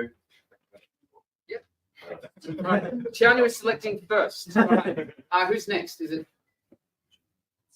Oh, sorry, I'm sorry. Jude? Jude, would you like to select before or after Tianyu? I would like to select Before. I'm gonna put this way. So Jude is selecting above. Who's next? Darcy. Darcy, where would you like to put? I'll go above Jude. Above Jude. Max for Banks. To clarify, So Tiani's picking first. Jude's No, Darcy's picking first. Tiani's currently picking last. Yeah. And I can't choose behind Darcy. You can pick anywhere in this order you like. Oh, can I go after Darcy? Yes, you can. Max is going after Darcy. Coffee. Goffy has dropped to second from last. Marcus Learn. Big after Matt. Max. And Tatum.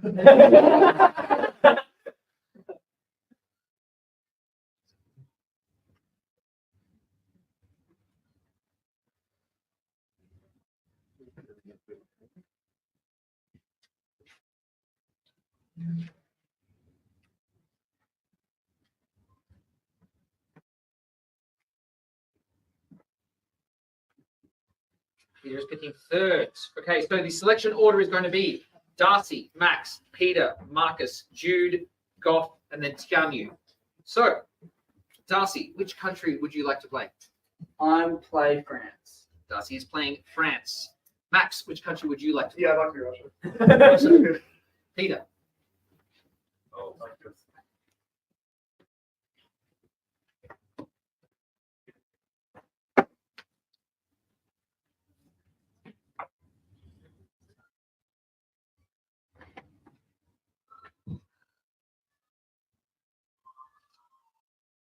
For the DBM, we still have Tatonchi time down I under. have to touch it.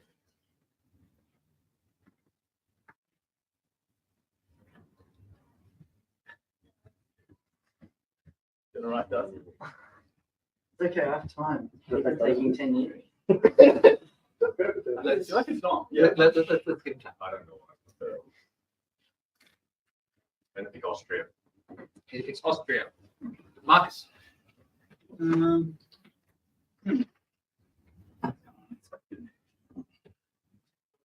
Germany, Italy, Turkey. I'll take England. Picks England. Jude.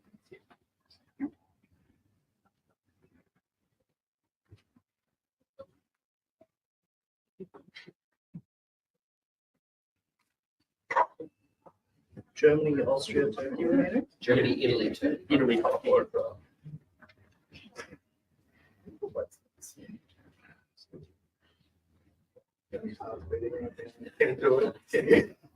I think Germany. You believe me?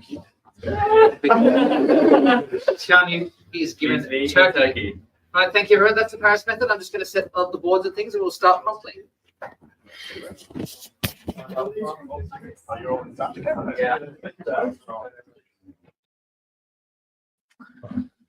Well, there we have it. We had some Tatanchi time, which I remember very fondly from the DBNI, and Peter, just like he does virtually, he takes as much time in person too. So I'm glad that Mr. Robot is consistent on the board, on virtual and in face-to-face. Two biggest kind of takeaways is Goffy dropping to 6. That is not surprising. He's done that in the past. And Max taking Russia so quickly. That was, I mean, milliseconds after he had the draw. Guys, reactions to that, McCullough's reactions to that, and then other takeaways from the Paris selection. If you drop down to 6th and still get Italy, you're going to be pretty delighted with how that's gone. So, yeah, I think Goffy will be pretty happy. You saw how quickly he took Italy as well at the end. So, it looks like a few people there knew exactly what countries they wanted, took them very quickly, and there were others who were a little more hesitant, see whether they have predetermined plans that they're going to try and implement. Johnny, any surprises on Peter's pick or any other picks? Yeah, I was just going to mention that. Peter took a long, we were joking in the back channel, Peter took a long time when we were saying, wow, he's taken a long time to pick Italy here. And he picked Austria, which was very surprising. I mean, he was picking 3rd, I think. Could be a reaction to an Australian meta that's very different from the kind of NADF-centric DBN meta we see here. That's possible. I didn't get to see the games earlier, so I don't know if that would be borne out. But yeah, that's really surprising to me. I will say that I played with Peter McNamara on one top board, and he was playing Austria and I was playing Italy, and he did stab me and win.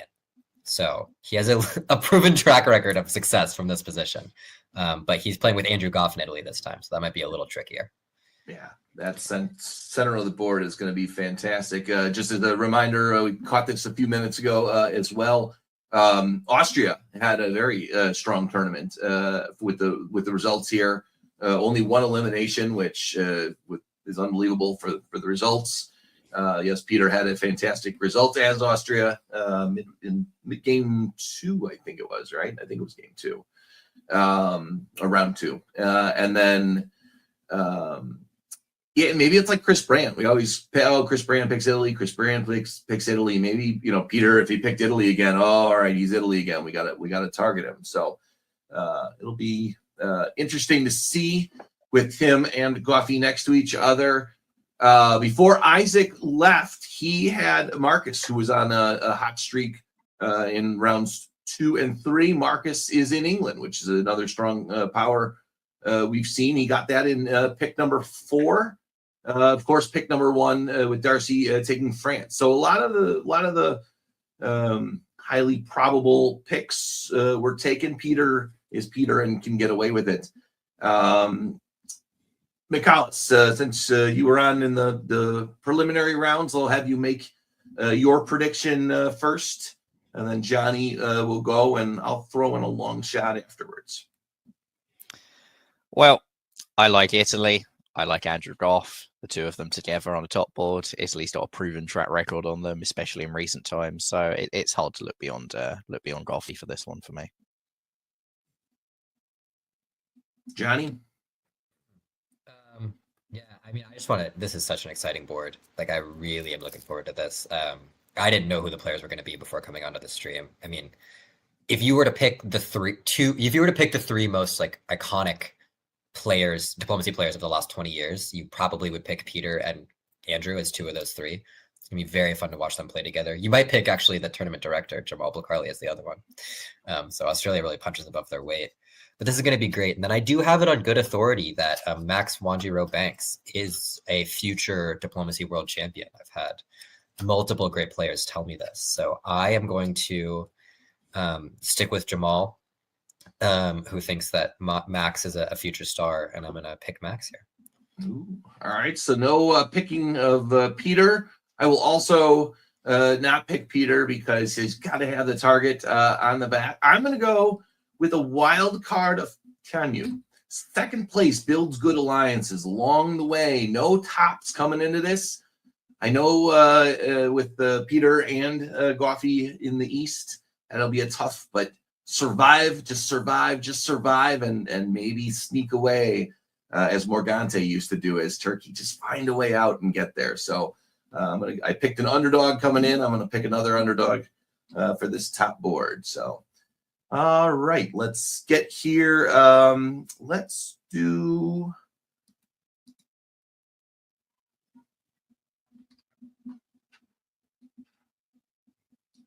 All right, and we are here to kick off spring 1901 on this top board.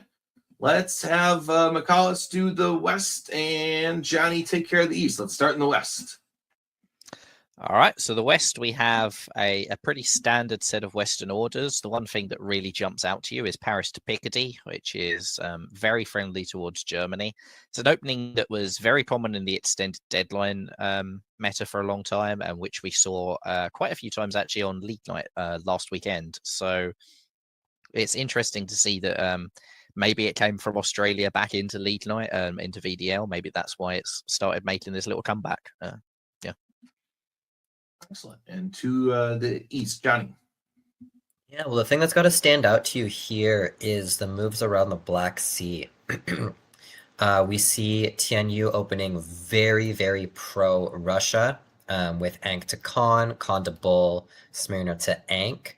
And we see Max Banks jumping down into the Black Sea. So is this agreed? It's possible. This could also be a very early stab, and if that is the case, it's definitely going to define the dynamics going forward in the East.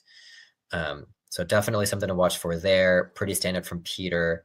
and Andrew's opening Venice to Tyrolia, which I think is a great, fantastic Italian Open if you're going to do the setup to do a Lepanto opening.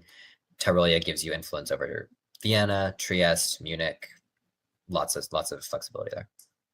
See, I actually hate that opening as Italy. I think that opening scares Germany over Munich, and as Italy, I tend to want Germany to be strong. So I don't want Germany to have to cover Munich, and that's the risk you run. If Germany pulls back, you often lead to a stronger France, which is not good for Italy. So I do not like opening to Tyrolia. I agree. I never do it without clearing it from Germany. And if Germany asks you not to do it, then you don't. And now you've just won absolutely free diplomatic capital with Germany for doing something you probably were going to do anyway, which is hold in Venice. So I agree with that, McCullis. If Germany asks you not to go there, it's very counterproductive. And we saw it earlier in this tournament, McCullis, and I think it was round 1. I think we had Italian go to Tyrolia and bounce in Munich. It did not serve well for them. I think as Turkey topped that board. And then also in Black Sea, I think we've seen more Sev to Rum than we've seen Sev to Black when Enk has gone to Khan as an opening move for Turkey. So a little bit different here on this top board. Let's stay in the East as we see how it gets here in fall 1901. Okay.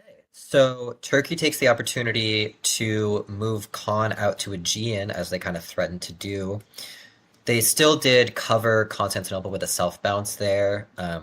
A little bit risky, but kind of covering their bases.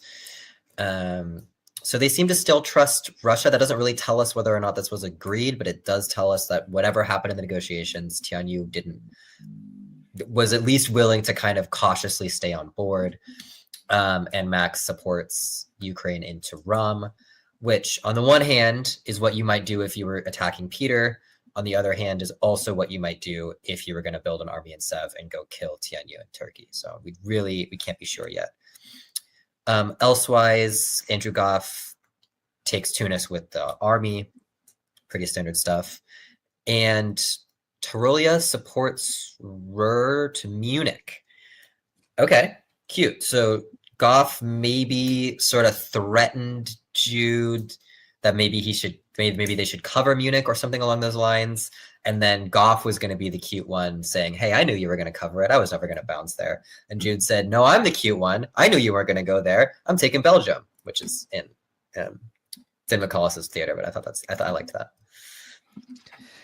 Yeah, so in the West, it looks like maybe Andrew opened to Tyrolia to weaken Munich, or to weaken Germany rather. So maybe Andrew doesn't subscribe to the same philosophy as me, or maybe he has some disagreement with Jude early on that made him want a solid France, solid England, something like that. Instead, we see a free build Germany, which is cool and fun and not something you see on the top board that often.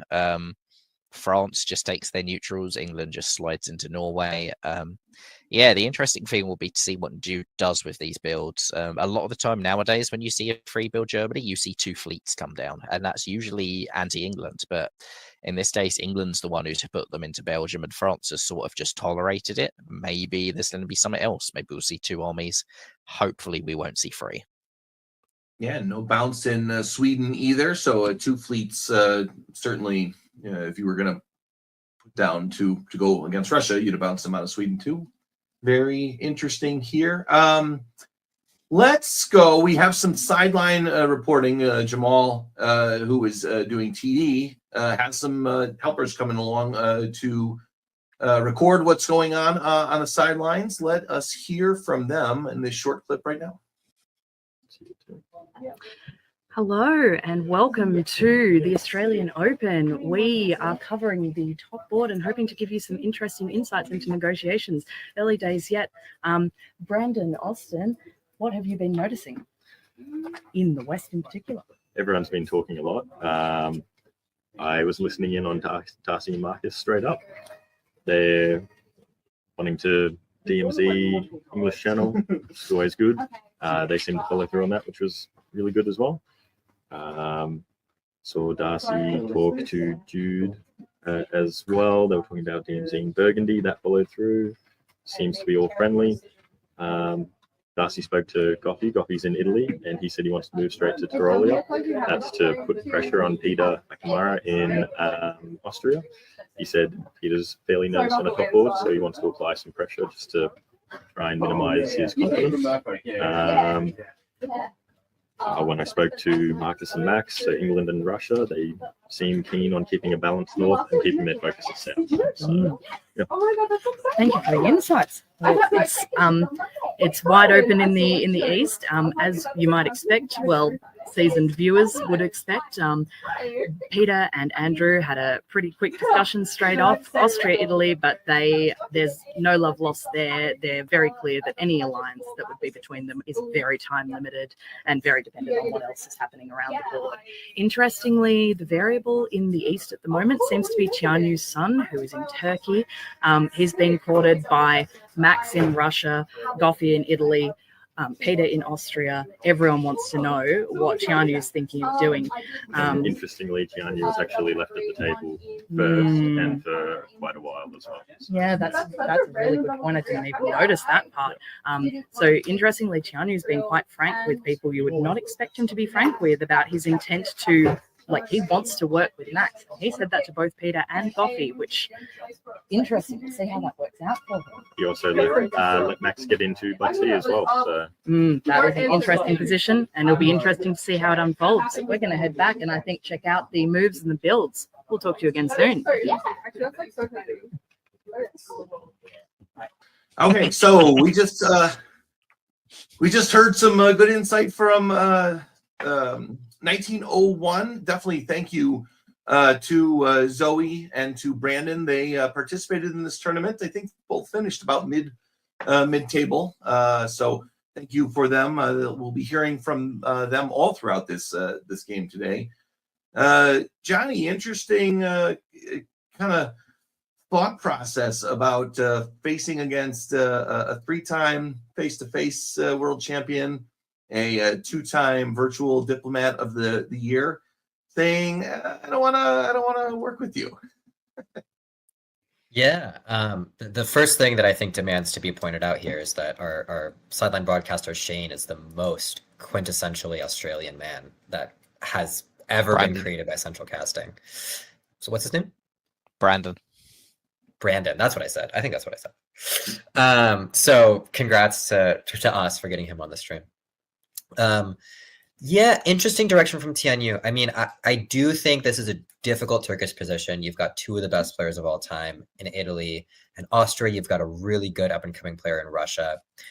I don't think it's the craziest thing to just pick a horse and ride with him and hope that that's your ticket out of the box as Turkey. He's obviously been very, very kind in the early going to Max, and maybe he'll get rewarded for that. It's not the craziest way to play here. Nicholas, in the West, any insights? We see a +1, +2, +3. I think we've mostly seen even Western builds all throughout, because every board was a Western triple, which I know Isaac loved. Any insight from the first conversations about how the West looks and will play out? No, it all seems fairly cagey. No one seemed overly committal, but none of these moves are particularly Western Tripoli, so that's a departure from what may well be the standard in Australia, and everyone, particularly Jude in Germany, recognizing that a Western Triple might not be the best way for them to win a game, looking to just try and secure some stuff in the West. It'll be really interesting to see these builds, I think, and maybe that'll be the first clue about which way the Western alliances are actually going to fall. Yeah, let's see. I think we were wondering about those German builds. We do not get two fleets. We get one fleet, two armies. Fleet Smyrna is kind of interesting with all the pressure on Bulgaria. Fleet Marseille did a little bit different from some of those initial fleet. No, actually, I think we saw more Fleet Marseille earlier tonight. I don't know. Remember back. And well, yeah, because it's a very Western Tripoli build, so we've seen quite a lot of Fleet Marseille. Yeah.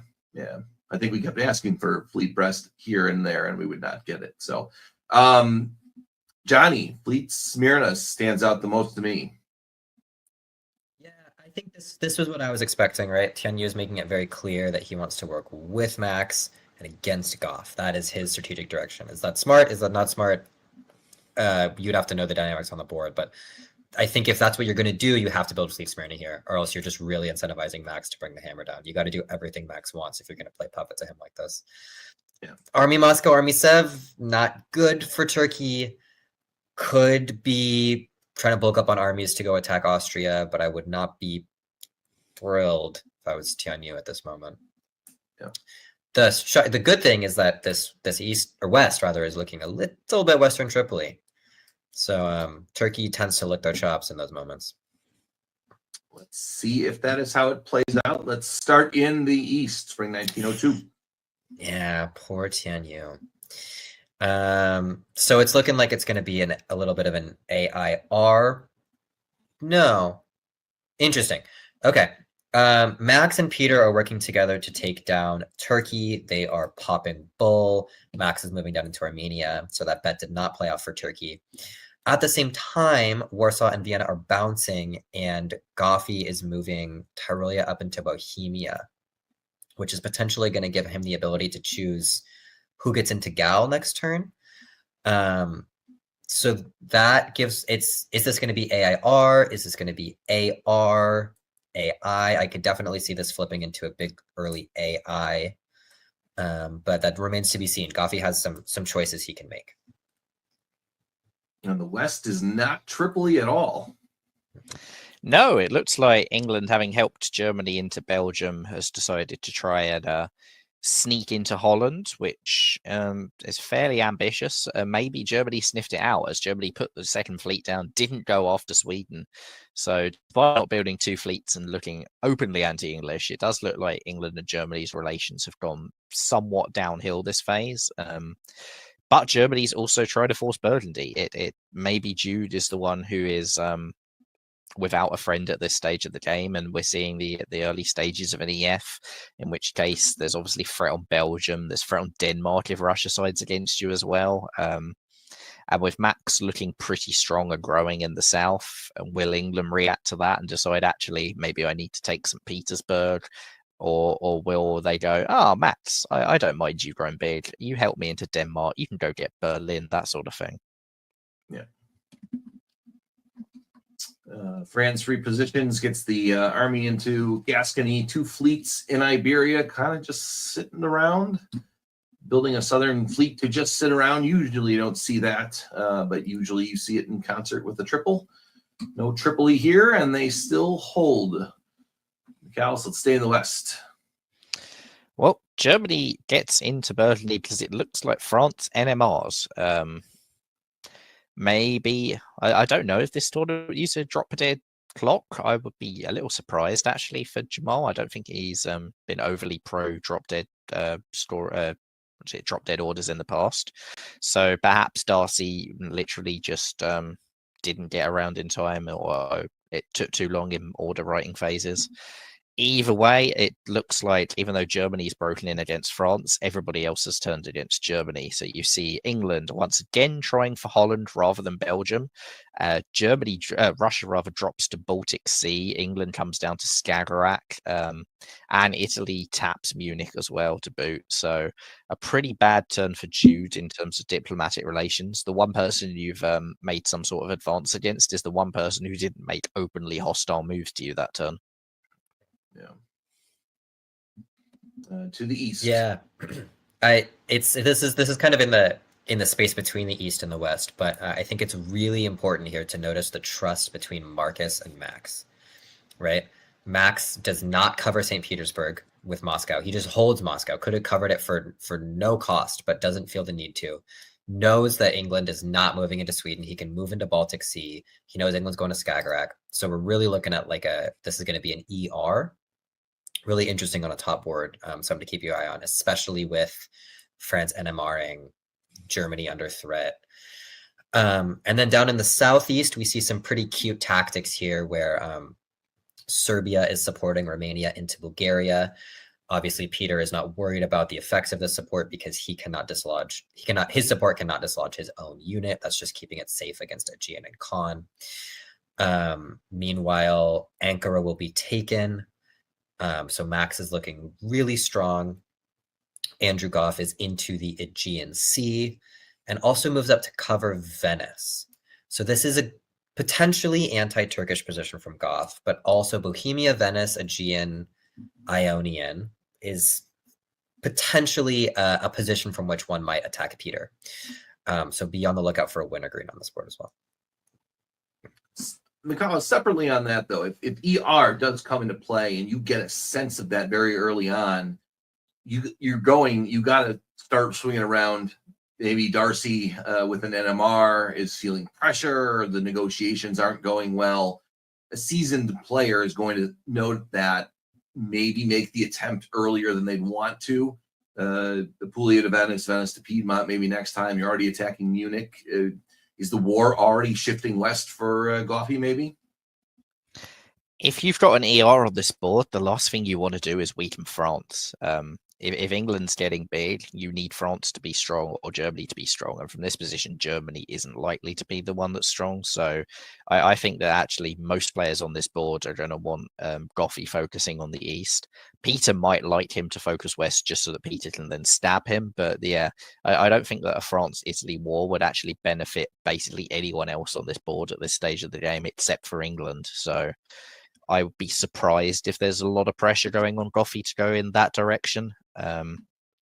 Instead, there's perhaps going to be a case of, will AR just try and cut Goffey out entirely and decide that he's superfluous? I think Goffey has more to fear from the east than he has to gain from going west. Well, let's hear what our sideline reporters picked up maybe on that note, and anything else we haven't covered yet. And we are back. It is fall 02, and starting off with the East, the big story continuing to develop here is Xianyu really looks like he's paying for his frankness with both Peter and Andrew about wanting to work with Max, because not only is is there a fairly strong sense of that not being appetizing to either Peter or Goffey, Max has turned full south, going full send straight against Xianyu, and Xianyu's in a very depleted position. Yes, and he's been left alone again with not a lot of people talking to him. Yeah, absolutely. So we heard Xianyu speaking to Max. It's not a big conversation at this point, but it's very much if you kill me, it's Peter taking my centers. Do you want that? Interestingly, something we didn't have time to touch on before, there's some interesting play from Andrew Goff here. In his speaking to Xianyu, and they spent quite a bit of time together, he raised, is your Turkish army in Armenia going to get convoyed by the Russian Black Sea unit over to Romania? Xianyu goes, oh, I hadn't really thought, no, maybe. Goff then goes to Max and says, so I heard that the Armenian army is going to go to Rum. Max was shook, and I think that played no small part in his decision to turn south. What's happening in the West, Brandon? Well, another note on that too, Goffey spent a fair bit of time sitting at the table, which sort of showed that he was very confident he wasn't too worried about his position. And he was feeling very comfortable with the way he was talking to the other players. Yeah, some discord around the board and then just chilling. So quickly in the West, we have Jude and Marcus. Jude really wants Marcus to take Sweden this turn, which we will see if that has gone through. I don't think Marcus is doing that. Marcus and Max spent a lot of time talking, just chilling, like not actually negotiating. They seem very comfortable with their positions up on the north of the board. Lots and lots of tension between Jude and Darcy. They've got their three armies all lined up around Burgundy, and they argued for a fair while. They drew a bit of a crowd too. Everyone was just listening to them. They reached no resolution. It just seems like they can't sort out their issues there. Jude doesn't trust Darcy, just wants him gone. Has said that to multiple players, and all of those players have fed that back to Darcy as well. So an interesting thing too is Jude has been making a lot of plans with Marcus, but Marcus has been going, yep, sounds good, and immediately going to Darcy and going, hey, this is happening. What do we want to do about it? So, interesting, playing both sides, absolutely. Yeah. Someone else was playing not even both sides, but maybe six sides. Max Banks, quote from Peter earlier today, everyone is on good terms with Max. That's making some people nervous. It's making some people very happy.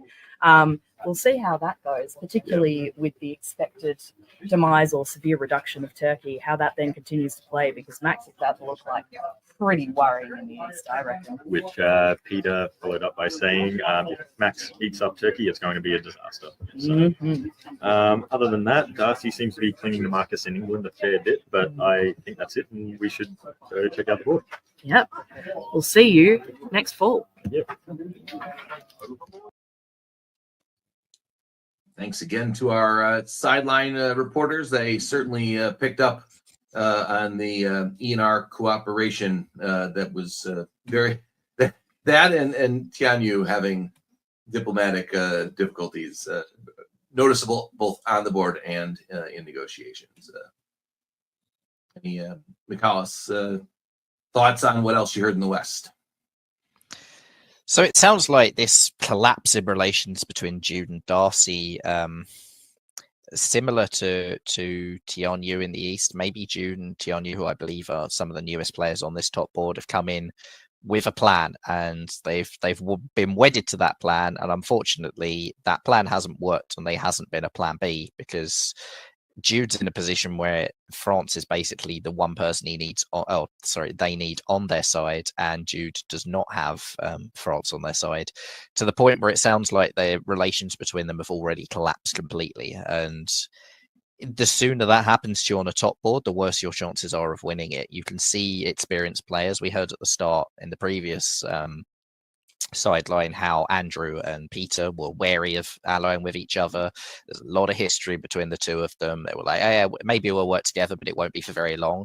And yet they have adapted accordingly to Tianyu's play and are going and killing Turkey, because that's what they needed to do. They had to show that flexibility. And if you don't have that experience on top boards, maybe you don't have that that level of flexibility, and you're just looking for plan A, and you're too wedded to plan A, you have plan B, and if there's no plan B and plan A doesn't work, it doesn't tend to go well for you. Yeah, Johnny, the one thing we haven't heard a lot in either of the first 2 years is dialogue between Peter and Goffey. When you've played on so many of them, do you just have like a sixth sense where you're just chatting in phrases as you pass each other? You don't need to spend a lot of time. You need to work on everyone else, and it's just all right, things are good. Is that what you make from this, or are they gonna battle at some point?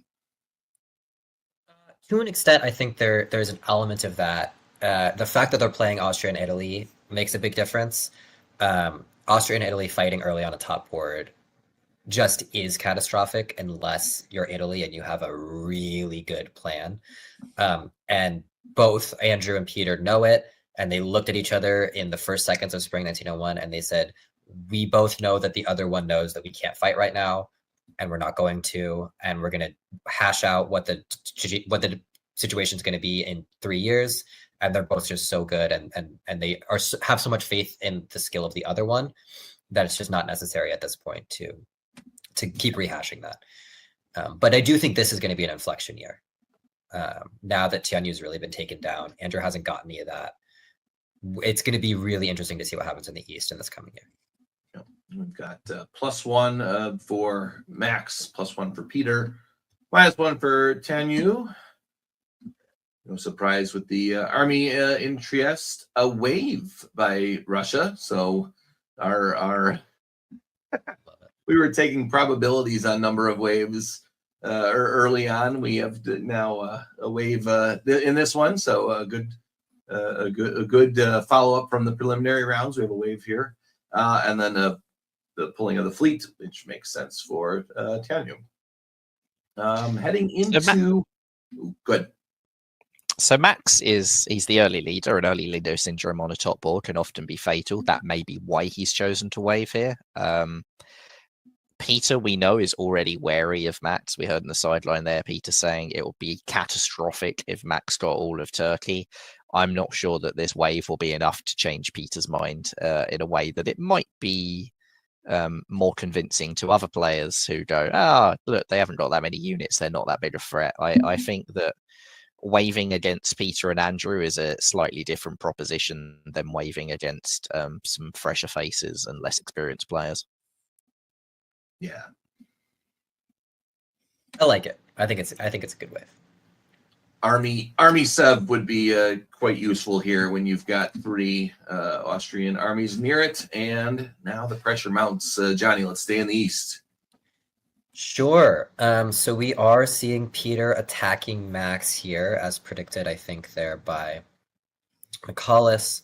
And Goffey is supporting Constantinople to hold. Is that what we're seeing? Looks like it.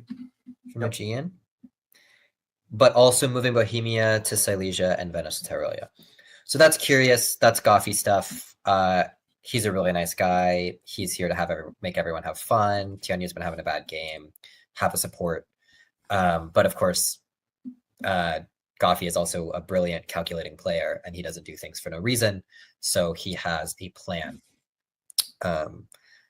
I kind of still think he might be angling for an attack on Peter. I wonder whether that bounce in Silesia wasn't arranged, but only time will tell. And Moscow to Livonia is curious. You would have thought Ukraine. I'm not sure what the purpose of Livonia is here. The bounce in Silesia is interesting because he had to support Romania supporting Warsaw to Galicia, which would have kept Peter out. So I'm very interested in how the bounce in Silesia came about. Yes. So one wonders whether there was actually an arranged bounce in Gal, and Goffey has gone to Max in the final moment and said, "Oh, red alert, we have to bounce in Silesia," and has done this with the intention of bringing Peter further away from Goff, such that to shift the balance of units moving in that direction. That would be a very Goffey thing to do. I think Goffey would be very wary of replacing a big Max with a big Peter. And if Peter is attacking Max, Romania will fall. If Peter's getting Constantinople as well, that's 8 center Austria in a really solid block, while Goffey's on, 4? I don't think Goffey's going to be too happy with that state of affairs either. And maybe that support hold on Constantinople is you've got to give me something before I let you take that sort of move. Yeah. Meanwhile, in the West, we have the attack on Germany continuing. England forces Denmark with the help of Russia cutting Kiel. England also slips into Sweden, which could just be to block off the German retreat, and they may walk straight back out, or they may just go, "Oh, I'm here now. I don't need you anymore, Max." That may well depend on how the East is looking as well. Jude has backed out of Burgundy, realizing perhaps belatedly that France is not the big worry at this stage of the game, but unfortunately, I'm not sure it's going to be enough to salvage those relations. Darcy had to cover Marseille out of concern of Germany going there, and as a result, Darcy's fleets are very split up, which makes an attack on England very weak. An attack on Italy is a lot more doable from that position, and that would just encourage an EF further. So I think Jude is still really on the back foot here. Yeah, see what that fleet in Sweden is going to do. It does back out, although it was being held to hold. Yep. So continuing in the West, not a lot of movement again. The French fleets go back to Iberia, where apparently they are on permanent station and they only move temporarily away from. Germany loses Denmark and nothing else. England does not want Sweden, and crossing perhaps slightly over to the east, Goffey supports both of his units to move to Munich without actually moving there with either. Yeah, interesting. That's a mistake you might make in a high-stress top board. That's also a mistake you might, because Italy doesn't really want Germany going down here, right? And Italy has every reason to believe that Germany will cover Munich. So he might just be cheekily keeping those units there. That having been said, I'm pretty surprised that Goff is tapping Smyrna instead of taking Greece and putting 2 on Vienna. That's really what I thought he was going to do here. That having been said, evidently that's also what Peter thought he was going to do here. So instead of taking Rome, which is what he had set up to do, Peter covers Trieste and support holds Vienna. So this does feel to me like Goffey and Peter being very mistrustful of Goffey for perhaps good reason. Goffey maybe knows Peter's distrustful, so the attack isn't going to work, so might as well throw him a bone in Smyrna. and keep trying to push Max and Peter into conflict with each other. Yeah, it's interesting. It feels like a tight balancing act. The only thing we know for sure is that Tianyu is probably not alone for this game, unfortunately. Yeah, I mean, Max did support Goffy into Smear, but it was cut by Tianyu's move to Ankara, which is always the risk for Goffy, and he is falling behind Peter in center count quite drastically here. It could be a concern for him, especially if, as Max is also doing very well, when both of your potential allies in the East are doing very well, it's harder to work out which one you need to ally with to balance the board, because there's not a balance of power perspective. If you cut Peter down, Max gets even bigger. If you let Max get cut down, Peter gets even bigger. And in neither of those cases is it Italy that's getting bigger. Yeah. It's very bad for Italy that Rum was not taken here, I think. I think that's really, even if you didn't attack Peter this year, you needed those two to be in conflict with each other. And this is not, it's not easy to see what Andrew's path is with A and R that trust each other to this extent. Yeah, and maybe it may well be that the chance of getting Peter to flip on Max is passed, and you have to instead try and get Max to flip on Peter and go the other direction. Yeah. And maybe that's how Sweden, there was cross-border negotiation to England saying, look, if you want Peter to run away with this, great, but we need a strong Russia to keep going. So let's hear if our sideline reporters picked up on any of those same or possible negotiations. And we are back for 1903. That's it. Very exciting. After the board got adjudicated, Goff asked Marcus who is Russia's next carcass. So that was a highlight. He also said to Max and Marcus that he wants an ERI, which would be great for me with my betting system. I've got that. So that would be amazing. Self-interest. Yeah, Go on. Goffy also talked to Jude and Darcy and told them to go anti-Marcus. Then Peter, also when he saw Max's move into tank, he said that was a very naughty move. So, highlight. Now, interesting, just you were mentioning about what Goff wanting Jude and Darcy to go against Marcus. Probably the right play, but I'm going to say that seems pretty unlikely at this point. The relationship between Jude and Darcy, when they chat, it starts out cordial and it quickly devolves. So, I overheard Jude saying to Darcy, your indecision has put me in this position. If I lose anything, this game, this turn, you've tanked my game. It's your fault. Yeah, no, there's a lot of tension. There was a moment. I think what I'm liking here is the Eminem duo. Yes. They're that old ER. Yeah, they got together. They were laughing and joking around for a few minutes. Jude came up to talk to them. They turned them away. Then Darcy came up to talk to him. They turned them away. Then Tianyu came up to talk to him, and they turned him away. I mean, that last one's not a huge surprise at this stage. That's but it. Interesting. Very close. Yeah. That's it. I heard Jude telling Marcus that they aren't friends anymore. So that was very interesting. Yeah. When the moves happened in spring too, there was a lot of misorders around Warsaw and Silly Silesia as well. So there's a lot of stuff going on there. And Austria and Russia tried to pop con, but they didn't manage to do it. Goff supported Tianyu to hold. So, yes, yeah. Did notice that as well. It's looking like, while things get sorted out in the East between the three presumably soon to be remaining powers, there's definitely an interest in keeping Turkey alive to fight another day just to defer that decision.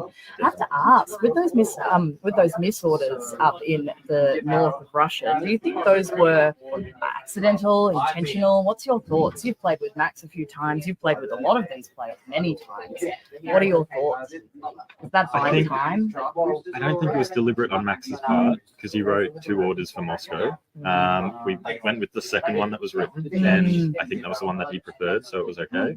The other misorder was from Germany, and I think that was definitely not deliberate. That was a big mistake. Absolutely. And An interesting point on Germany that I've been noticing as well. They started off their negotiations, flagging that they were quite nervous about various players, being close to various players.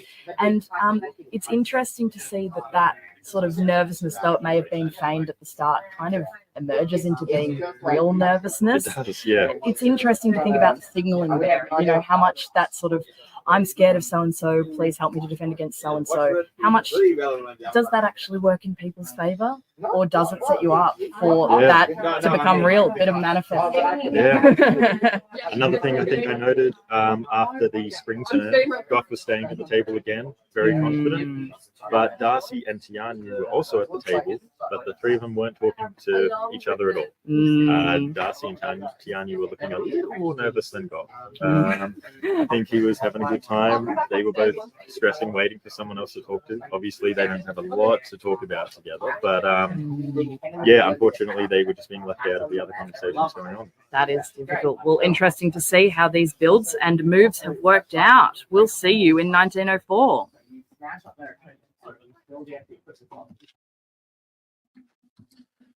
So we'll roll back to spring 1903, the Berlin misorder. That is, I did not hear what the unit should have supported. Should it have been Warsaw? Should it have been Bohemia?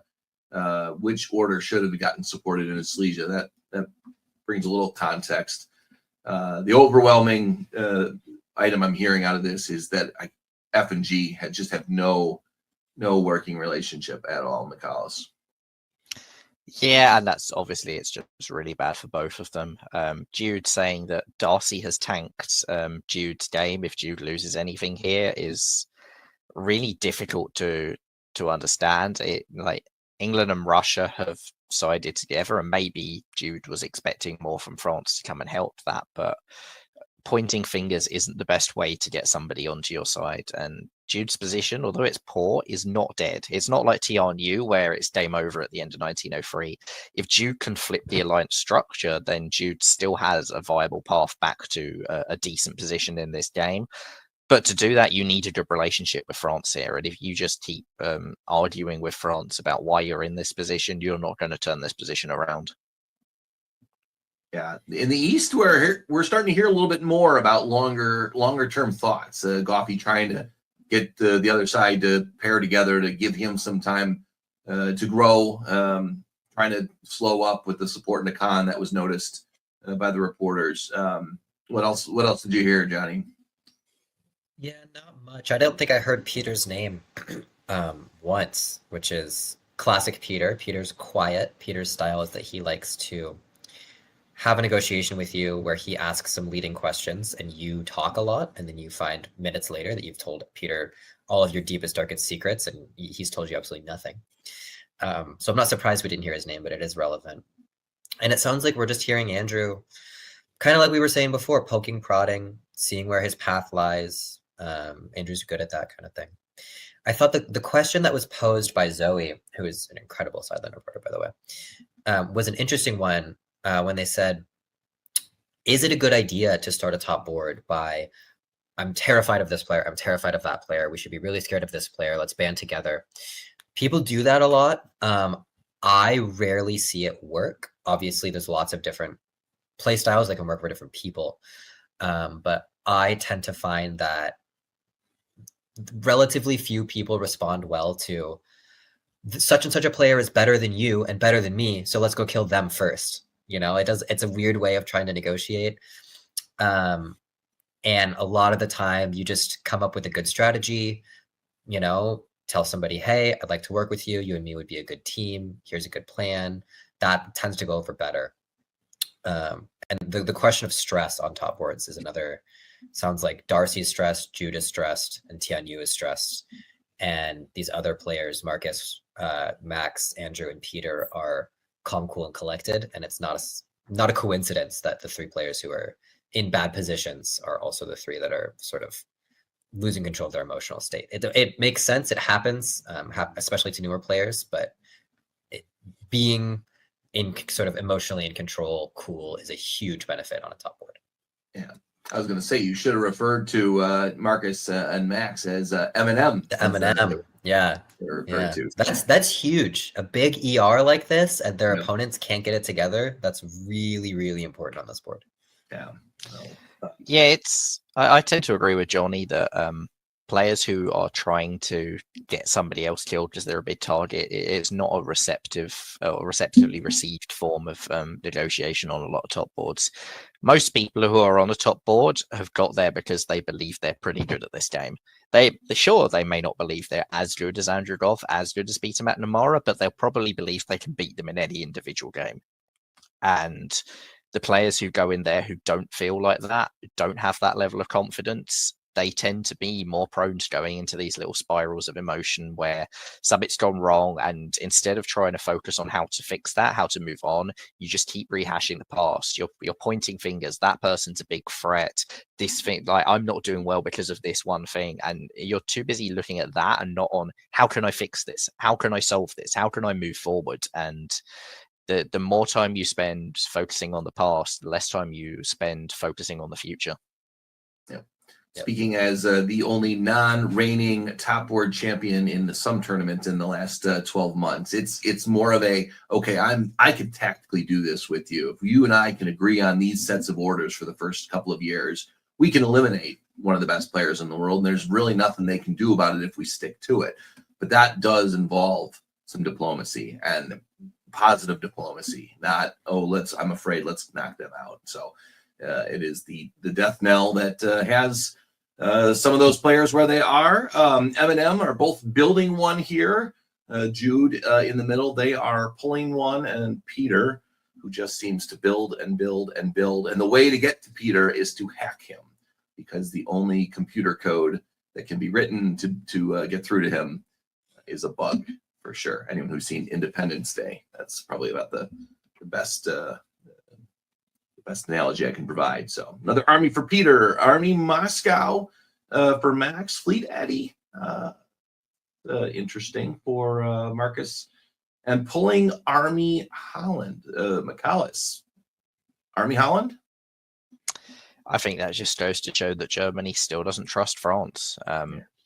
There's a very solid argument that Belgium should pull there, and maybe even that you give Belgium to France to help them put another fleet down if that's the price of France coming against England. I don't think France should be overly happy seeing Fleet Edinburgh. I think that's nearly as bad as Fleet Liverpool at this stage, because it's just as easily going to come to North Sea, down to English Channel, and that sort of attack. Whether Darcy is confident they have Marcus on side or not, I think at this stage you want to be in mid-Atlantic next turn instead of both fleets in Iberia, just for I'm a bit concerned purposes.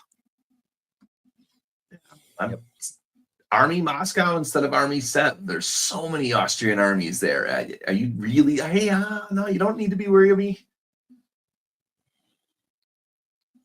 I don't know. A lot of people have a weird little fetish for Army Moscow. I will pretty much build Army Moscow when all of my other build sites are covered up, and in no other situation. It is near nothing. Maybe you build it because you want something that can cover St. Pete but isn't in St. Pete to spook England. You just want to hold out around Moscow. I could see that. But I think Sev here is clearly more defensive against Peter. You can go use it to go take Smyrna. It doesn't have to be aggressive.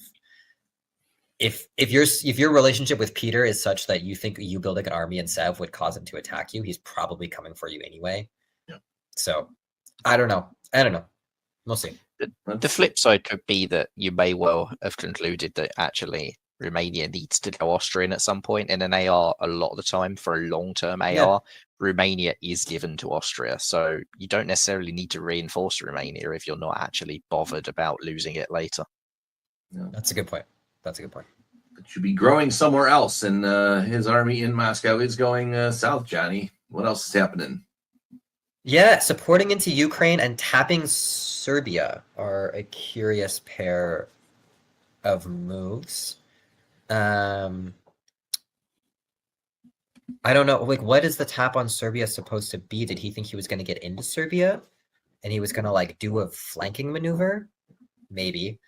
Or maybe this is all in some sense agreed.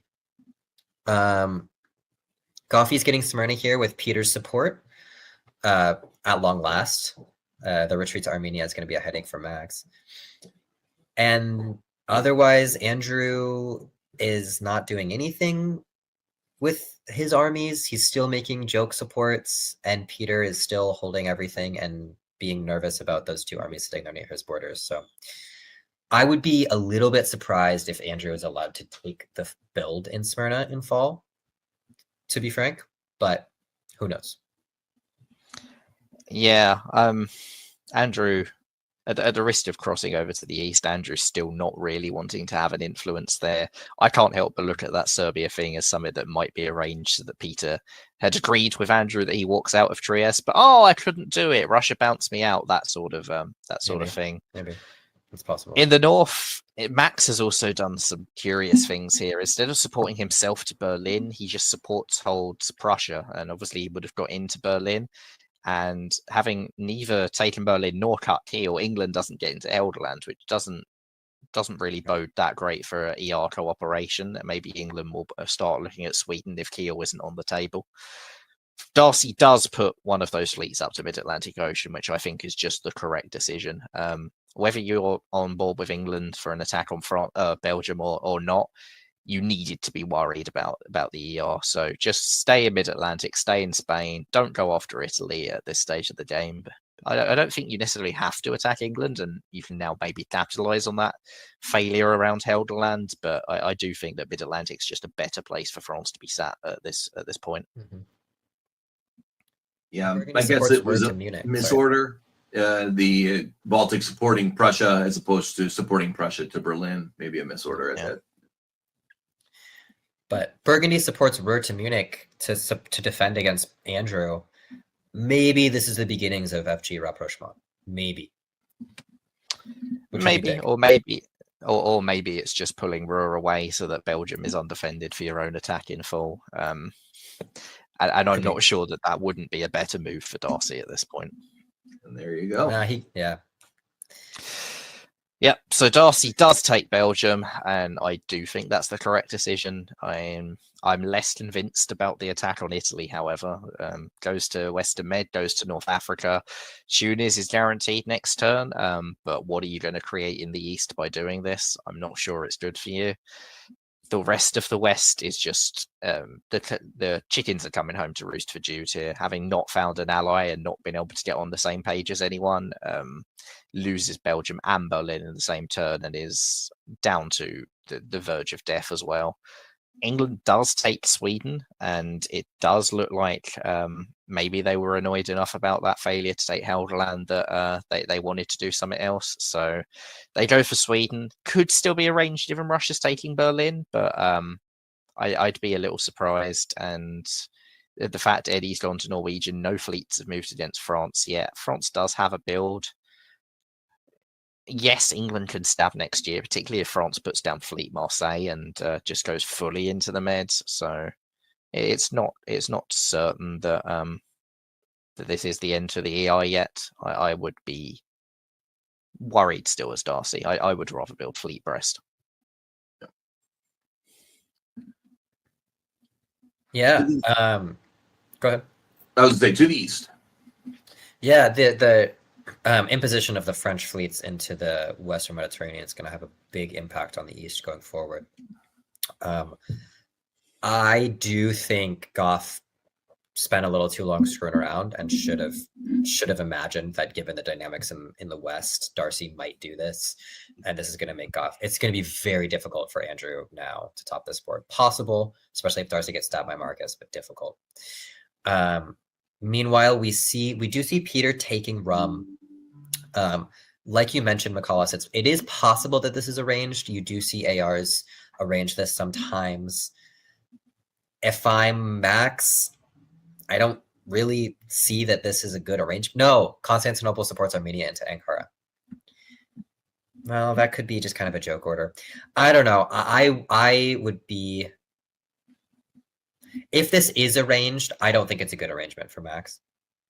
Right? Because Max's next growth spot is Like he's gonna move. He's gonna use the Berlin salient and go take Munich or something with England coming in the north. I don't think so. So I think if you're going to keep working with Peter, you needed to have Peter like support you into Smyrna or something like that.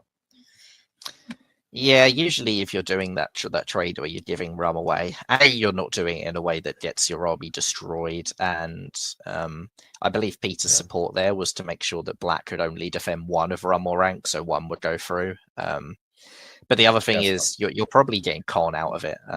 If that's the arrangement, Peter takes rum and you take con, that's a perfectly reasonable position for an AR, because Russia taking con to get the fleet into the bed is often necessary in an AR. That hasn't been the move here, so I'd be a lot less convinced that that's the plan. And I think this is just Peter cementing a really, really strong Austrian position. It's great for Peter. Yeah, I agree. Peter doing things to do things well for Peter. That is consistency. Before we get to the winter adjustments, let's hear what they had to say on the sidelines. We are back for 1904. Just to go a bit chronological, right after those builds, Andrew Goff sitting at the board, absolutely beaming. He's clearly very happy with how things are going. Yeah, I took note of that as well. Absolutely. Definitely sat there for a while. And then Peter turns to Andrew Goff and says, "What are we doing here?" They walk off together. Obviously, it's an ER. We all know it's an ER. We've seen Max and Marcus talking together. It's an ER. Yeah, Mark just walked out of Sweden as well. Yeah, absolutely. They're in lockstep. Later, I saw them sitting together, writing orders together, like they were doing a group assignment. So meanwhile, we have Keanu and Jude. They were standing at the board talking about their future as District 7. Ouch. That's hard. So with Peter and Goffy, picked up some interesting intel, which I think really kind of was showing the difference between them. Peter was talking about Darcy's caginess in France and the unwillingness to make a move there. Goff retorted, "This top board is intentionally going slow. It is not caginess. This is exactly how people want it to be played. This is the speed that people want it to be played." I'm assuming there he's talking about Max and he's talking about Marcus and also Darcy. So there is that sense that France doesn't know which way to go. Well, a funny note for Darcy, when he was talking to Max, he said he needs to, it's a good Darcy quote, he said, "I need to sell my soul to Marcus to have any future." So yeah, I'd be saying that sort of thing too if I were as nervous as Darcy right now. So a nice quote from Goff to tie up. It's the two of us against the strategic mess of the four of them. Goff wanted Peter to hit Russia hard using Chanyu as a janissary, and Goff would then go hard against France. The funny thing is then Darcy walks up and joins the three-way conversation, just missing that.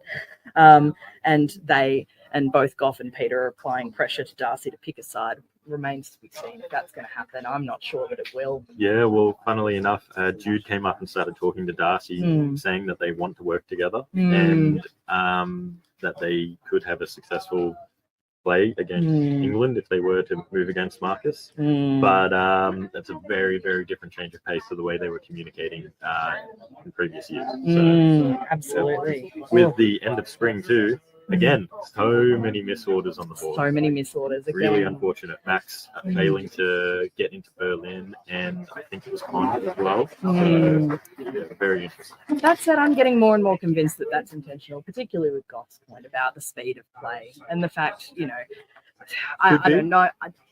You don't make this many misorders unless they're disorders. I believe Peter McNamara made a misorder as well. He didn't support himself in Serbia, which meant everything bounced back. And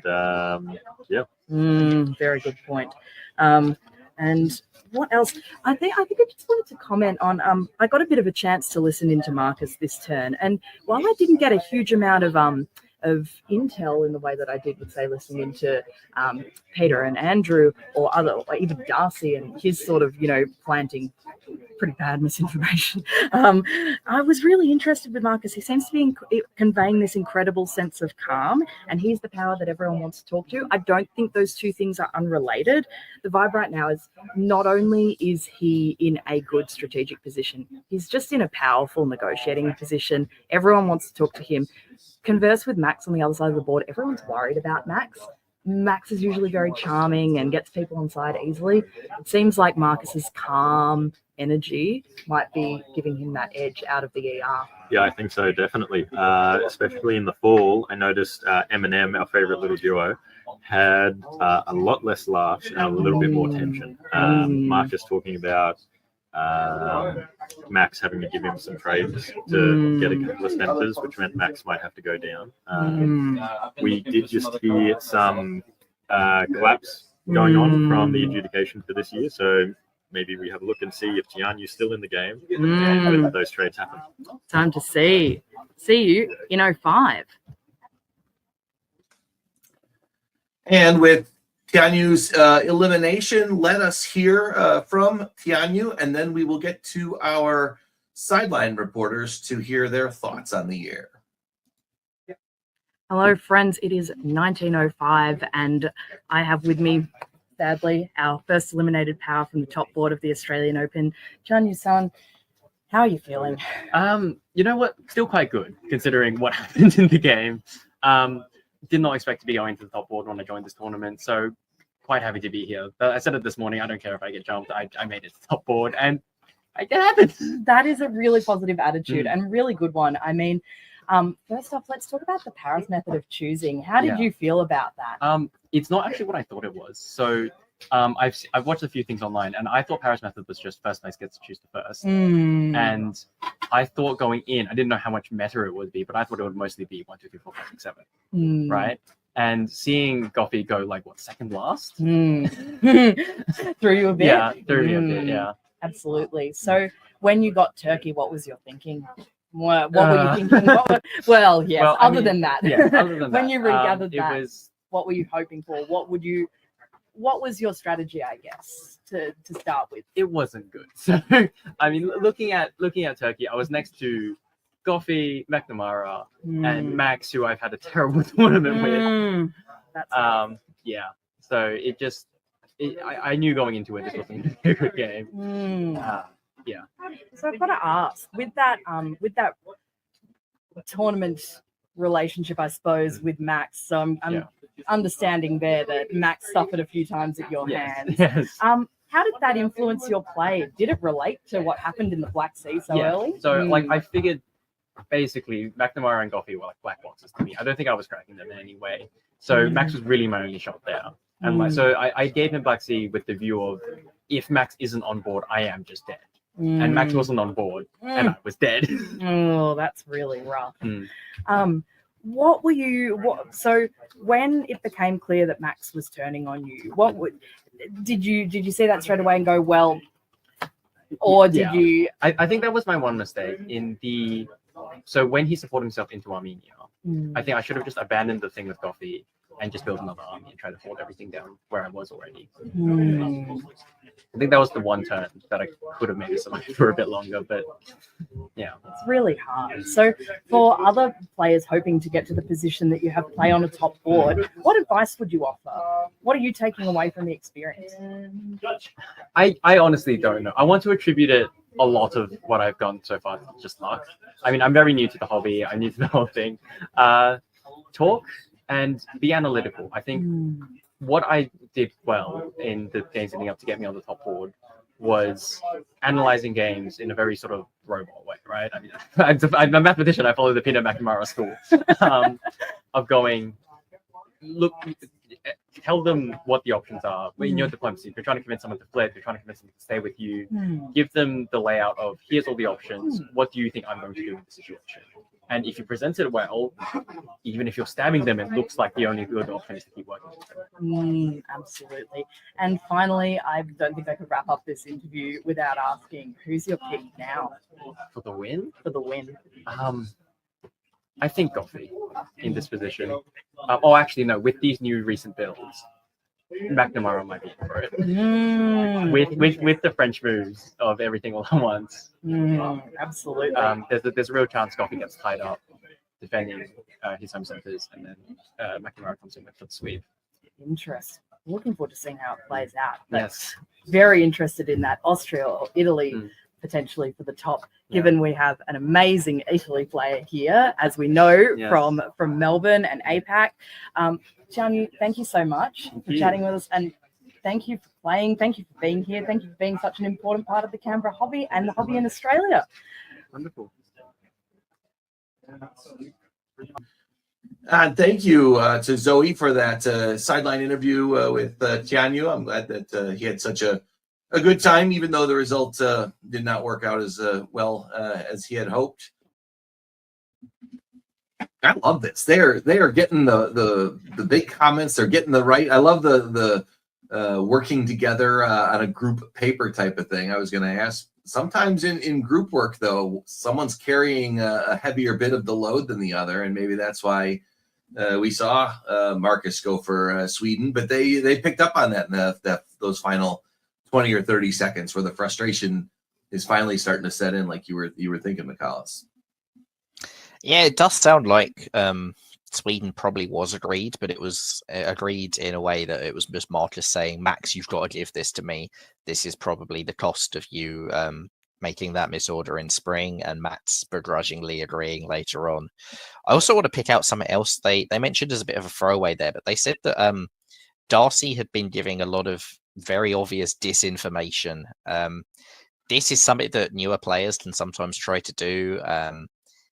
A lot of experienced players are not very receptive to that sort of thing. If you can blatantly see through someone's lies and they just keep trying to feed them to you, that is something that can poison relationships even before you start working with them. And maybe Darcy's been doing that to the East. Maybe Darcy was doing that to Andrew Goff, and that might make it a lot harder to pull out of the attack on Andrew later if, say, Marcus stabs you, in a way that if you've just been pretty honest and straightforward, there's a lot more room to then say, hey, I'm gonna leave you alone. Maybe you can leave me Tunis for a year or two. I need to go deal with England, because England's getting very big, and usually it's a lot easier to convince Italy of that sort of deal. If you've destroyed relations with obvious lies, that can be a lot harder later on.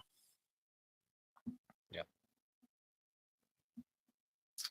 Peter's name finally got dropped for the first time, I think, in 4 years, Johnny. So we're starting to see the machinations of where he needs to be. The misorder, that was very telling. So that Serbia wasn't just I didn't need to be there type of thing. It was seen a couple misorders now. Misorder.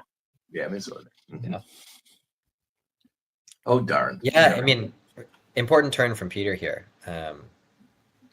which he's run out of dots he can pick up that aren't in his allies' areas. So, what direction to turn to? There's very important board considerations, right? If you attack Andrew, that makes potentially Darcy bigger, which is potentially a check on Marcus. On the other hand, if Marcus and Max are falling apart, then maybe you don't need to attack Marcus. Maybe you need to prop Marcus up, in which case Andrew needs to stay strong, in which case you need to attack Max. All kinds of considerations here that Andrew and Peter will be thinking through. Peter will be wary, because right now the two strongest positioned powers on this board are Austria and England, and there is a pretty obvious way to contain Peter if Italy and Russia work together. It's less likely because France has come in, but it's still very doable, especially if Rum was not agreed.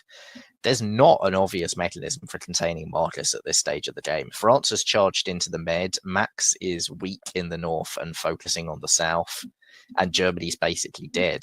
So how to contain Marcus will probably be something that Peter's thinking about quite a lot right now. You stole my question. I was going to say, let's see the adjustments here, and two eastern-facing armies come off the board for Germany. Fleet London, interesting. Fleet Marseille is what you were thinking of before those interviews. So, given those two powers are the top two on the board, McCallus, I gave you first pick earlier on in the top board coverage here. Johnny, who's your 1904 pick to click? Marcus. Fleet London, Fleet Marseille is catastrophic. He can walk into NAO and English Channel here. He still has the good relationship with Max. It's probably salvageable. So he doesn't need to worry about Sweden, St. Petersburg. Denmark can move out to north. I mean, Marcus can just absolutely decimate the French position without having to worry at all about Germany, because he's still working with this Russia. And Darcy's fleets are all out of position. I imagine that Andrew and Darcy's conversations are getting pretty ugly about now. Andrew's a great guy, very charismatic, but if he feels that you've wronged him and that it was stupid for you to have done that, he will let you know, right? And if a new player like Darcy might not appreciate having that conversation the way Goffey might want to have it. So I could see that getting really ugly, and I could see Marcus profiting. And this was why before the builds, before the sidelines, I mentioned that I'd rather build Fleet Brest. You already had the force on Tunis. The third fleet isn't necessary yet. You can always use that from the build from Tunis and just put it down next year. So having committed to Fleet Marseille at this stage is really nice for Marcus. But what I will say is that Germany has kept both of their fleets on the board. They've decided to give up on the Munich area, and that is not so good for Marcus. That does suggest that Jude has prioritized fighting England, and maybe Jude is trying to make that pitch as I'm the mechanism that can contain England, and nothing else has worked for Jude so far. I think this is actually quite a powerful pitch at this stage of the game. Those two fleets are useful to other powers in a way that those two armies were not useful in the slightest. So Jude may have got themselves a stay of execution. As a result, if we're doing who do you like and it's not Marcus, I'll obviously have to pick Peter from this position. I think that he is in the next best position, and both of his neighbors, although he's maybe allied with Max, maybe not, definitely allied with Goffey, they have problems. They have problems on other fronts in a way that Peter doesn't. And a 2-center head start for Peter is never a bad place to pick him to win. So, all right, into spring 1905. Let's stay in the there's a lot more black arrows in the east. Let's talk about those, Johnny. Sure. So this does look to me like Goffey is pretty upset about this French attack, so much so that he's okay with Peter's fleet in Greece coming out to the Ionian. It's probably the right move if you're in an AI and France has the jump on you. You need to do something like this. It's also really, really bad for Italy's chances to top the board. So Peter's chances just went up a lot. Andrew's just went down a lot. And tactically, it's not going to make a difference. Tunis will still be lost, but with Venice to Piedmont, this is the best possible response to these French moves from the AI. Meanwhile, Ankh is convoyed to Sev and Convox to Ankh. Curious. This could mean a couple of different things.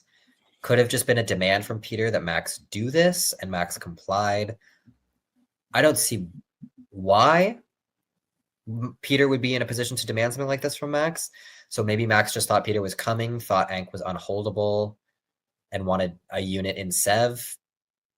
I guess I probably wouldn't have done it this way, but okay. And in the meantime, Budapest gets into Galicia because Warsaw has moved to Silesia. Another move which I struggle to understand. Yeah, so in the West, we have France taking Tunis, coming to Lyon, doing all the EF moves. They're not bothered by that English fleet build. England, in return, doesn't move away from London. It is still right next to Channel, but doesn't get into Germany, because importantly, once again, Max has not supported them there. Baltic Sea just does nothing when it could have supported England into Kiel. This could be a sign that there's that the end of the ER is near. The problem is, I think, for Max, having failed to do that whilst England goes to Norway, I think Max will lose St. Petersburg next turn, and I think that Max's position is rapidly approaching terminal. When you combine this with the South, whether Sevastopol, Ankara, all of that was agreed or not, this was just not the way to do it. There wasn't a force on Ankh from AI, so just don't give it up. And by doing so, I think Max is going to go down pretty hard, pretty quickly, as you can often see Russians do. Yeah, maybe another misorder with Berlin supporting Bohemia is not valid, so it's got to be, it likely should have been supported into Munich. And yeah, another Baltic with no order. It just seems there's not, like, you expect misorders when there's 7-8 orders on the page, or 7-8 units on the page. When you've got 6, even like Mikala said, earlier in the broadcast. Write down your base set immediately. Having nothing for Baltic is difficult at this point. So it could be Max's first top board. The sideline commentators mentioned that Max is known for being chill, friendly, big smile, and that on this board they've noticed him being a little more tense. I was definitely that way my first top board. McCallus remembers it well. I was not my usual cheery self. I was tense. I made mistakes, and that could be what we're seeing here for sure. Especially if you're not used to being stressed playing diplomacy and you find yourself stressed, then it's all the more impact on your game. Yep, fair point. Very fair point. This is not just a regular game. This is a top board. The Australian Open. Oh, okay. Bohemia will get Munich. Cool. Sure. All right. So, yes, Bohemia gets into Munich. And Germany is supported to Denmark by Russia, which doesn't work because Marcus has defended it. I think Marcus was correct to defend it, and I think he was wrong to not walk into St. Petersburg there. I think that the writing was on the wall in spring, and I'm actually very surprised, and credit to Max for convincing Marcus that the ER was still on, because it really didn't look like it in spring. And yeah, that's some good diplomatic work by Max. The rest of the West, we see Germany tapping Belgium. Maybe they expected English support. Maybe they to try to play both sides and cut a deal with England to give them support to Belgium. I think it's very unlikely that England would ever do that in this position. So maybe it was more a case of not letting Belgium walk out. Jude has given themselves some use by going after England, but with the East taking their stuff anyway, I'm not sure it'll be enough for them to stay alive. Yeah, Picardy to Brest jumps out at me in the West. That's this odd move with no discernible reason behind it, except maybe to cycle down to Gascony, which is a good idea, except that now it's a fall turn. You're fighting a pretty knockdown, drag-out fight in the Western Mediterranean, and you cannot build a fleet. So that's a pretty substantial problem for Darcy here in their fight against Goffey. Meanwhile, Goffey does take Munich and Greece, so Goffey will be building despite the fact that he has lost Tunis. That feels pretty good. The tactics have gone well. They got into Lyon. Obviously, Andrew's still sitting there with Peter in the Ionian. He can't like that. This would actually be kind of not the worst English or Italian position if Peter wasn't sitting there in Ionian, but he is, and it is therefore incredibly precarious. So we'll have to see how long he stays there. Hopefully Goffey's going to want to put him into Tunis, maybe. And then meanwhile, it looks like Max and Peter are still kind of squabbling, but not very efficiently, and they're also working together around Munich. Riddle me that. I don't know. Maybe this is all arranged around Ukraine, but like this would be a nonsense thing to arrange. Why would you ever do that? But then if they're not arranged, why are you working together in an air in the center of the board? Like, why would you use Silesia to put Bohemia into Munich if you were at war with Peter? Why wouldn't you cover Warsaw or tap Gau or something, right? That's odd to me. I can't explain it. Yeah, maybe it's rather than an heir, it's just both of them are allied with Goffey, and maybe Max is expecting Goffey to put Army Venice down to do something about Peter. Goffey is on 6 centres as Italy, but it's hard to think of a more spread out 6 centres that you could possibly have. Smyrna is completely unholdable, Greece is not very holdable, and Munich is completely unholdable. So despite being on 6 centres, this is about as precarious as it gets. And if he can get Max on side, great. If he can get Peter to stay on side, great. But he's got to probably choose one or the other fairly soon, I think. Yeah. Well, before we get to the builds to see what happens here, let's hear from our sideline reporters. And we are back. It's 1905, and as you would have seen, perhaps a little bit of a interview with first eliminated Chanyu Sun from Turkey has waylaid this investigative reporter's sideline commentary for spring. Brandon, what did you see in spring? I saw Darcy talk to Marcus, and he said, Marcus, if you attack me, I will take you down with me. So He does not want that to happen. Obviously, he swung all of his fleets down into the Mediterranean to go against Goffy. He then said with that as well, that was to guarantee him Tunis because it was his only chance to which Goff said, cool, where do you go from there? Darcy said Germany, and Goffy said, no, that's mine, and probably Austria's. So. Gee, so what I did here in early fall, I believe, was I got a bit of a sideline view of the famous ER with a little bit of added F. Max talking about having to move south because of Peter and Goff coordinating. And Marcus suggested to Max that Max give Munich a try. We'll see if that worked. And Darcy joins. The takeaway from that discussion was, let's stop attacking each other. Let's not attack each other. We have two much bigger and more experienced fish to fry, said Marcus. Seems to be definitely managing the heightened emotions of both Darcy and Max in those discussions at present. And Darcy was flagging he doesn't feel like he's in the best position in the Med anymore, despite having Tunis, and flagging that there might be some delays to working against Goff. He's probably a bit scared after that chat with Andrew. Yeah, definitely. I noticed after spring kicked off, Goffy was sitting at the board whistling. He was chilling, even with Darcy's moves. Then when he felt ready, he saw Max and Peter talking, and he's like, oh, the three of us should talk. So then their conversation kicked off, and they talked about pushing up through that line. Yeah, definitely. I noticed with Jude as well, seems to be just throwing themselves at anyone who will keep them alive. And they're using that line as well. They're just saying, this is my first top board. I just want to be left alive. And it's an understandable position. But unfortunately, since they seem to be doing that with everyone, I think everyone's just picking up the vibes. I hate playing Germany, Brandon, so I completely understand why Jude's doing what they're doing. I had a very frustrating Germany game this tournament, so yeah. A little bit extra insight on that Goff, Peter, Max discussion, that AIR. They were very much, of course, pushing Max to work with them. And Goffy gave Max quite a long talking to that was quite audible by the rest of the room as well. An interesting thing to watch.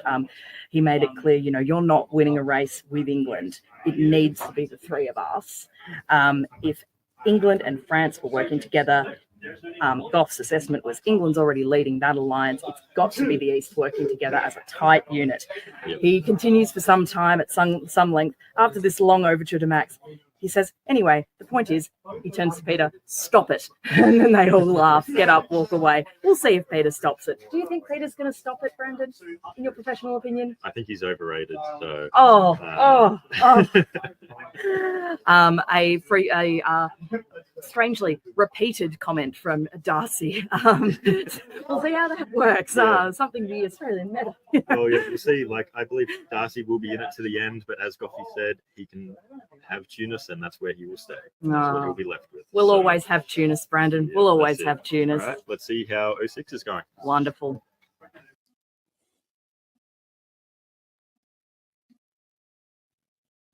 Back again after the fall 1905 sideline report.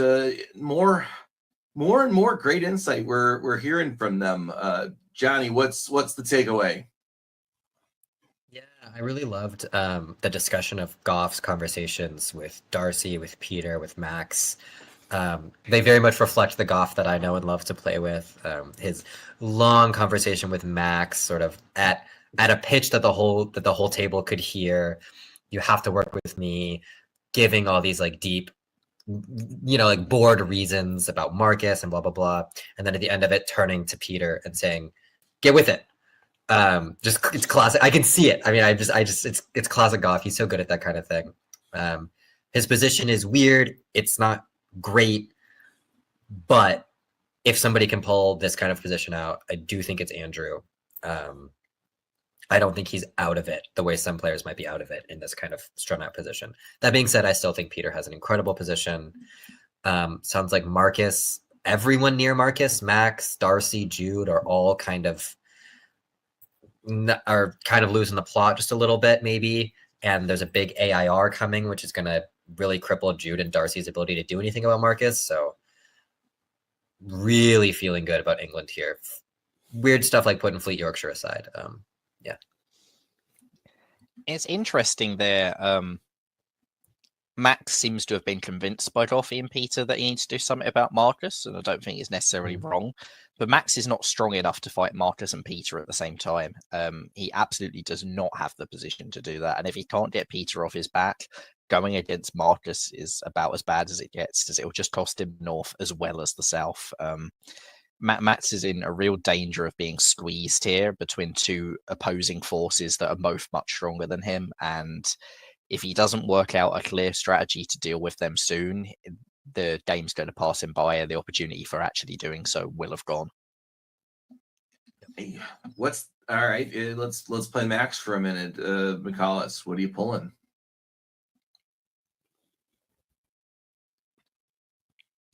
I probably pull Baltic. England's just pulled out of Norway. I go fully on board England and attack Peter. Tim? Absolutely. Yeah, that was my thought as well. I like agreeing with you guys when we get it, and we do see that. Helgeland goes, Baltic goes, Paris comes on board because it has to. That was one of the more shocking sets of orders covering both coastal provinces for Darcy on that point, and another fleet Rome comes down for Goffey. So let's transition into spring 1906. Ooh, lots of movement. Let's start in the east, Johnny. Sure. So the first thing we see is that Andrew retakes Tunis. That was, I think, pretty well forced with this moveset, so that's good for the AI. The AI is moving Bohemia up to Silesia, looks like for an attack on Warsaw. But Max knows this is coming and successfully forces Sev into Rum. So it looks like it's going to be AI versus R. And even though this is a strong start for Max, it's going to be pretty hard for him to win that fight in the long run.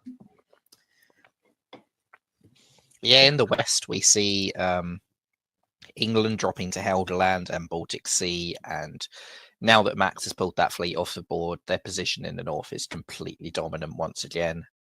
Interestingly, Max walked out of Berlin, which let Germany into it. I'm not convinced that was the correct decision to make. I think that is a centre that you didn't need to lose. And if you've gone on board being a sort of English janissary in the North, you should have been keeping Berlin. So losing Berlin while siding with England is a bit of worst of both worlds in that regard.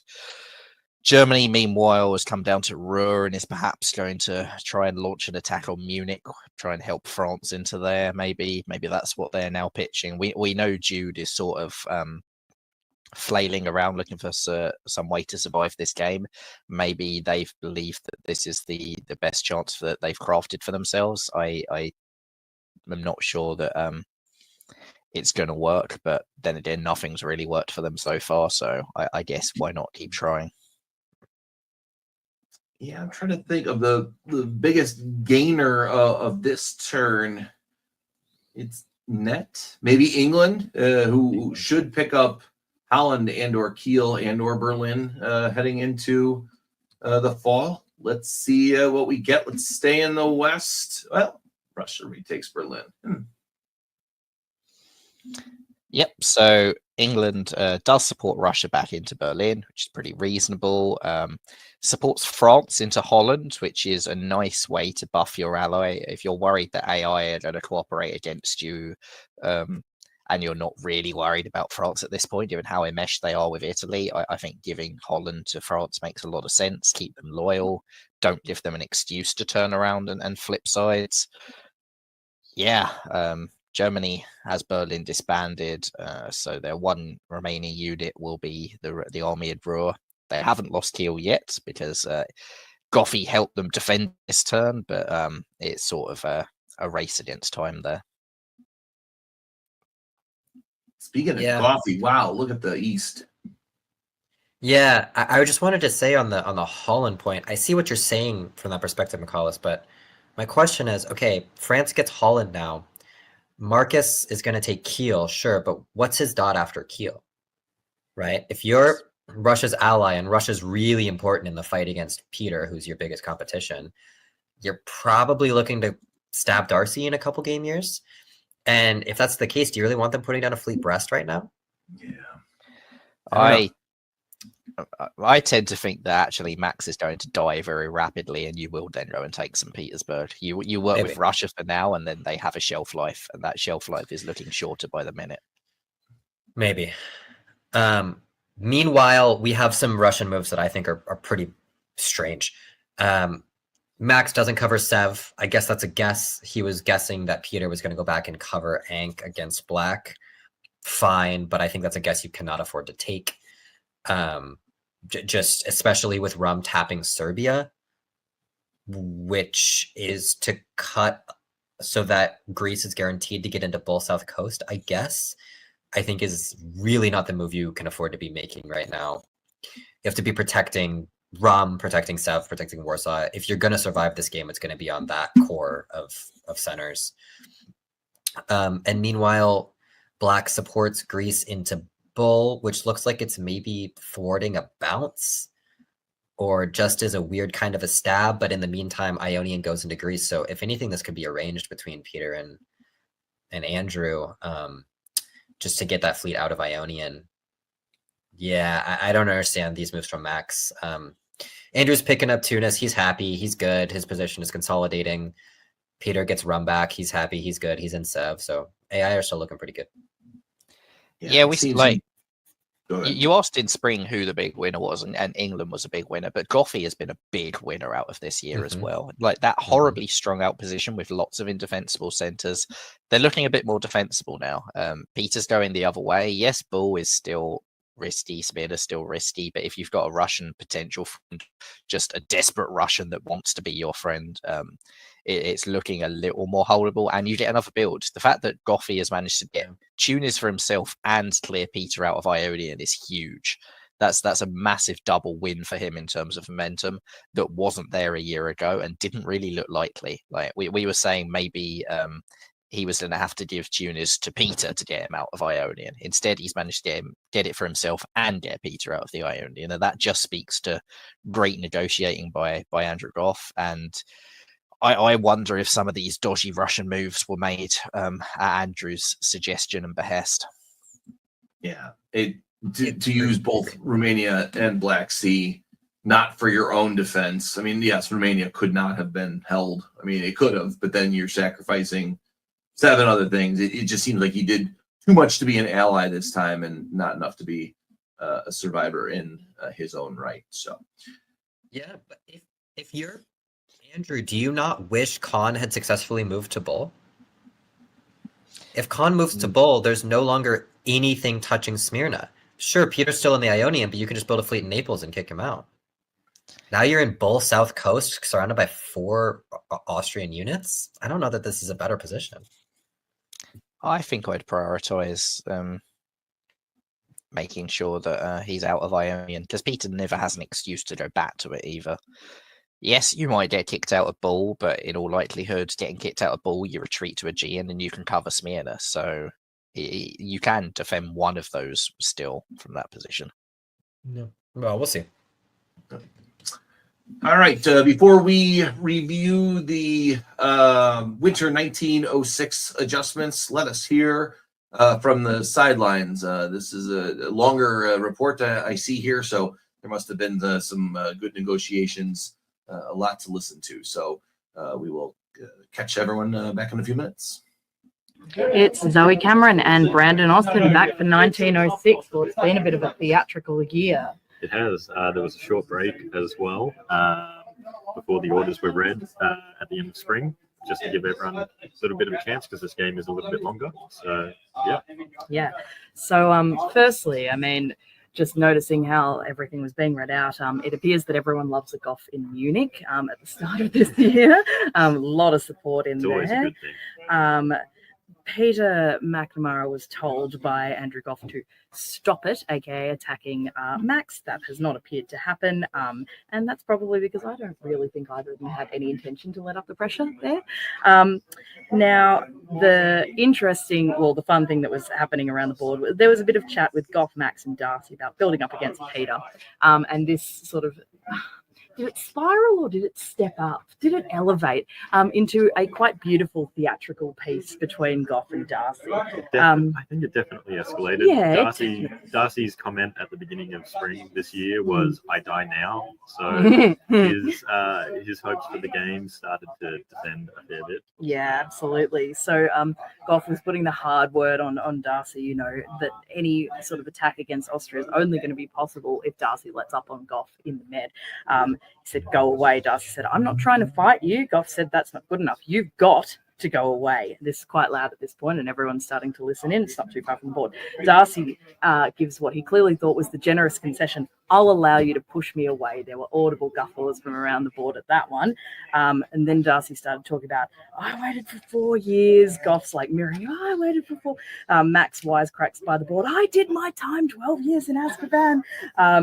Goff saying Russia's going to end up on 12 centres. Darcy saying Peter's going to end on 12 centres. And then Goff pretty much yelled, "So turn around and let me stop him." Yep. And we had a bit of a chat with Shane Armstrong, a organizer in the Canberra Hobby, giving a bit of insight into Darcy's mindset at this point.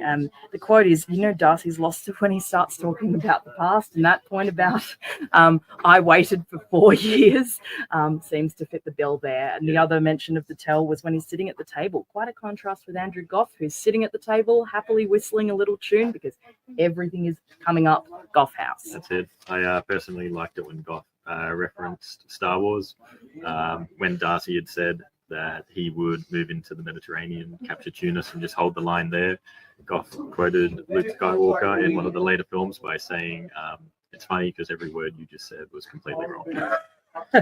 Beautiful. We had a bit of reflection time, as Brandon mentioned, and I was having to think about, you know, it's been really nice to be sideline commentators. I've been really enjoying the experience working with you, but also getting the insight into, you know, we're lucky in Australia. We do get to play with a lot of top players like Peter, like Andrew Goff, like Jamal. Like yourself. Oh, stop it. Like yourself. Like yourself. But we don't always get to see how they approach different players. We see how they approach us, right? But we don't always get the other things. So what I've noticed, there's a bit of a theme in this game. People who have shown one face to everyone, like have been pretty frank with their intentions, their wants, their hopes, etc., to everyone around them, they're dead or they're on 2 centres. People who take a more approach of like flattering, mirroring, like picking up what other people are putting down, building on it, etc. I'm thinking about Max and Marcus at this point. They're solid, they're open, they've got good shots, but watching Peter McNamara and Andrew Goff, who are dominating in my opinion, they are tailored, they are personal, they're communicating differently with everyone, not just differently with everyone, differently in every conversation. They're picking up the vibe of each conversation, they're assessing what people need, they're managing different relationships incredibly expertly. Goff is someone different depending on who he's talking to at any given time. Those theatrics with Darcy very much tailored to sort of put the hard word on a very nervous France. Well, Darcy likes a bit of theatrics. Yeah, versus working with Jude in Germany, it's very gentle, it's very assuring, it's very calming. And it's just masterful. It's great to watch. And I think that's something that, you know, people should take away from top boards like this if you're lucky enough to get to listen into a lot of different conversations. Definitely. Like making this a spectator event, I think was really good. Being able to get this insider information and see how all these good players work on the board. Yeah, talking about tactics for the fall.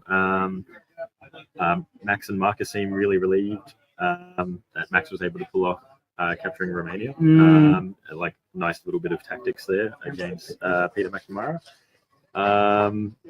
With that too, it seems like Marcus and Peter are waiting for a chance to stab Goffy and Darcy. Max has started talking with Peter about just being his second and offering to build a fleet in North Coast St. Pete. Which would be breaking his promise to Marcus in saying he would never do that. So, the game is opening wide up. There's lots of interesting conversations. Peter has said a few times he's also very tempted just to take that walk into Smart. So. Yeah. So there's all sorts of conversations happening. There's Goff's trying to get Max on side. Peter and Goffy are debating about the merits versus drawbacks of Goff potentially building an army in Venice. Goff saying, "Let me support myself in Munich." Peter saying, "I can support you in Munich." Goff's like, "I want your pieces to be doing something different." With that, I think we're going to go and see what those differences are. That's it, yeah. See you in 1907.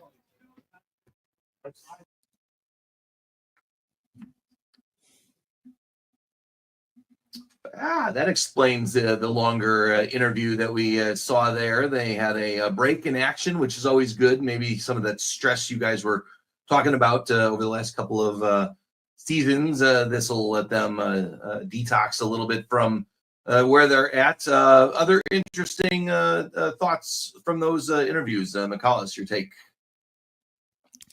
Yeah, it was really interesting to hear about the relationship between Darcy and Andrew in particular. Darcy seemingly feeling down a little bit. They think that, oh, I've come into here, now I'm going to die. Andrew being like, well, you've got to turn around. You can do something about Marcus. And Darcy begrudgingly telling Andrew, well, I'm going to let you push me back, which I don't imagine would be particularly well received by Andrew or by most people. Darcy is really sitting on a fence about who they want to go after, and sooner or later that can get quite uncomfortable. It's always hard, especially if Darcy is a newer player. You've got the legend of Andrew Goff. It takes units to push me back, and so that's Andrew's, of course, hesitation to it. Just go back. But if you hear that, you're like, well, he's going to come after my dots then next. So it is difficult when you're in a newer situation to expect there to be a disentanglement, but in this case, I agree from the board position, just walking away would be the better way to go about it. Goffy in both sides of the board, Johnny, he's of chatter with his play in the East as well. Yeah, I mean, it was interesting to hear the sideline reporters both agree that they think Andrew Goff is in the commanding lead in this game. Which, or at least is a part of it along with Peter, which none of us here only looking at the board are necessarily picking up on. But of course, that's because Andrew is such a master of being diplomatically in control of the given situation. And so the sideliners are able to see that, sure, his position may be a little wonky, but diplomatically, Andrew is really on top in this game. And meanwhile, Peter, quiet Peter, not saying too much, just negotiating himself into the best position on the board. Lots of nodding, lots of so we'll see which of those two play styles is going to come out on top here. I suspect it might actually be Marcus, the one who's not embroiled in the dynamic between the two of them, but remains to be seen. Yeah, it's quite interesting the sort of two different styles there in the East. Not to say that they're not strong in the other departments, but Peter is known specifically for how good he is tactically, and Andrew is probably known, if you had to pick one thing, for how good he is diplomatically. And that means that between the two of them, they have everything covered. They're both very good at strategy, and I'm sure Andrew is very, very good at tactics as well, and Peter's definitely very, very good at diplomacy as well. But when you have two masters of different aspects of the game, if they're working together, that can be really difficult to work against and quite intimidating, because if you don't see a way for them to break them up, and at the moment Andrew certainly has no ability to go and attack Peter, that can be, for someone like Darcy who's newer to the game, that can be a daunting prospect. Yes, maybe you're convinced that you're not going to get anything out of this fight with Italy, but maybe you are worried that Goffy's just going to follow up behind you. You think you're being sweet-talked into something that's bad for you, when really pulling back is the best hope I think Darcy has in this game. And you're second-guessing yourself, and then you're second-guessing your own second-guessing, and that can lead to a bit of a thought spiral. And all the while, Andrew and Peter are just serenely coasting along, going, I need this, I need that, I'll make this happen, I'll make that happen. Far less concerned and far less energy being used to play that way.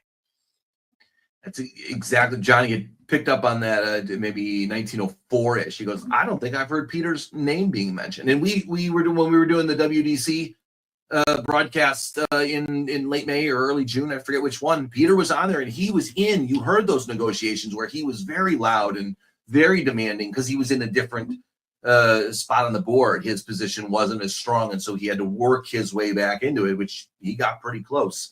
In this case, Johnny's right. He's moving the pieces around. He's got everything. He's sitting, with a strong position, so his diplomacy doesn't need to be the leader. And those sideline reporters are seeing Andrew need to do what Peter did, a couple months back in order to maybe build that position. So excellent perspective from them.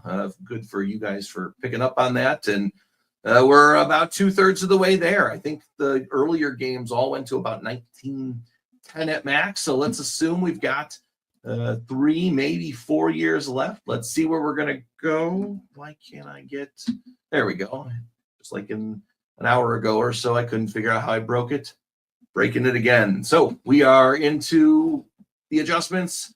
2 armies coming down, and that was it. We must have had some piffs. Oh yeah, we had the German piff. So Ruhr is left on the board. Any surprises on Army Venice, Johnny?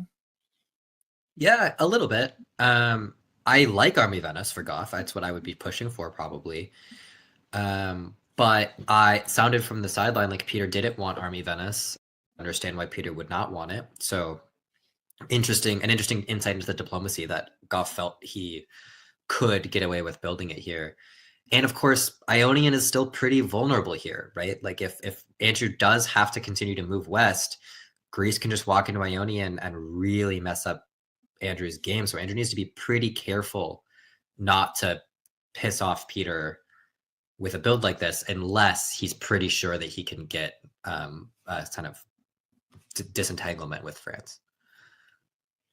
Yeah, it was interesting how Peter was saying, you don't need to build Army Venice. I can support you in Munich. And you can see Goffy's response is, I'd rather you were doing other things with that. And you can fully understand why you would rather he was himself supporting Munich rather than Peter. And it would be an important first step to also fixing that position on the board and making this stronger overall. I forget which tournament it was. Maybe it was 2018 when Goffy won. But he was talking about trying to draw players into worse positions. So by not building Naples, as you mentioned, Peter brings Greece back to Ionian. Maybe he's trying to draw that fleet there, knowing he can just bounce it with one and it's less pressure on Bulgaria. Maybe now putting down Army Venice, it draws some of Peter's armies towards him where Max can defend himself. I'd be curious if Goffy is trying to, Peter doesn't want that army. Okay, do something about it then. Maybe it flips the strategy since Peter has had it pretty easy going so far. Spring 1907. Ooh, lots of black arrows. Let's stay in the East, Johnny. Yeah, so this is a kind of disentanglement here between AI. This makes a lot of sense. Serbia goes to Bulgaria, Bulgaria goes to Greece, Greece goes to Aegean. This totally makes sense. This is a way to get that alliance back on some even footing. It'll be interesting to see whether Aegean takes Smyrna. I could kind of see it at this juncture. In terms of alliance balance, Peter really shouldn't have Smyrna, but on the other hand, it's just hanging in the breeze for him whenever he wants it. And it's dangerous to the alliance to allow that dot to continue to be that way. So what you really would want to do is give Andrew a center like Trieste, I think. But whether Peter's willing to do that remains to be seen. Meanwhile, Andrew is pushing well out into the Western Med. Darcy has either given up or I'm not sure quite what's happening here with Darcy, but I'm clearly not making optimal orders. Maybe got talked into some kind of a retreat, but not a full one. And it's going to be pretty ugly here for Darcy, I expect. And also, obviously, for Max, because Peter's setting up into Ukraine, into Galicia, still in Silesia. Pretty much impossible for Max to hold that line at this point. Yeah, in the West, not an awful lot happening, as Johnny's already covered that sort of mess in the South. Germany comes into Burgundy with Goffy support. Presumably, the offer here is going to be to give Germany Marseille, weaken Darcy a bit further, and England gets into Kiel with Berlin now pretty much guaranteed. It's interesting that Marcus has gone for the convoy to Sweden. I think that there was actually a pretty good case to convoy it over Helgoland, go straight for Kiel, try and get that army into a better position as fast as possible, but they've gone for the safer route. Maybe you're going to convoy it to Livonia. Maybe you're going to try and prop up Max if you do that. That is one potential route that you could go down. I think for Darcy, this is the problem with allowing Goffey to push you back and say, "Oh, I'll permit you to do it." Is all you're doing is drawing Goffey harder against you, and not really getting yourself into a good defensive position in the process. Like Spain is empty right now, which means that Marseille is lost if Germany is against you.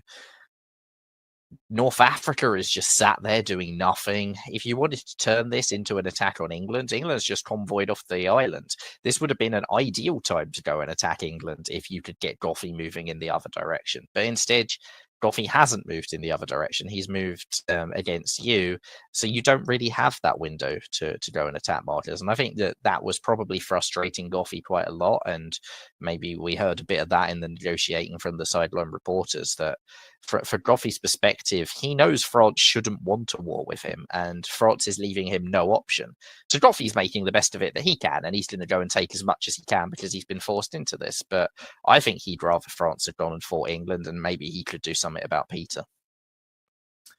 A colleague of mine says the phrase "too cute by half," and you might say, "Oh, look, I'm going to go. I got forced back into mid-Atlantic. I don't want to attack you, England." Whereas that may have been the plan. Yeah, but why did you move Spain to Portugal then? Like, why would you have retreated there? Shouldn't you have been doing something offensive? Like, you give away your plan while thinking your strategy is in fact better than it was. So I'd be curious to see Marcus's response to that.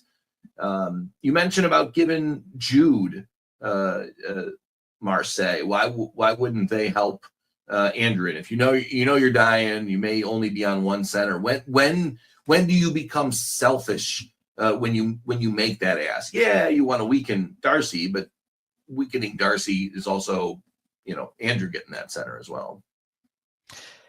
Maybe. I think it's Jude, we know from the sidelines, is really keen on surviving this game, so it may well be that Marseille was the promise, and that's why. Of course, if Jude is just there for revenge, then by all means, just tap Gascony so I get Marseille. That's the sort of agreement you can make, and I'm sure Andrew will have tailored which one it is depending on what he believes Jude wants for themselves from this game. And if Jude is still all on board the survival, offering Jude a survival by giving them Marseille is a decent first step.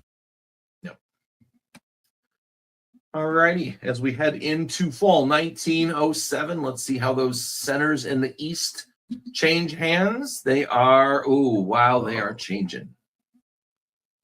Yeah, curious. Interesting. I was actually looking at the English moves, but interesting moves in the South too. So this reads to me like a Peter stab on Andrew. I'm almost certain that these were not the agreed moves. Peter takes Bulgaria, Peter takes Smyrna, and knocks Andrew back out of Greece. Also takes Warsaw, loses Sev, so that's a trade with Russia. They've been going back and forth for a while. But this on a turn where Andrew is not taking any dots. So this is pretty catastrophic for Andrew. And this is kind of what I was saying about how Smyrna was hanging in the breeze, and that was bad for the alliance. You just allowed this stab to happen. There needed to be some kind of negotiation whereby a stab this devastating was not possible. And they just weren't able to work that out. Clearly, this is what Andrew wanted to do, or what Peter wanted to do. And I wonder whether Andrew wasn't sufficiently annoyed at Darcy that Andrew kind of had a feeling this might happen, but he was moving west, and what Peter was going to do was going to be up to Peter. So I think McNamara is going to win this game from here. Probably. This is a really incredible position. Time will tell, but this is fantastic for Peter. Army Livonia, probably there to help Max, you might think, but England has also taken Berlin, which is moving toward the west. So what that army chooses to do will have a pretty big impact on the fight in the north as well. Yeah, I think that this is obviously a good turn for Peter, successful stab on Andrew, but this is a very good turn for Marcus as well. I don't read English Channel as a stab at all. I think that was probably invited there because of the pressure that Italy was on. I think if this was a stab, you're doing something like taking Holland and tapping Belgium and those sorts of things. You're not sending the army over that direction. You're bringing it into Germany. So this reads to me like Darcy's invited Marcus to come and protect them. And when you're being invited to come and protect a France like this, that's how you end up being tossed some dots later on. Like, I've been your loyal ally all game.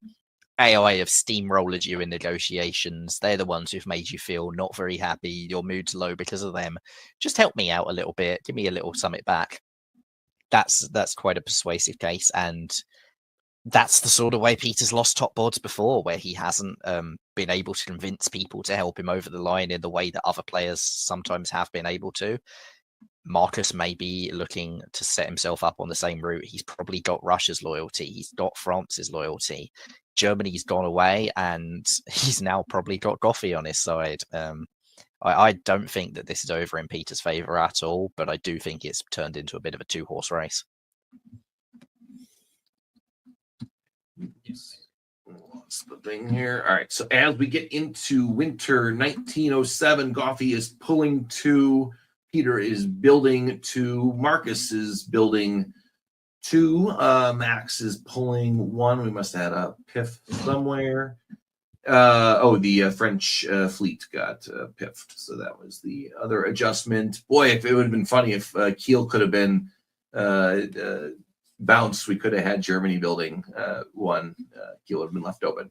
We do not. So let us hear from the sideline reporters, and then we will get to those builds. Hello. We are back, and it is 1907, and these have been some eventful turns. Brandon, what have you noticed? What have you seen? What haven't we noticed? There's been a lot going on. A lot more people standing around the board.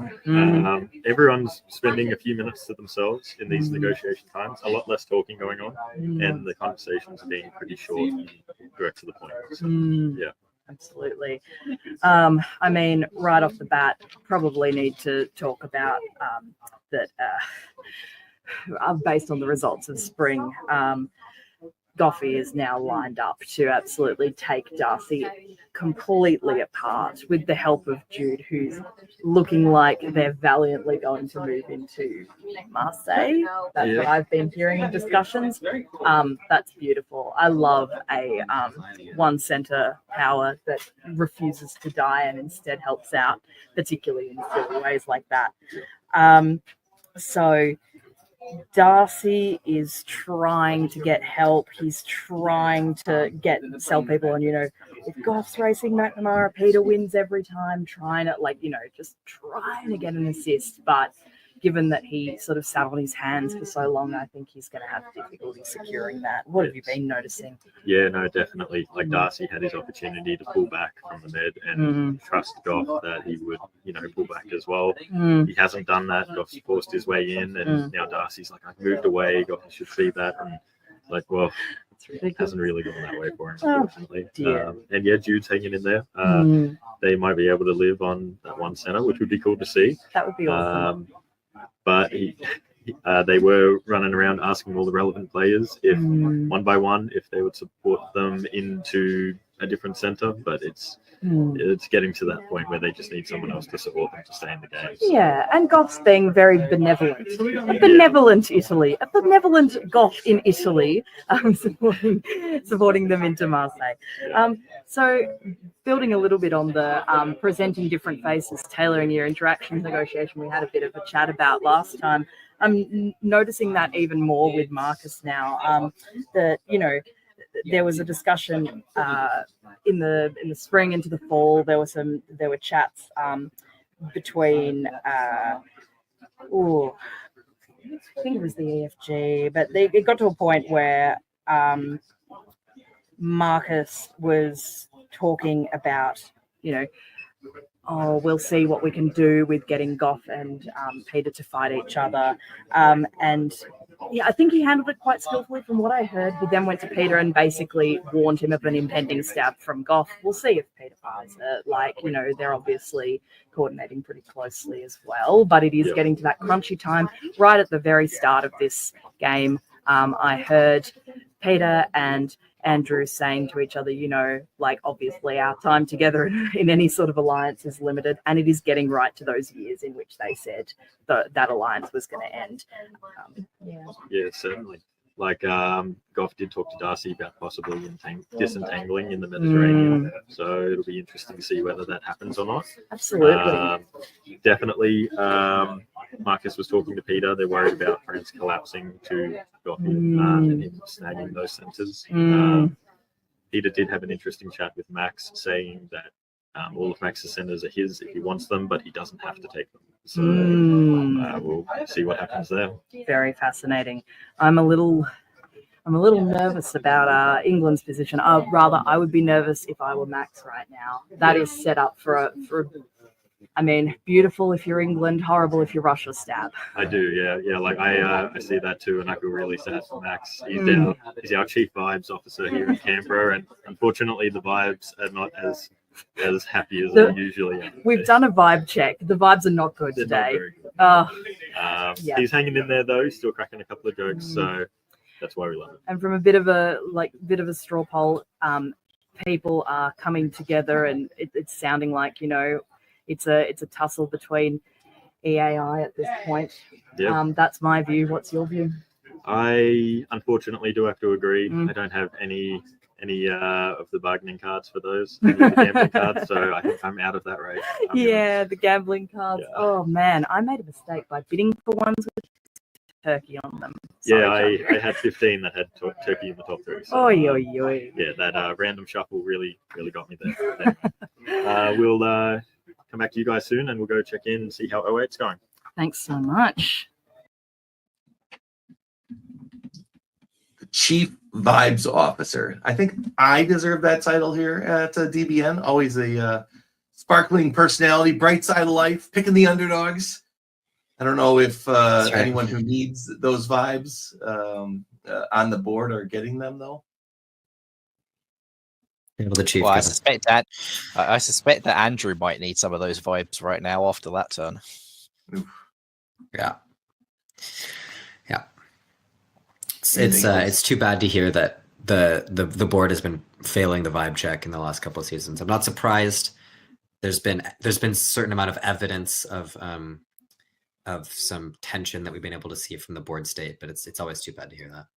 Yeah. But at top, and that's usually, I want to say, what leads to the end of a top board when the excitement is gone, the hope of winning is mostly gone. I'd be curious to see if these adjustments set the tone. There's a 3 center gap. Marcus does have the tiebreaker, so it is just 3 centers at this point, but you'd have to have a significant turnaround to pull Austria back. But let's see what the board does. Fleet Trieste, there's our first Austrian fleet build because Italy is pulling 2 fleets. Prussia goes, that seems to make the most sense, and 2 armies for England. Michalis, what's your take on 2 armies? I think it makes sense from the perspective that if Marcus is going to win this game, St. Petersburg is there for the taking, and that only gets him to 9. So he's got to be looking at Holland, Belgium, Brest, Munich, those sorts of centres. And to do that, you need some armies. At the moment, he has 1 army, and it's in Livonia propping up Max, which is not the best way to go and win a top board if you need more centres for yourself. Of course, he also needs Peter probably to go down a bit, because taking all of those centres is unlikely. So he's got to hope that Goffy can push Peter back and that Max can do something with his help there. Yeah. All right, let's cycle to spring 1908. Let's see the orders. East. Let's start in the East. We've been starting in the East a lot, but that's really where the momentum has been. Nice convoy. Yeah, it is a nice convoy. And Max will get to keep Ankara here, so that's fun. Curious AI moves, I would say. This is maybe evidence of a war, but Trieste to Albania could have been a lot more aggressive. Greece to Aegean is flat out not aggressive, and Ionian to Greece, it's weird that Greece would have been open if this wasn't an arrangement. So I sort of wonder whether these two haven't gotten back on side together. You do see Piedmont being supported into Venice. That probably had to happen. You see Trieste being covered. That probably had to happen. But there's no move against Munich. So these fleet moves are curious. I mean, I guess it could be Peter lining up to try to attack the Ionian, but Peter's never going to take the Ionian, and Aegean isn't where you need to be anyway. So I don't know. Interesting stuff in the East. But yeah, good on Max for the convoy into Ankara. That's the highlight. Yeah, and in the West, this is the story of a potential resurrection for Darcy Morris. Takes Marseille back, with Germany seemingly going to Piedmont willingly. Perhaps they're going to try and take Venice with Peter's support now in their own quest for survival. And Darcy hasn't followed straight into the Med. They haven't walked out of Holland to get into Ruhr for their taking of Munich. They don't seem too willing to just be everything England wants at this stage of the game. Maybe Darcy still is looking for something themselves. Maybe Andrew has finally convinced them not to go for the fight. Because obviously if they'd gone to Western Med and Afghan, they'd have Tunis back, and they've lost everything to England in the process, most likely. So they're not going to fall for that one again, possibly. And that's bad news for Marcus if Darcy is looking for their own winning path. Yeah, what was it earlier? I think in one of the sidelines, they were saying that Darcy was the sower, potentially the sower of misinformation, wanted to play a slower game. I feel like we saw this in another top board recently where you're just like, oh, France. And then all of a sudden you jump from 6 to 8, 6 to 9. You know, whoever gets that last stab, maybe this is, as you mentioned, Darcy's chance to do that. Let's see how the West handles that. And Marcus reacts probably correctly. So Marcus goes for the less ambitious stab. I think you probably could have gone for Holland and Brest or Belgium with those units. Just goes to secure one. Maybe that lack of ambition will cost him later. But as it is, he convoys straight into Belgium. Darcy has jumped into the Med at the exact wrong time. Again, so another diplomatic win for Marcus, which gets him back into a realistic position of challenging here. Elsewhere, Munich falls to Darcy, which is bad news for Goffey and great news for Peter as a result. Goffey is piffed in Greece, which is terrible news because he can't rebuild it because of Munich. And we say goodbye to Jude. Yep, just about covered it with that one.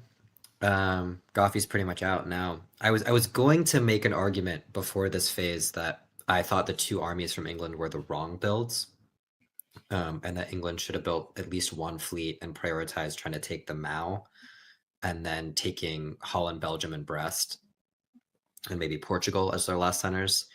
This has gone pretty well. Like McCullough said, this is a relatively conservative stab, but the position's pretty good. Heligoland, Army Denmark, Army Kiel, Army Belgium, Channel. You can put down Fleet Liverpool now, and he'll get St. Petersburg. So it's pretty good. It's really going to be a race though with Peter. He's got some catching up to do, and the person he's stabbing is going up Munich and going up Marseille. So it's going to be tricky, but definitely still possible for Marcus. If you're going to build the armies, I think this was pretty much the best case scenario. Yeah, I think this is the case of why you maybe go for that more ambitious stab of taking Holland and Belgium or Brest. I suppose the flip side is you couldn't convoy into Belgium or Brest, but if you go for Belgium and Holland here, or Brest and Holland, then France isn't building, and France is a lot more vulnerable. But instead, you're stabbing into a France that is still building. So Brest isn't actually anywhere near as naked and vulnerable as it first appears. Holland is still pretty securable for you, but who knows what Peter's going to do with Prussia, what Russia's going to do. St. Petersburg is probably going to have to get taken next year because Russia is on the verge of death. So yeah, Prussia could be there to screw with you around Kiel and Berlin as well. And so Darcy's still going to get Tunis. So that's going to be another build for your enemy in France. Yeah. Munich could have been pulled off the board, which would have allowed for a rebuild. He would have had both of those. Well, the Greece would have been piffed, and Munich would have still needed the decision to be made. Is it worth it? Army Bohemia, if you're mad at Peter, would you rather have Army Bohemia or just rebuilding a fleet at home? I don't think you do Army Rome at that point, but possibly. What's the decision you're thinking if you watching Goffey all game, knowing where he's been back and forth? Do you consider pulling Munich off the board? You're dot counting here, and Peter hasn't gone up this year. Peter doesn't have a build. He's taken 7, lost Ankara, which means that actually Vienna and Trieste are very vulnerable right now. That German spoiler army is coming off the board because Jude is dead. And what do you care about losing Ionian here? You've lost Tunis anyway, so you've got a safe retreat to Naples. France didn't have Tunis, so what? Peter can't necessarily take anything from Ionian in the short term, and Goffey can take some of his home centres.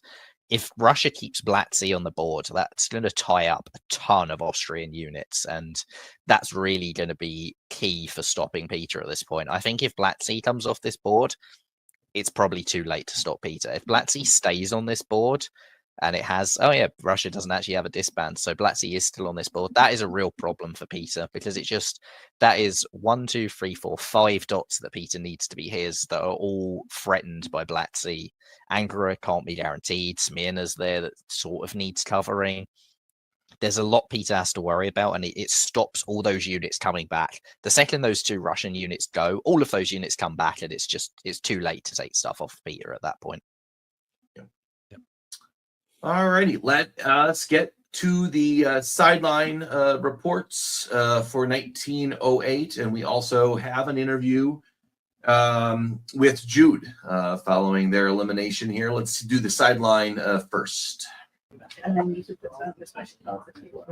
it is 1908, and it's starting to get very pinchy. There are lots of ultimatums, lots of sharp talk, and I've also a lot of tension. A lot of info trading. So what would you like to share first? Well, there was definitely a lot of overrated Austrian growth in that fall term of last year. Yep. I believe Goff leaned into the table and said it's not over yet. So I think he's very determined to bring it back this year. And so at the end of last year, we were hearing that, Marcus was sounding quite confident about setting up that Goffey Peter infighting. Looks like he had reason to do it. And of course, it's hard to know, whether Peter had already decided to make that move. But pretty good read from Marcus. Yep. And I was just looking at it going, he's kind of orchestrated this, and he's almost got everything he wants except perhaps empty Russian centres from Max going harder against Austria. Yep. Goff and Peter, what's happening there? There's a lot of tension. Goffey's made some demands. He wants 2 centres back. I think it was Trieste and Greece. Yes, and wants to hold Munich. And he and wants that's to kind of keep the Munich.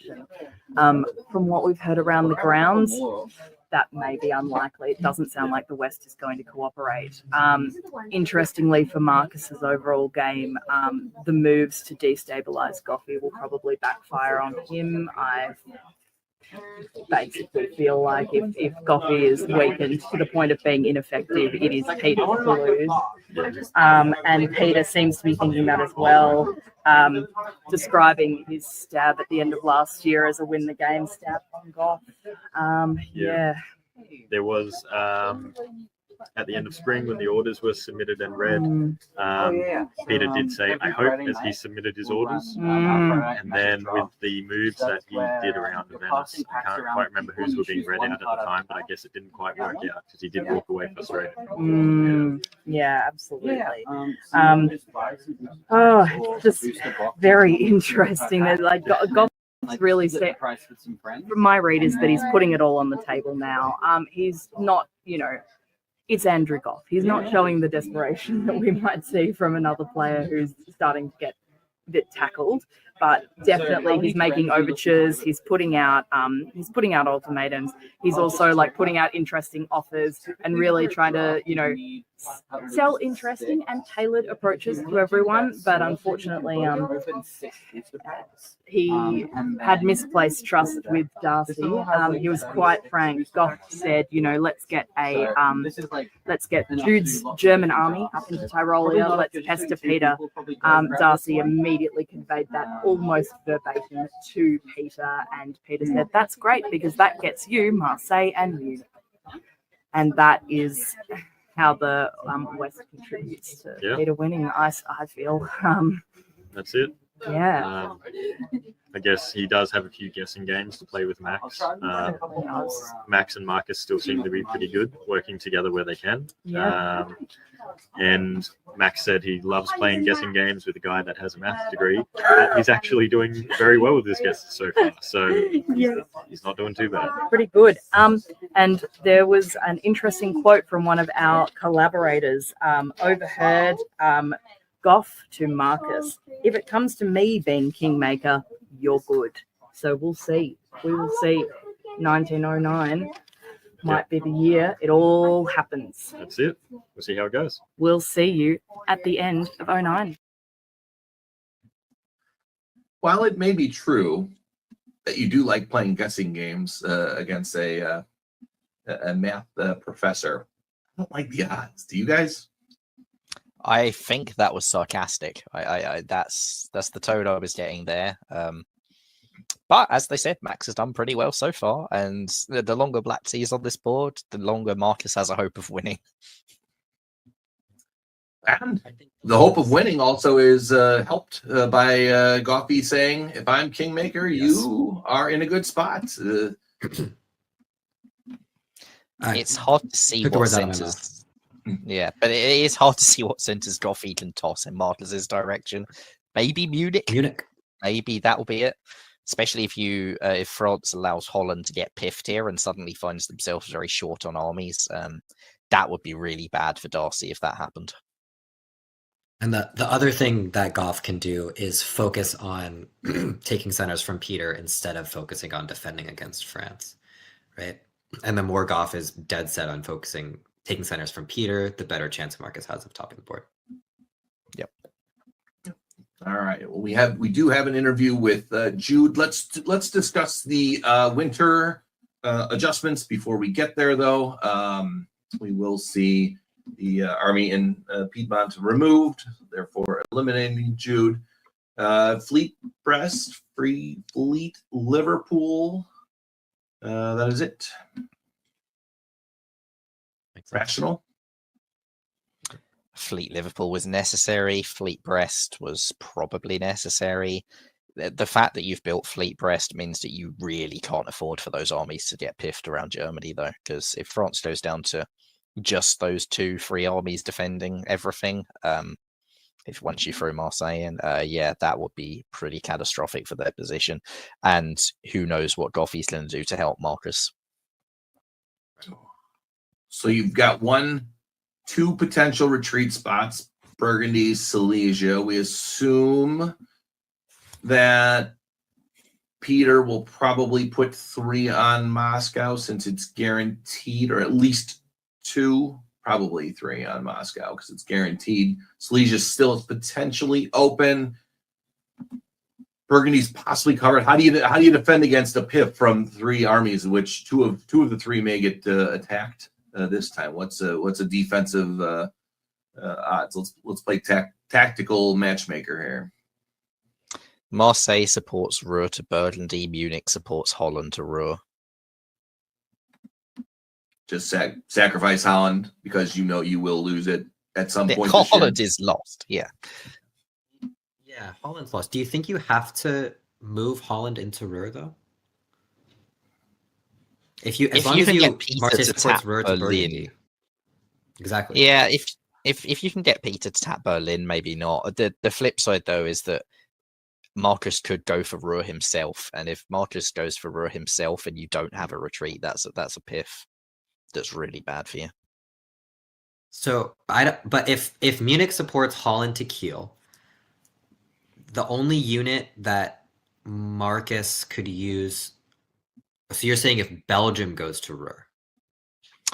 No, so I'd be looking at, if I was Marcus, Berlin to Kiel with Helgoland support, Kiel taps Ruhr, and North Sea to Holland with Belgium support, which can cut off that retreat, probably bounce Kiel. Yeah. And then that would piff. No, but then you've bounced it, right? You bounce. The attack Inbound into to Kiel. Holland, because it's coming from Kiel. Oh no, you said the attack into Holland comes from North Sea. Yeah, Kiel taps Yeah. Ruhr to cut the support. Yeah, but then you've put Belgium. No, you haven't. Yeah, those are the tactics. McCallus is right. You Yeah, don't McCallus is right. necessarily care about Belgium being at risk because yes, Marseille to Burgundy is an option here, but I think Marseille to Burgundy is a dreadful option because the chance of a piff happening is so much higher if Marseille to Burgundy goes on this board. Marseille to Gascony is a much better move in that regard. So maybe if you get kicked out of Belgium, you've got threat on Paris, you've got threat on Brest, and you can retake Belgium. I don't think it's a huge issue for Marcus. I'd still be threatened to support Holland to Kiel, but in the world in which we are prioritizing the non-piff of Holland over anything else, McCallus's moves are probably correct. All right. Well, let's see which way that Darcy chooses, but after we hear from Jude. Right. Hi, Jude. Unfortunately, you've just been eliminated. Yeah, you made it till the end of 08. Yep. How did you feel about the game? I was this was my first tournament. I was extremely happy to make the top board. Yep. I was very happy with that. I didn't get eliminated first. I was very happy with that. And honestly, there was a certain point in the game where I had accepted my loss and I was excited to attempt to live as long as possible. And I think the amount of time I spent functionally dead was very impressive, and I'm honestly happy with how I did. Yeah, no, you did very well, especially having Peter McNamara in Austria and Goffey on the board too. Yeah. Marcus, very strong player. From the beginning, did you have any sort of inclination of who you wanted to work with, where you wanted to go? Yeah, so as Germany, I'm very aware of the lack of strength for Western triples. As a Germany, it tends to be an EF in disguise. And so I was really looking to find an ally in France or England against the other one. I really didn't want to move east early on because I was really worried about McNamara and Goff in Italy and Austria, was clearly appropriate given the current state of the board. Yep. I was looking to work with England against France because I feel that EGs are much stronger than FGs for the Germany involved. And I'm appropriately concerned about Darcy. He's a very strong player, and I could see him brutally stabbing me to death as France, which is something that in FGs it's very easy to put yourself in a position where that can happen. Sadly, Marcus was not particularly amenable to that alliance and found a really good opportunity to stab me, which I commend him for. Yep. Yeah, it does seem like Marcus has put himself in a position where he's picking up a little bit of speed now. Yep. It'll be a race between him and someone else for second place, probably. Austria does have a pretty strong hold on the board at the moment. Is there anything that you feel like you might have done differently, or anything that surprised you particularly? Yeah, I think part of my problem coming into this is I was a bit of an unknown horse. I had never played on a board with Marcus or McNamara or Tianyan before. So I felt that I was on the back foot a bit there, and in future playing in more tournament games, I think I will have the advantage of people who know who I am and will be more inclined to trust me. I think I needed to... I was too set on not fighting Russia the whole game. I think at a certain point I needed to just agree with the EF and go attack Russia and hope that I can make something happen at home. But yeah, there's probably a lot I can change. I'll have to look through the sandbox and see how it went. But I'm happy with how it went. Awesome. Well, yeah, we'll definitely like to see you at a few more tournaments. So you said this was it's fairly new for you. How long have you been playing all up?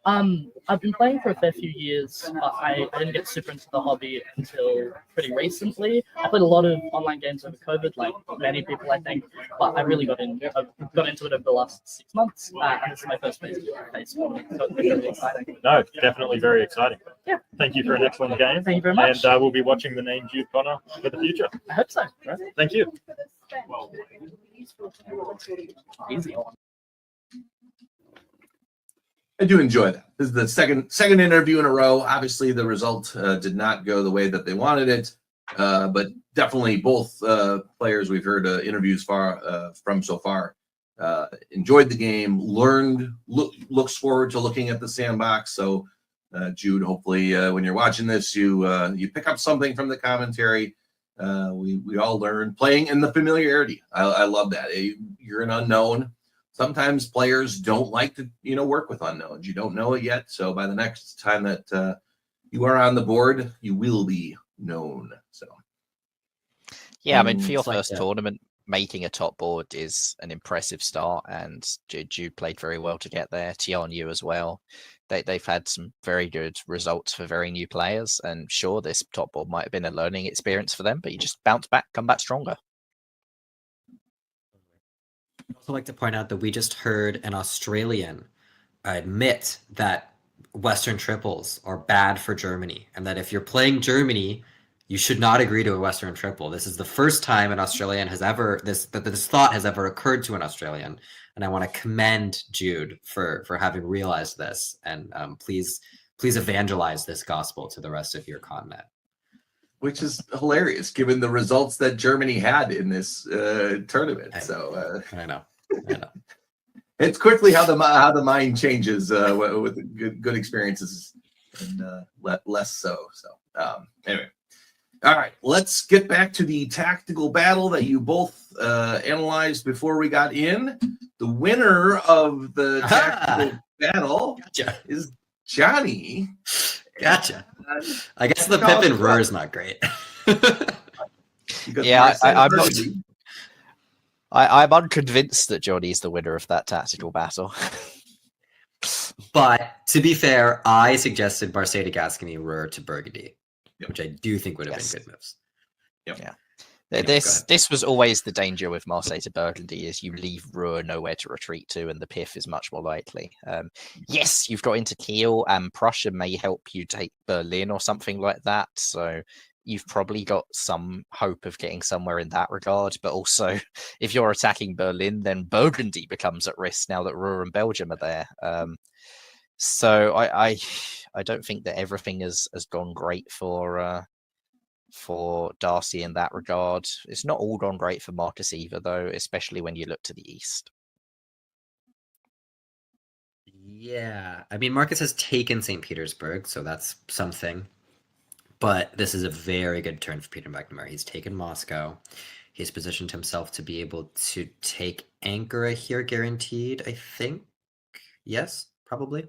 Just maybe still slight guesses around there because you got a 2 against Khan and so forth. And somehow Peter has also taken the Ionian. This is just a very bad guess from Andrew, I guess. I don't know why. Maybe Andrew thought it was just going to get forced. I don't know. Maybe he's just going to allow Peter to take his home centers and going to do everything he can to try to take the Austrian home centers. But Peter now has a walk into Naples. He's lost Vienna. That's bad. But the walk into Naples is catastrophic for Andrew's defense against Peter here. The flip side is Andrew can now guarantee Trieste most likely as well. So the thing you do by doing that is you stop Peter building for the rest of the game, and Peter isn't going to be able to put pressure into Germany at any point if he can't put more units on this board. Sure, he's going to take Ankara now, and that's probably going to be the end of the problems with Max that Max has been causing. But it's going to take quite a while for those armies. There's probably only 2 more years. Is Smyrna ever getting somewhere relevant for the rest of this game after this? Probably not. Maybe Bulgaria might, maybe Armenia might, but most of those units, now that they've parked over there with a couple years left in this game, are not coming back. And therefore, if Peter can't put more down, he does have fewer options. And if Marcus can make some good guesses, that may well end up being the difference. Yeah, that's an interesting analysis. If it is the timing too, it's Smyrna getting back in 2 years. It is no chance. But if you take Naples and you maybe coastal crawl to Rome, at the end of the day, you're just looking for centers. You don't need to take anything out of Germany in 2 years. Maybe we'll see. We'll see what the math calculus comes out to in this spot. So what happens in the West is France has Kiel from that, but Kiel is now as surrounded as Holland was going into the spring. Burgundy is under pressure. Let's see. Timing wise, though, again, we don't know if it is 1910 end time.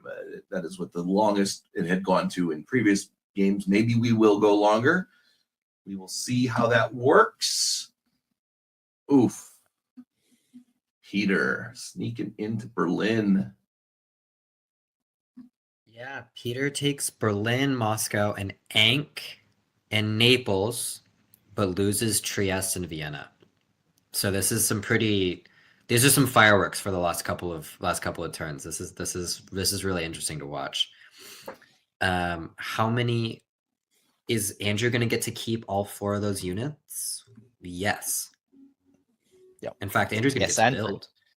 Yeah, Andrew has negotiated keeping Tunis with Wow. Darcy, which Yeah. finally, after all game of them not being able to get on the Yeah. same page, Andrew has done it at just the right time. And in some ways, you could say this is bad for Marcus. Marcus is pushed out of English Channel and doesn't get into Mal because Western Med defends it.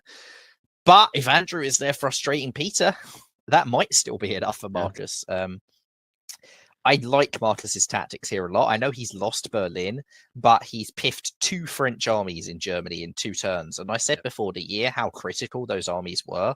Sure, Darcy's going to get to rebuild one of them, if I'm not much mistaken. But this is really bad for the position in holding Germany against Marcus. And yes, Peter's in Berlin, but Denmark can come to Baltic now, and we'll be able to toss that back. And as I said last turn, Peter's not building. And one more unit that would love to come and have influence and do something in Germany in the final year is now in Sevastopol because it wasn't bounced, which is really good news again for Marcus. Peter's going to basically spend the final year scrabbling around to try and take Vienna and Trieste back. And if Goffy is building, Rome is not takeable. You don't have a shot at taking Tunis either because you lose Naples for doing it. So yeah, this is still going down to the wire. Peter is probably capped at 12, and the wire is going to be how far Marcus can get in that final year. Can he take Munich? Can he take Berlin back? Can he maybe force Brest from using Belgium against it? Those are going to be the moves that decide this game. Marcus gets 2. No, 1. When did he lose? I picked up St. Pete and lost Berlin. Holland. Oh, lost Berlin. Yes. I'm a little surprised he didn't retreat to North Sea and build in London, to be honest. That seems like an error. Yeah, you're thinking about the initial threat, not the build. Sometimes you do count centers. I always like to count the centers. I know people get mad when there's still retreats on the board, but I do like the counting to see where I am heading into a turn.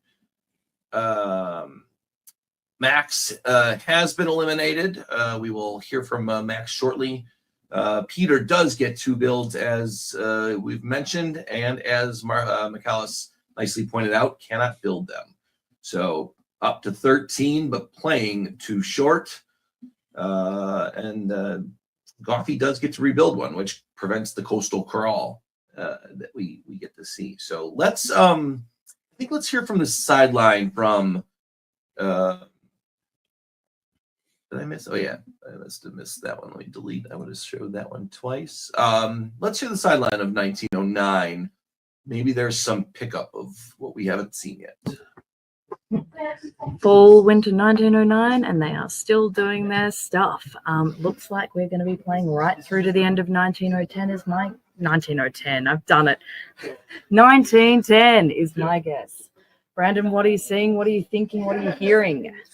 Not actually hearing a whole lot this year. A lot of people standing around the board, just having a look at it, trying to figure out their decisions and see what they want to do.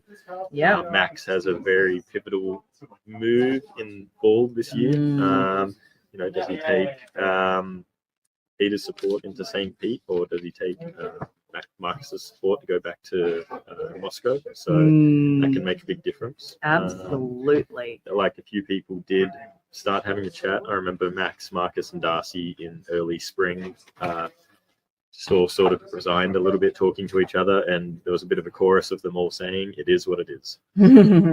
I did hear Darcy saying Peter's going to win this game now, and framing it as the reason that that's going to happen is because Marcus stabbed him. That's an important point. We started out this year with Marcus quite clearly turning on Darcy, which has been holding off. My prediction had been that he'd go for Max first, so I'm wrong there. But yeah. Marcus was definitely worried that his stab was ineffective. Before the spring orders were read, he was pacing around the room a little bit. So maybe a little bit regretful that he hadn't fully committed to it, or he just did it a touch too early. So it was it's been interesting. Marcus, so from the moving into fall, we saw Marcus seemingly moving against Russia. But Max and Marcus seem to be in really high spirits with each other. Like, it does not seem like this is unwanted or unheard of or unprecedented or anything like that. They still seem to be working together. I think Max at this point is probably feeling quite resigned to, out of everyone, better it be Marcus. That's my guess. So a few bits and pieces that we've heard aside from this. So Darcy's turning on the trademark gunboat charm. we love it. Darcy to Peter McNamara. Want to win? It's easy if you work with me. This was loud and in earshot of everyone. He has had a solid return since those earlier years, which were just spent basically in a stalemate with France. All the tension he had there, he was worried he was just going to get chewed up and spat out. Yeah, absolutely. So definitely a bit of a return with him potentially in the running here. So. Both Goff and Peter seem to be courting Darcy a little bit. Goff saying, take dots as yourself. Peter to Darcy, take every centre and back yourself to talk your way out of it. That's what I'm doing, said Peter to Darcy. We'll see how that goes. Very interesting. Yeah. The astute point was made that there seemed to be a few proxy wars going on. Peter's helping Darcy manoeuvre against Marcus. Marcus is helping Max manoeuvre against Peter. What is Andrew Goff doing? Just waiting until everything falls over? Not actually. What else? I feel like there's always so much. There was a fun little moment by the board. I'm not sure if you heard it as well. The M&Ms, our favourite duo, talking open smack around the board. Marcus was saying, I should have taken Brest that turn. Max was like, no more Atlantic fleets. And Darcy's standing right there. It's silliness. Well, we left them with 3 move sets to go. I think if anyone's going to take advantage of them, it's definitely going to be Goffy. He'll gain as much ground as he can. Everyone else is sort of locked up, and you're seeing what spots they're going to swap. So, it'll be interesting. Like Peter said, it's very important what Max does now. So I think he's a bit of a pivotal point between England and Austria. So absolutely. We'll see how it goes. It's coming right down to the final year. We'll see you in 1910. That's it. Woo. Well, we heard it. 1910 is the deadline. So this maybe clears up a few of the strategic and tactical orders. Michaelis, what else did you hear? I don't think there was anything overly surprising there. It's Darcy's pitch to Peter that I can help you win it's bold and it's potentially true. Berlin could be defended if Darcy just throws everything towards helping defend Peter there, and that might end up being the difference. It's, I guess, good that Darcy's found something to get excited about towards the end of a game, at least. I do think Darcy's analysis that Marcus lost the game by stabbing them is just not correct, though. If Darcy had charged into the med and successfully taken stuff from Andrew, that just means Peter's even bigger at this point. That's true. Maybe more so in the sense, Johnny, that if they wouldn't let him go down there, not take it, just even stall, and then that's Darcy's chance to win and not Marcus's. But Marcus can feel aggrieved either way. Yeah, but I mean, with only two moves per unit left, Marcus cannot win this game, right? Well, let's hear. Let's see the builds here, and then we'll hear from Max as well. Just to maybe set up the final year. But all right, so Fleet Eddie in 2 turns, Fleet Eddie cannot touch anything that he's already not, taken. So no help there. Peter again cannot build. That doesn't help. Fleet Rome completely blocks off. There. Tunis is probably taken by France, or at least held out by France. Obviously, Max being gone. What? Let's hold off on the. Let's hear from Max first, and then we'll get into what's possible. I think it is possible. Yeah. All right. Good. You've got a few minutes to prepare some tactics for us as we hear from Max. Okay, I'm joined with Max Robank. Unfortunately, our Russia that just got eliminated at the end of 1909. Yeah. How you feeling, mate? I'm feeling like so many other people who have been felled by Peter McNamara, very disappointed, and thought I could at least really bring him down and at least really annoy him, and not getting that one last call correct after 5 in a row really hurts. Well, 5 in a row is still amazing, especially against Peter McNamara. So you got to feel good about that at least. I take some solace in that. I take some solace about the fact that there were at least 5 Austrian units that were dedicated to me just because I was still in Black Sea the entire time, and that is definitely something I'm holding on to. Disappointed how it ended up, but had a fun rushing it. Yeah, that's it. Peter turned on you sort of earlier on there. Was that expected, or were you expecting him to be sort of swinging another way? I was really expecting him to swing another way. I fell for it, and I think there was the moment that Goffey put us in a 3-person communication thing, and I was like, this is surely my chance to win. Like, sorry, what's something we're going to agree to where we can organize something. And regrettably, it did not pan out. After we had this big chat, the 3 of us, to try and stop the English really running away with the game. Peter was like, no, actually, this is fine. You guys should go over there to stop it. And we'll pick up some dots. And every time we tried to talk, it was, yeah, no. Yeah. No, that's not happening. Oh, no. Yeah. Was there anything particularly that surprised you, or you enjoyed, like a moment that stood out to you? The moment that stood out to me, I was really, really happy with how I went with Marcus. I was pleasantly surprised. I've never really done a Russia-England alliance, and that was just so strong. I was very happy. It was one thing that McNamara was getting really worried about. It probably was one of the things that festered his eventual betrayal of me, but it was just the fact that, what's it called? I put a lot of faith in him, and he didn't disappoint me at all. Yep. But which is such a redemption arc for him, I think. That's it. Who do you think is in the running for this one? Oh, it's Austria. It's very it's Austria. They just got Berlin. I just watched that happen, and now all 5 units are just going to go west. Yep. Including a boat. Yes. I think it would take a lot. It would take England and France patching things up, and I think they already see the only growth they are going to get is from each other. So it might just be a race to the 2nd place at this stage. Who do you think stands a better chance with that? Is it just going to come down to tactics, or?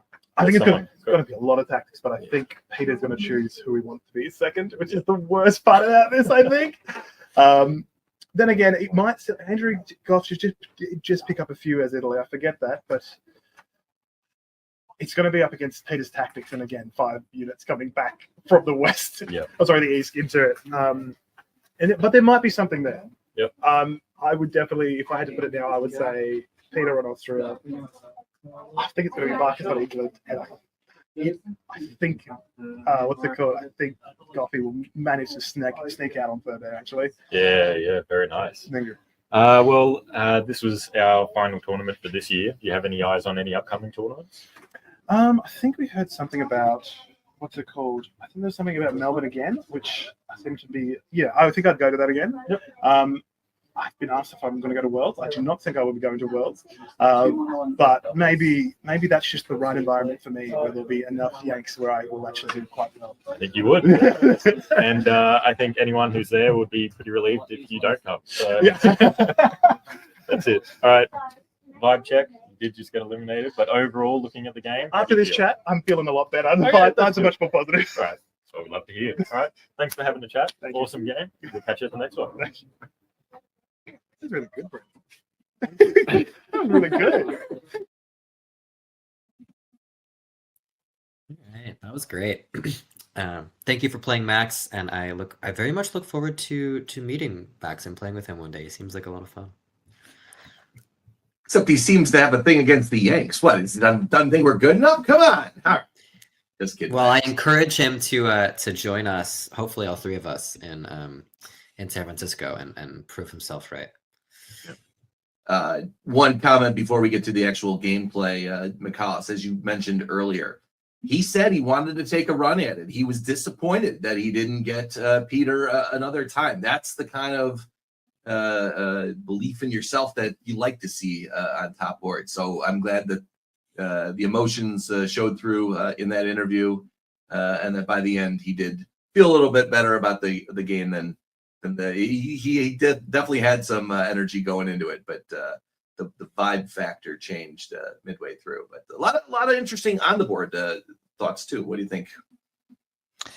Yeah, I think that's one of the things that's different about Max. He is quite an experienced player. He's won multiple tournaments this year already, and maybe that sets him aside from some of the other players on this board.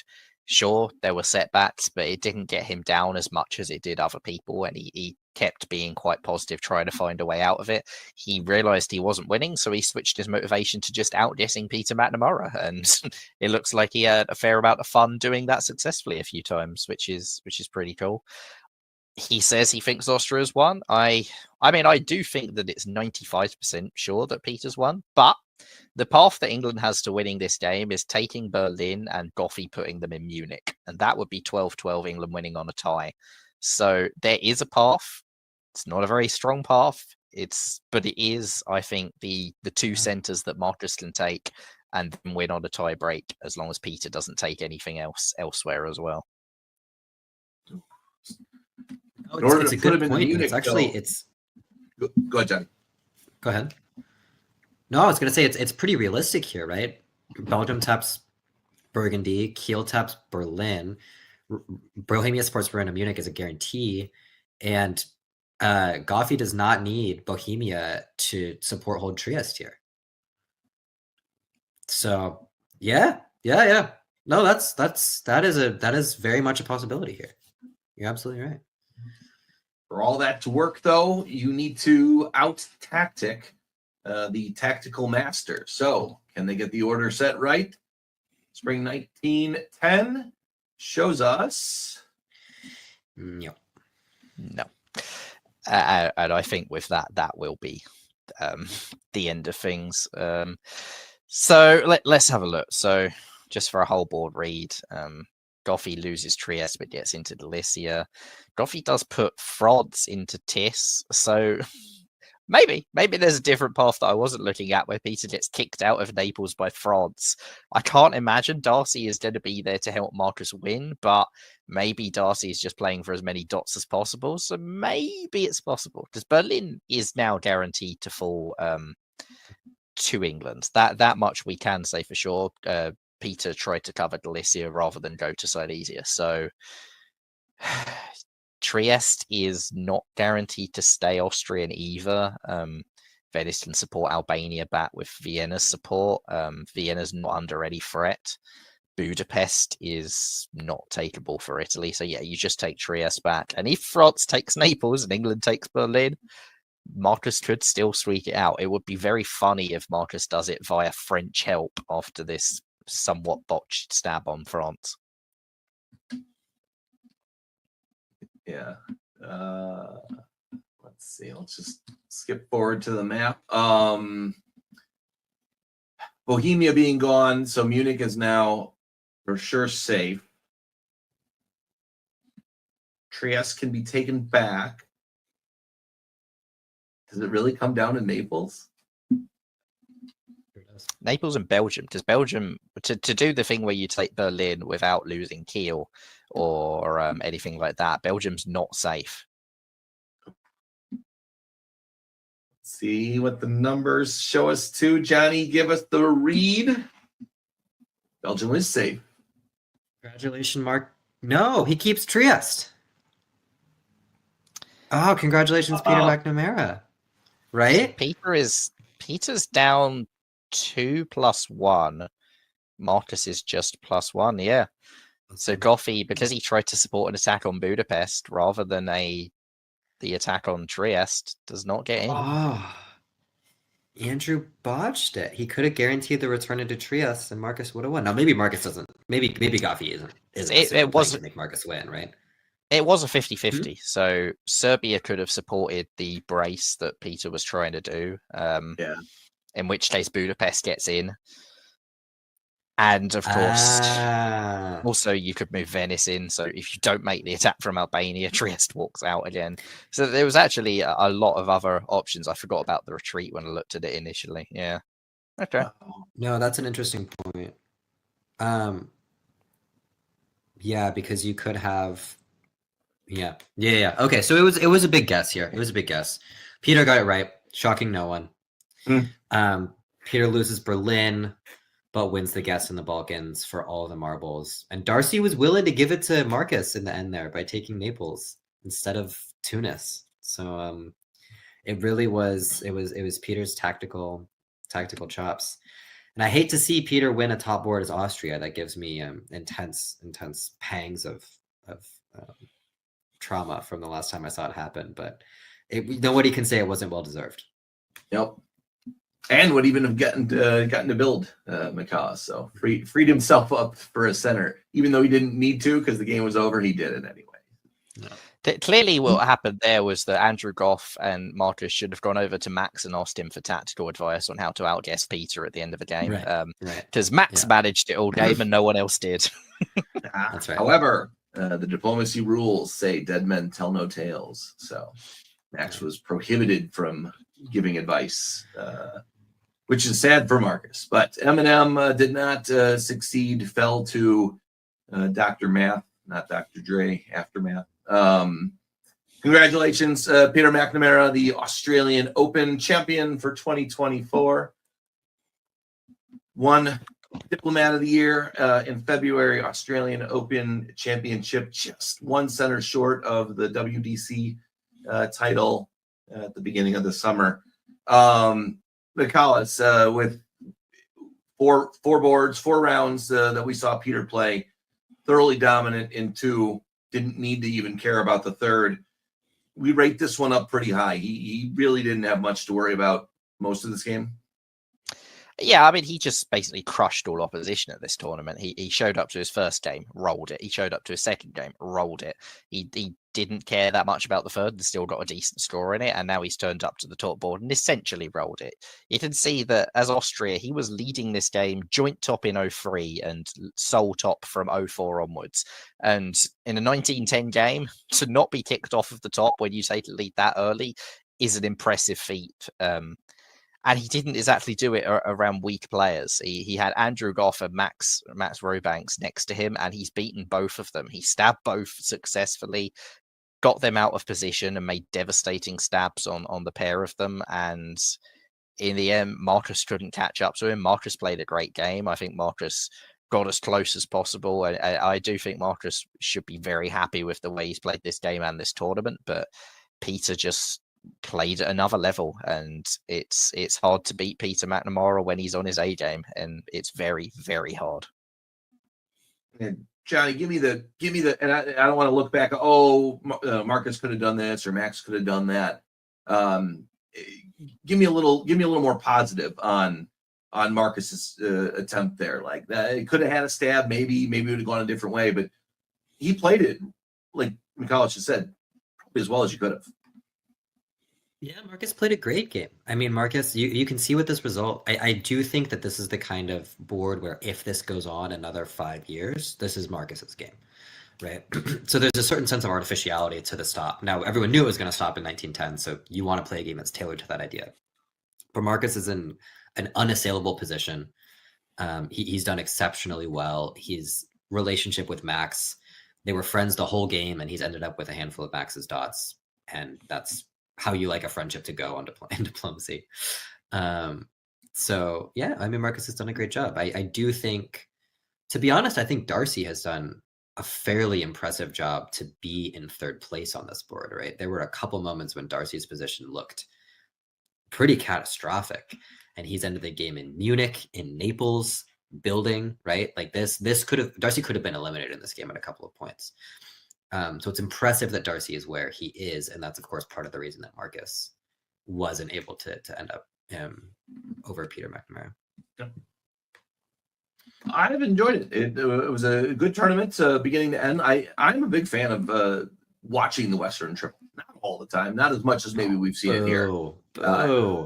Come on, variety is the spice of life. So get Brandon back on. Yeah.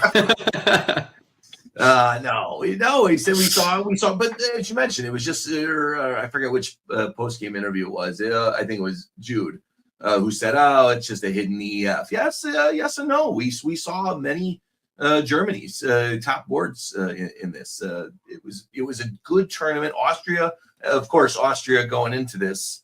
Let's show the power summary. Had how many tops going into it, and Austria and Germany finished with those numbers. Those are fantastic. And France, who had such a poor tournament numbers wise, really showed well in the end, like you just said, Johnny. So let's exit this one. We'll remove it from the screen. What? We'll go this one. Yeah, I like this one better. So, final thoughts. Johnny, you were just here for the top board. Other than, of course, we talked about the winner and runner-up. General consensus on style of play or fun that you saw on this top board.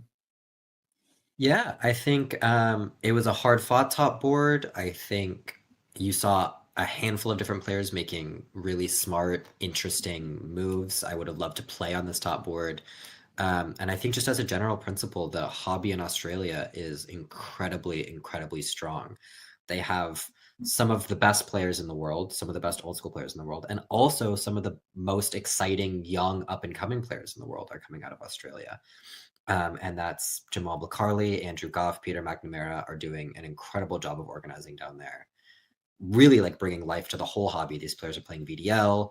They're going to hopefully come and play in the upcoming Virtual Diplomacy Classic on January the 10th. Put it in your calendars. And yeah, hopefully I get a chance to go down there one day and play with the Australians. Do we have to give credit to Karthik since Karthik went down for the Melbourne? No, we don't. No, absolutely not. Not in any way, shape, or form. I don't remember Karthik winning that one, so. I don't believe he won it, but he did go down there to spark the hobby. He's the light. He's the Yank. Maybe that's why Max thinks he could beat all the Yanks because he beat Karthik. So exactly, yeah. If Karthik's your bar, then no wonder they think that the Americans are not that great. McCollins, you were here the entire broadcast. Overall thoughts outside of the awesome Western triples. You know what I enjoyed, Kevin? I enjoyed the Western triples breaking down and failing as other alliances crushed them. That's what I enjoyed. We see a really good tournament for some of the Central Powers, particularly Austria, and a top board win for Austria. You don't get to see them very often, so it's pretty cool to see that. And well done to Peter. Well done to all the players who made it. There was some fascinating games. A lot of different metas as well, and it's cool to see how Australia has such a meta of its own that's very separate to some of the metas we see online. With the fleet to Romania in 1901 that is so pervasive in Australian play. That again, we saw that here, and we didn't see a great tournament for Russia's. Maybe there's a correlation between those two things. But yeah, overall, I think this was a really fun tournament, really high standard of play, and a lot of players who will be very happy, particularly seeing some first-time tournament players turning up and getting onto a top board straight away. So great job, Jude and Tianyu. I believe it was their first top board as well, possibly Darcy's too. So cool, great stuff. Yeah. Looking at the final results, we had 7 different players receive the top country awards, so that was great. The play two of those 7 didn't make the top board, which is tough when you win a best country. You think you get a good score, and none of them were bad scores for those top. Oh, I didn't sneak into a shared top or whatever it might be. So excellent play all around. It was fun seeing the different styles. I agree. The fleet to Romania, the number of waves, the cooperation. I think we saw a 5-country convoy in the preliminary rounds. So there was definitely some exciting play that we watched. The Snake Pit is the final for their league that they will be having. I think Isaac said in a couple of weeks. 16th, I believe the next game is. Excellent. So they'll have that, and then I think they were talking about doing a top board. French league used to have a top board in January, so maybe I don't think the French is doing the virtual league anymore, so maybe this will replace it.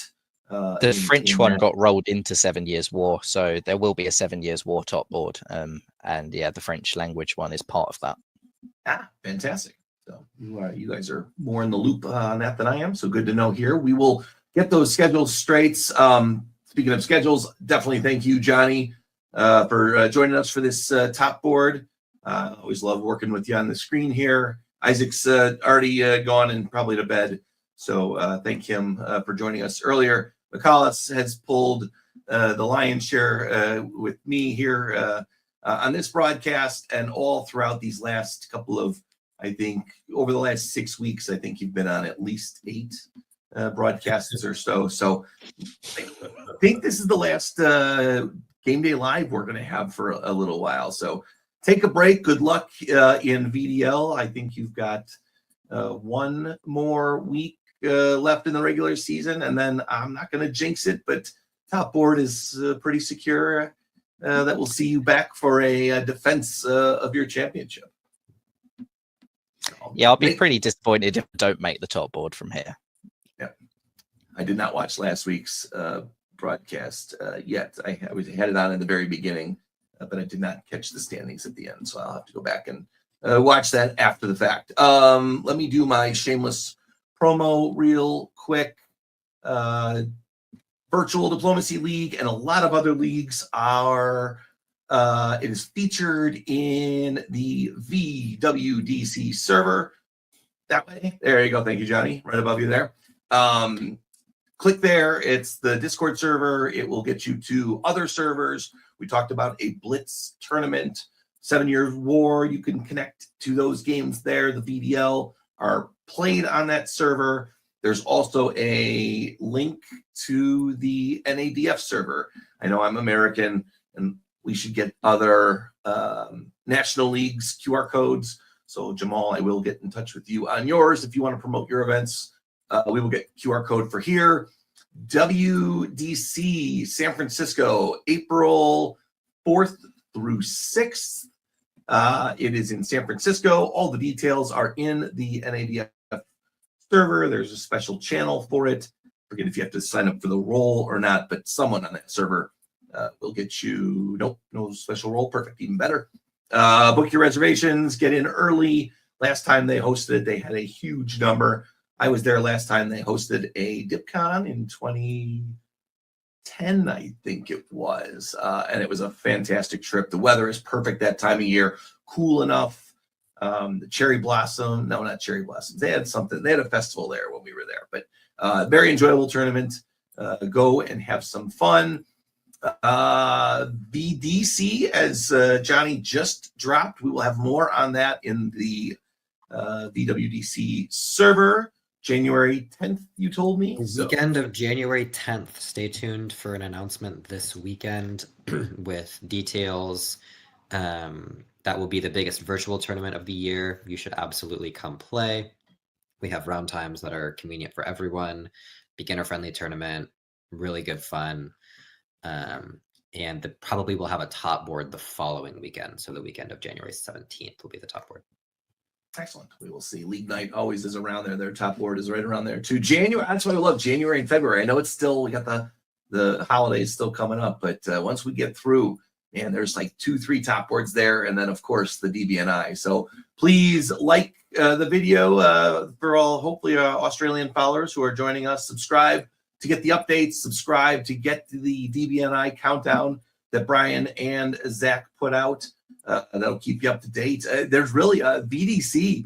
It's a huge tournament. A lot of points to be gained. Obviously, if you win, it's an automatic qualifier to the DBNI. But even if you don't even make the top board, an 8th place in that tournament still gets you as many points as you finish for a 2nd or a 3rd in one of the base level tournaments that are held throughout the year. So join us for that tournament. League Night has their last one in December. Join us for that. Snake Pit is, we mentioned, on there. And last but not least, I think we will tell you to stay safe. Sorry. Thank you, Jamal. Jamal is the TD. As Johnny said, Jamal and Peter and Goffey put on APAC. They're multifaceted out there. It is fantastic to see how well, how many games we're getting, how many new players we're getting. We mentioned it at the top of the show. The old school players that we know, and even some of the newer players that you didn't play this weekend are coming in. So glad we caught you, Jamal, on the end, and we'll see Jamal back on a broadcast coming up soon. So as we normally say at the end of a broadcast, stay safe and stay well.